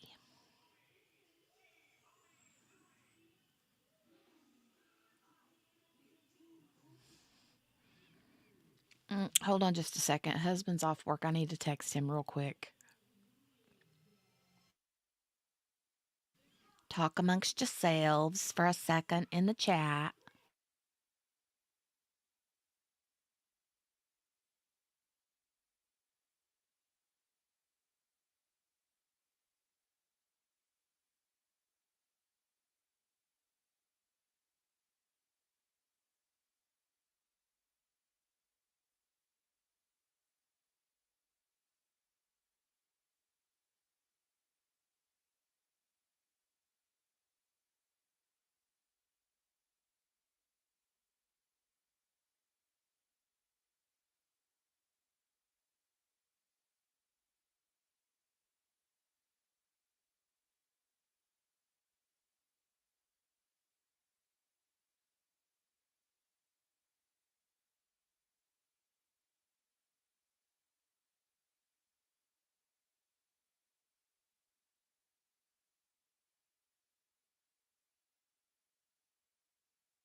I'm back. Spence wants to know who all's dressing up for Halloween.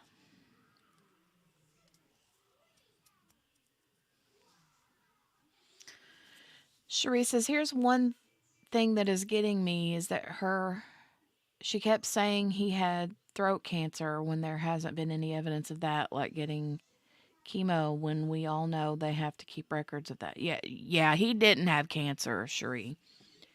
He did not, no. She just used that as an excuse for, you know, being in a relationship, which was strange. But anyway, yeah. Rich says, is it going to be something like the Dan Markle case? Little by little, the family gets arrested and tried for murder. You know what? It's very possible. Very, very possible. I mean, if she gets found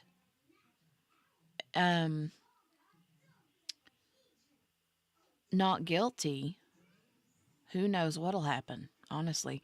Last week, while I was streaming the Sarah Boone case trial at the same time as the Farris trial, I missed the one gal that was on the stand that was the, like, forensic digital cell phone person. She was the one that supposedly had the new evidence. Did anything ever come of that? Because I completely did not get to that part over the weekend. I tried to get caught up some over the weekend, but I didn't get everything. So I don't know whatever came of that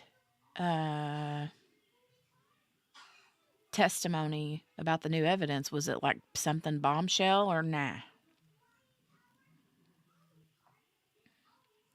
Pickled Bird said, I think the son had something to do with it. Yeah, I don't know. I keep going back and forth on whether he did or not. I mean, in my opinion, whether he did or not. I don't know. I really don't know.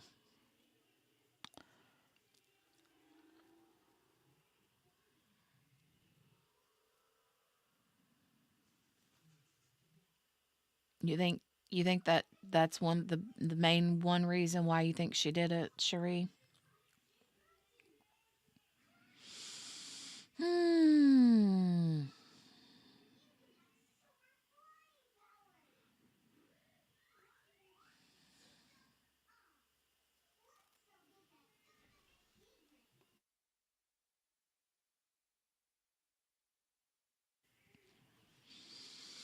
I don't know. I don't know.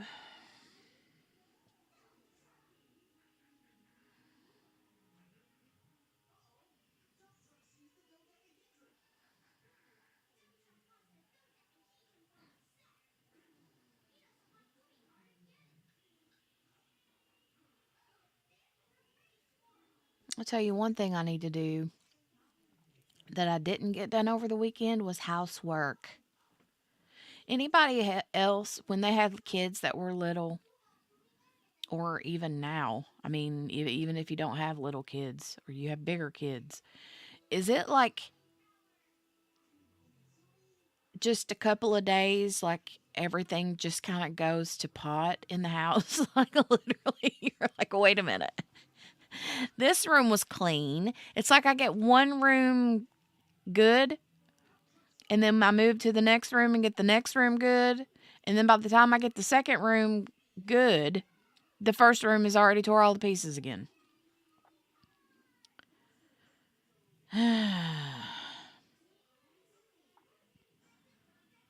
It's like clothes and shoes and toys. Oh my. Clothes and shoes and toys. Oh my.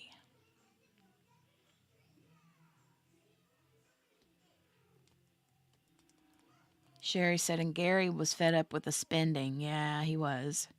He was. From all of them, not just her. Apparently.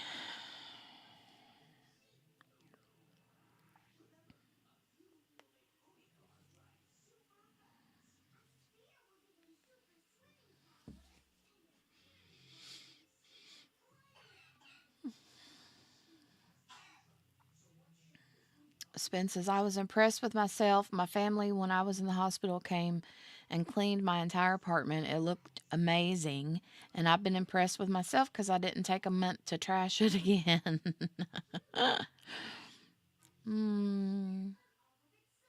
Oh, thankfully, Henny can, she says, been there, done that. Patricia said, my house gets like that and I don't even have kids. Well, just wait.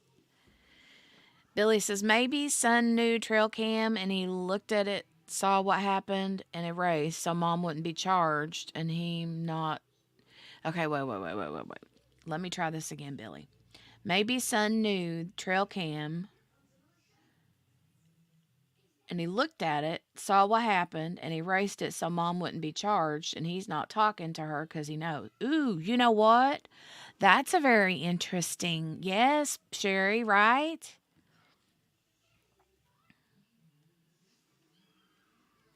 Patricia said, I didn't do hardly anything around the house this weekend, just the essentials.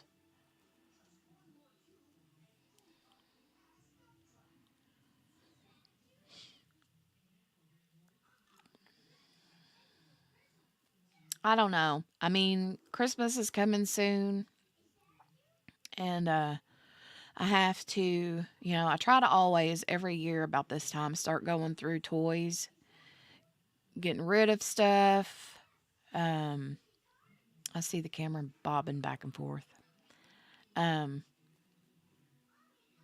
But you know how it is,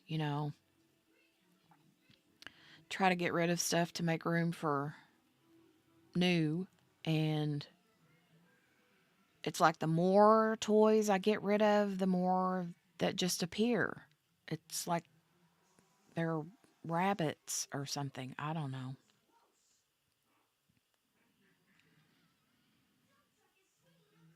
The more I get rid of. And it's not just with toys, it's with anything, right? I love whenever you can just get like a garbage bag and go through the entire house picking up just stuff, junk mail, packaging, bubble mailer. I mean, just all the things like that. And I just try to go through and sweep the entire house. And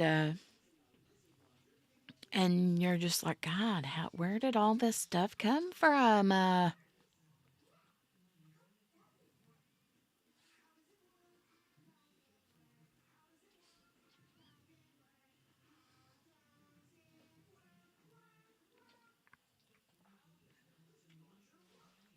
Cherie says, I remember when my daughter was little, I was busy doing other things, and my daughter was up in her room going through all of her clothes and toys, throwing away all the broken ones and getting rid of things, and I didn't even say anything to her about it. Aw,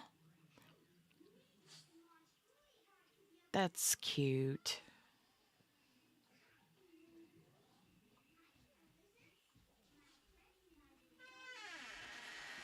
Goodness gracious. Mom. What? Did she eat your sandwich? This child of mine will not quit sitting down her food, and then the dog gets a hold of it. And now I think she's just doing it for funsies.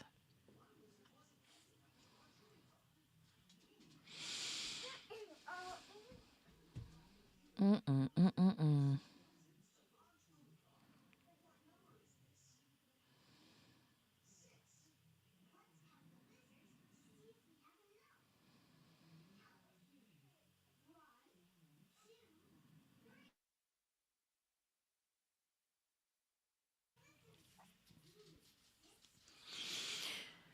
Ay, ay, ay. Well, I really hope Poppy enjoyed that sandwich. I hope she did. Right, Margaret? Mom. Mom.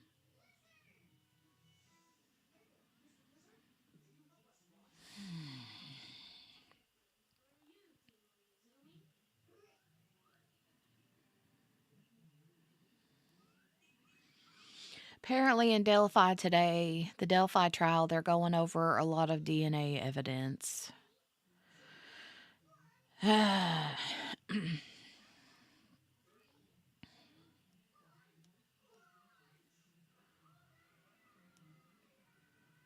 Lots of DNA evidence.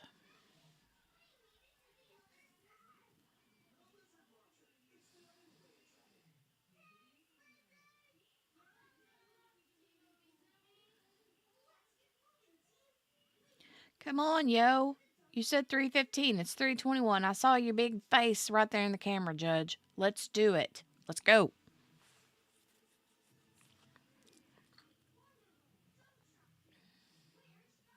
Oh, that's cute, Cherie. Miss Independent.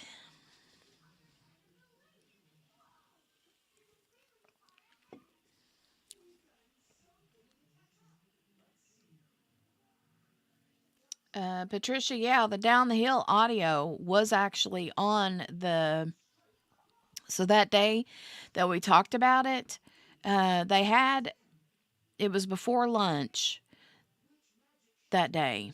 And when they came out at lunchtime and gave the update was they heard the video, saw the video, but they didn't hear anything saying Down the Hill.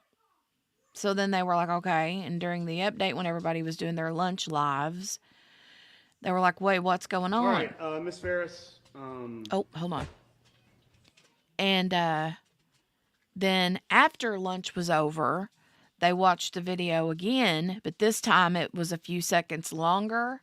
And at the end, you could hear him say that you could hear someone say down the girls or guys down the hill. And you could actually hear one of the girls say, but there's no path. And yeah, so Miss King said Grizzly had Andrea the lawyer on, and she gave a really good recap. Yeah, Andrea is amazing. I love watching her recaps. Now, the last one she did, was it Saturday? Yeah. Ended up being like 6 hours long, and I haven't even made it through it yet. But she was very upset on Saturday during her recap. So, anyway, let's see what he's going to say to Miss Farris. We're reaching the end of the trial. I know that you've had many discussions with your attorneys, but I'm not asking for a decision right now. I'm just giving you information, and then you and your attorneys can talk and give me an answer specifically tomorrow. But I'm going to talk to you about whether or not you want to testify. Now, you have capable attorneys who are giving you advice and have been giving you advice throughout the course of the trial, and you should take that advice into consideration. Whether or not you testify or not is ultimately your decision and your decision alone. And that is actually one of the few things that you can, although the lawyers are the ones who make objections and decide which witnesses to actually call and make strategic decisions on your behalf, you can actually override them if you choose to testify. So that is something that is purely within your decision. You should take their advice into consideration on whether or not you testify. If you choose to testify, you'll be cross-examined just like any other witness, and subject to that cross-examination. And you've seen how that can go for various witnesses. If you choose not to testify, I'm going to instruct the jury at the end of the case that they are not to take that into consideration in reaching their verdict. You understand all those ramifications and those rights. All right. So again, I'm not going to ask you to make that decision today. I will want to know probably first thing in the morning, though. I know you are calling your other witness, but I would want to know, and you still could change your mind, but I would like an answer in the morning before we start with the jury. That's fine. All right, and then, like I said, she could change her mind either way, but I want to have an indication, and then we can plan what we're going to do tomorrow. I'd like to go over the jury requests, jury charge requests. They're pretty straightforward. Y'all both mostly asked for the same things, and I don't really have a problem with any of the requests.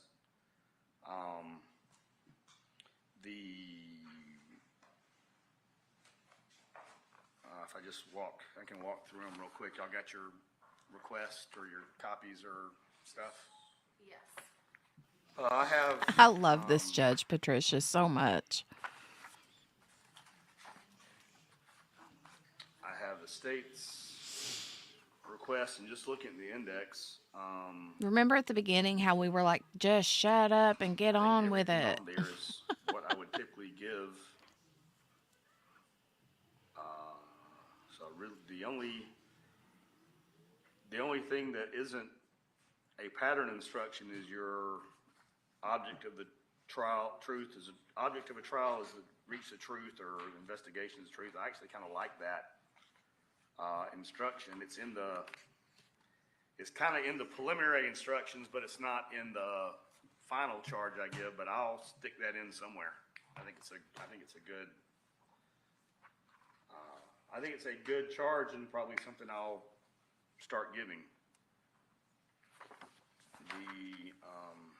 Do y'all have any objections to the state's requests? The only one that we have any objection to is they filed an amended one. Right. Requesting the contributing to the death of another.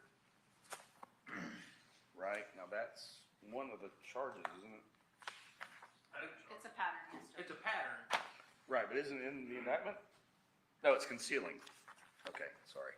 Yeah, contributing to the death for the murder charges. I have that on the back, okay.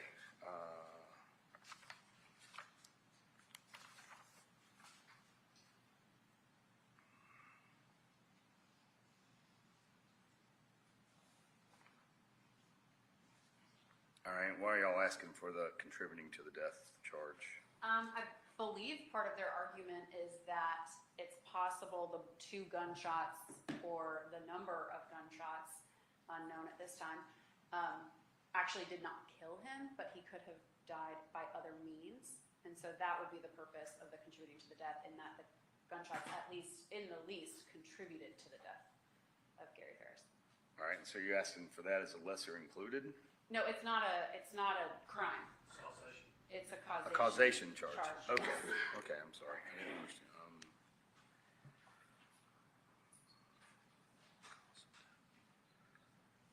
Okay. All right, I think that's fine. We just note our objection for the record. All right. All right, and in the defense's requests,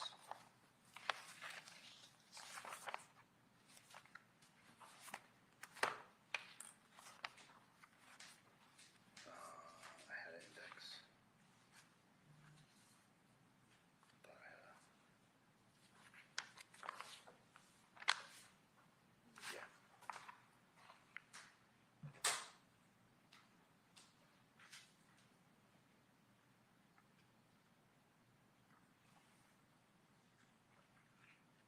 I had a question about the cooperation charge.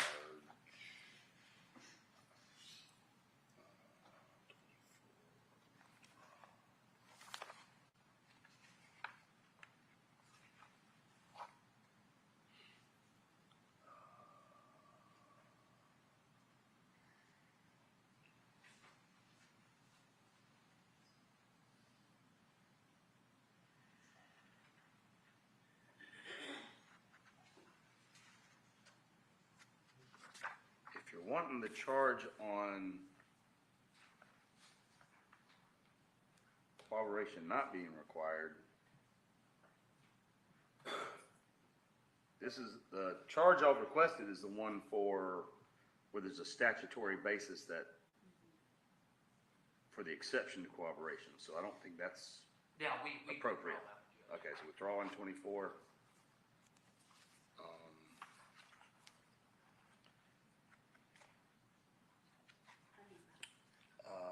I'll give mere presence, I'll look at mere association. I typically give that if there's some kind of co-defendant. There isn't. I don't think it's necessary in this case, Judge. Okay. I don't think the evidence played out that way. All right, We'll withdraw that one too. okay, so that one's withdrawn. Which one you giving, Judge, not giving?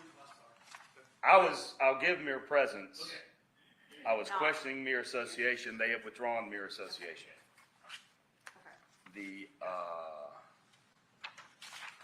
one of y'all had the,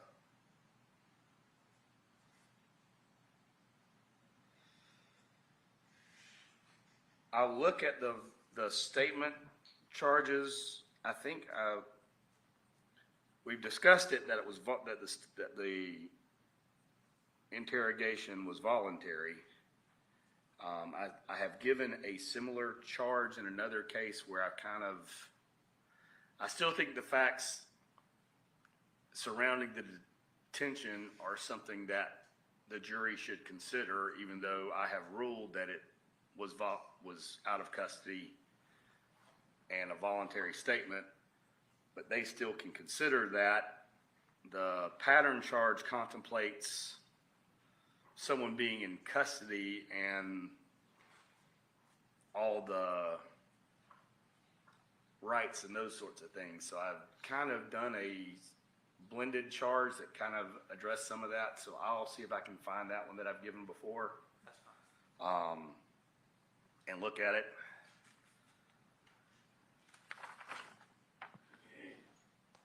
I do think we had this with the other last case I had a few weeks ago, was had an aggravated assault, and so I think I have to give all the simple assault charges, Yes. which y'all didn't request, but that's part of it, so I'll, Right, I think it was within, yeah, so I'll give all, it may be in your written, the only thing about those is the assault with intent to commit, they're 38.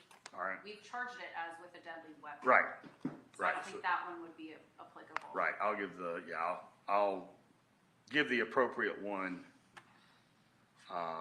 and then I'll give the definition of firearm as a deadly weapon and that stuff. And then they have they requested all of the other deadly weapon definitions. I don't think those are necessary. Yeah, We just probably. got it tailored, but we just put them all in. Right. I'll just give it as to the deadly weapon, firearm being a deadly weapon, and then with that, I don't have to do 41 and 42. And then, since we're that far, can I jump back to 14? Sure.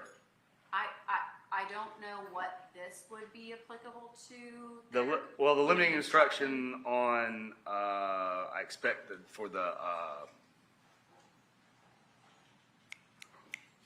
parties, difficulty between the parties. So there's supposed to be a limiting instruction prior to that. The prior difficulties with the parties has its own charge. Yeah, it's suggested that I give some limiting instruction Okay. about that evidence before it. I don't give the full blown thing, but I will. Okay. I wasn't sure if they had another intention. There hasn't been any. There's no like. There's been no bad act evidence presented. There's been no. We don't have any. That was the other note that I had. As far as so the only limiting instruction would be just a general limiting instruction, talk about prior difficulties between the parties. Okay. There's nothing else y'all are asking for as far as that goes, right? As far as witness credibility and attacking witnesses, just bias is the only thing that's been introduced. Is that correct? So I'll give the bias. Contradiction? I give that, yeah. But I use that I use the impeached. Okay, yeah. But I also say a witness can be attacked by disproving the facts to which the test. That's 621 contradiction, 622 is bias, so we Yeah. got those two. So I'll put those two in, then I'll give the confusing lack of bias to rehabilitate instruction thing. But really, I mean, there's nothing y'all are asking, no one's asking for anything that's not pattern. Everything that y'all have asked for, I think, is reasonable. So I can start working on And Judge, we getting y'all a emailed- draft. We emailed you Word forms for all of our charges. All right. If you need it, just let us know. Okay. Is there anything else y'all see that y'all want to talk about? Just one, are you gonna do the new hybrid way you do it, when you read them the charge, like Yes. follow along, not get a hard copy of it? That is my plan, although I anticipate at some point they're going to ask for a written copy. So I'm going to work on trying to get the written copy as good as I can get it. But my plan still is to tell them no the first time. Judge, when it, in their charge numbers 44, 45, and 46, I don't know if those are. 44, 45. Oh, y'all didn't, yeah, y'all, sorry. I don't. I didn't get down that far. So are y'all Okay. intending on introducing any character witnesses? 45, no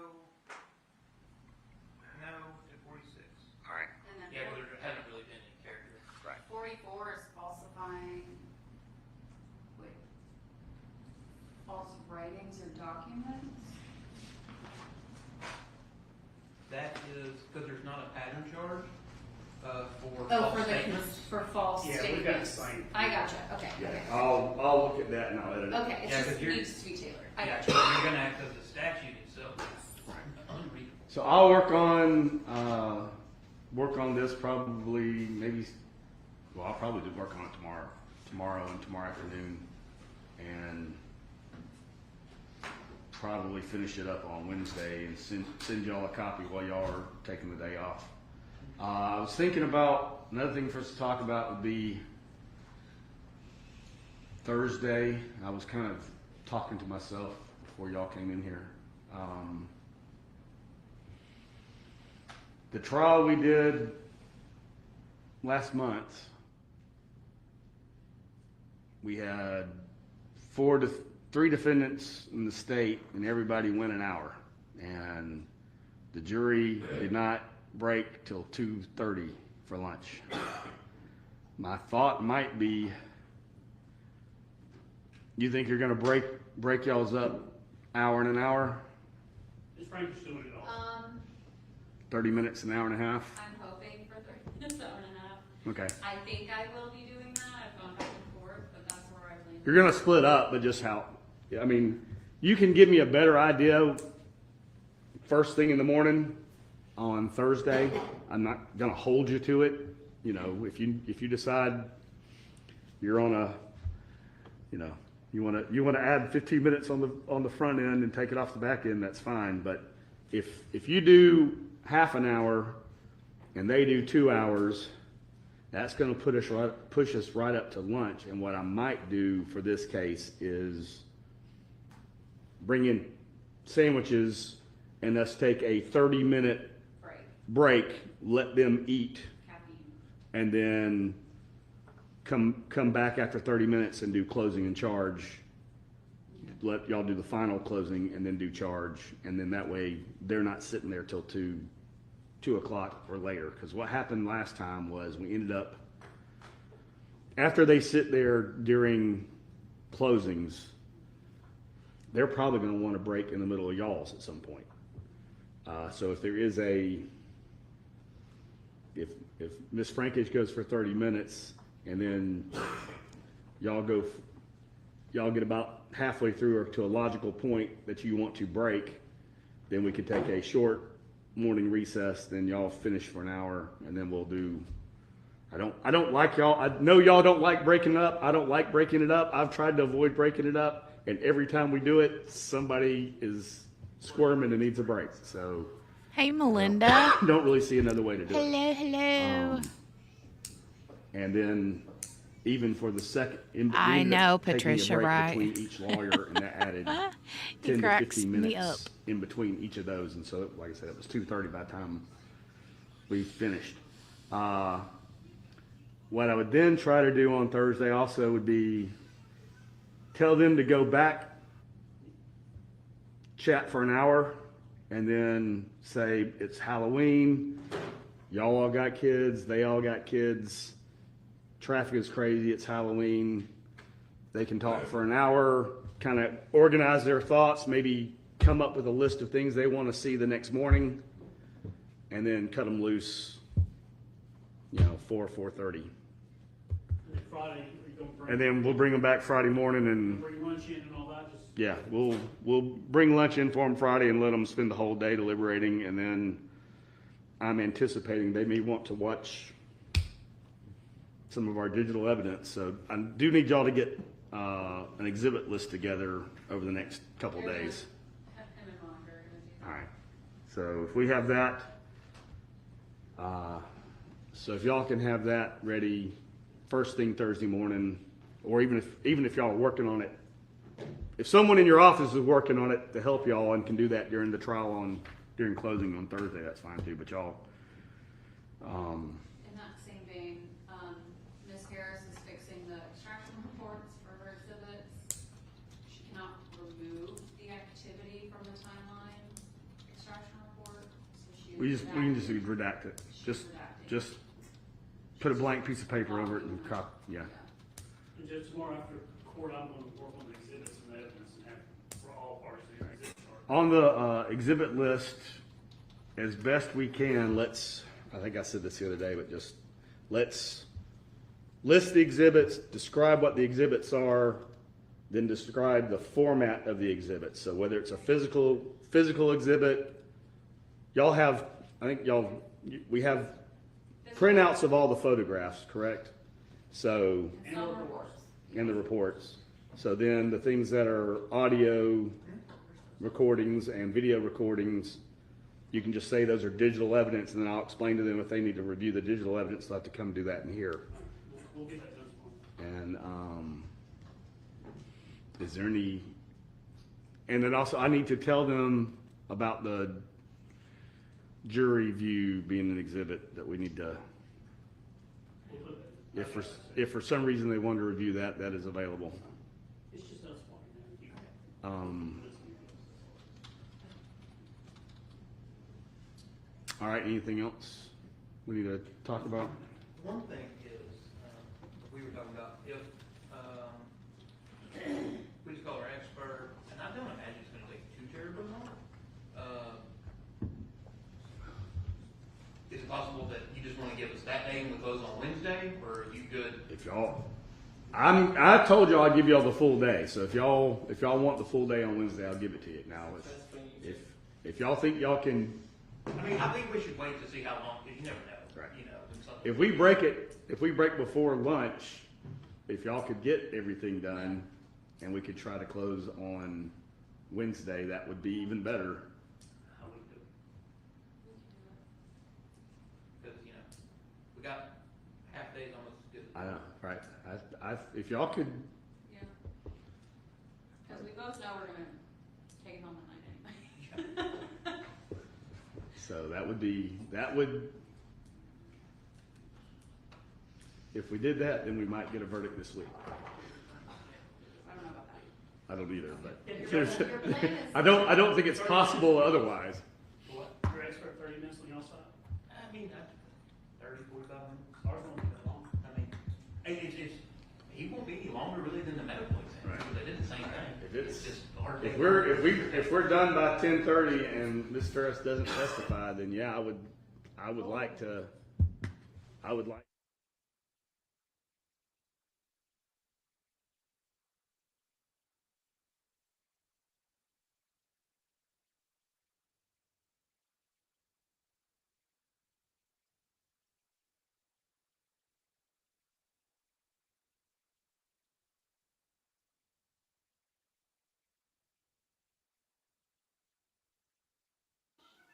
So, looks like they went ahead and just cut the feed. All right then. All righty then. Okay. Well, I think and we'll be back tomorrow, but I know that we'll be back tomorrow, but what I'm saying is I think that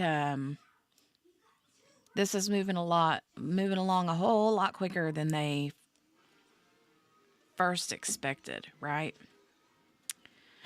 So that's good. That's good. All right, youngins, I'm going to get on out of here. I'm going to go get some housework done that I didn't get to get done over the weekend. It desperately needs it. So, but we'll be back tomorrow for more Ferris wheel. Thank you guys for joining me today. I appreciate it. And I hope that you guys will please click that thumbs up button before you leave.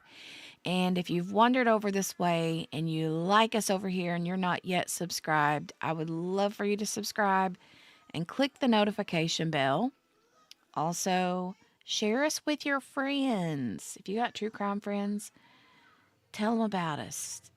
Bring them along with you the next time you come and sit at the Crime Cafe, right? All right. Oh, and hashtag replay. If you guys are watching on the replay, make sure to put a hashtag replay in the comments down below.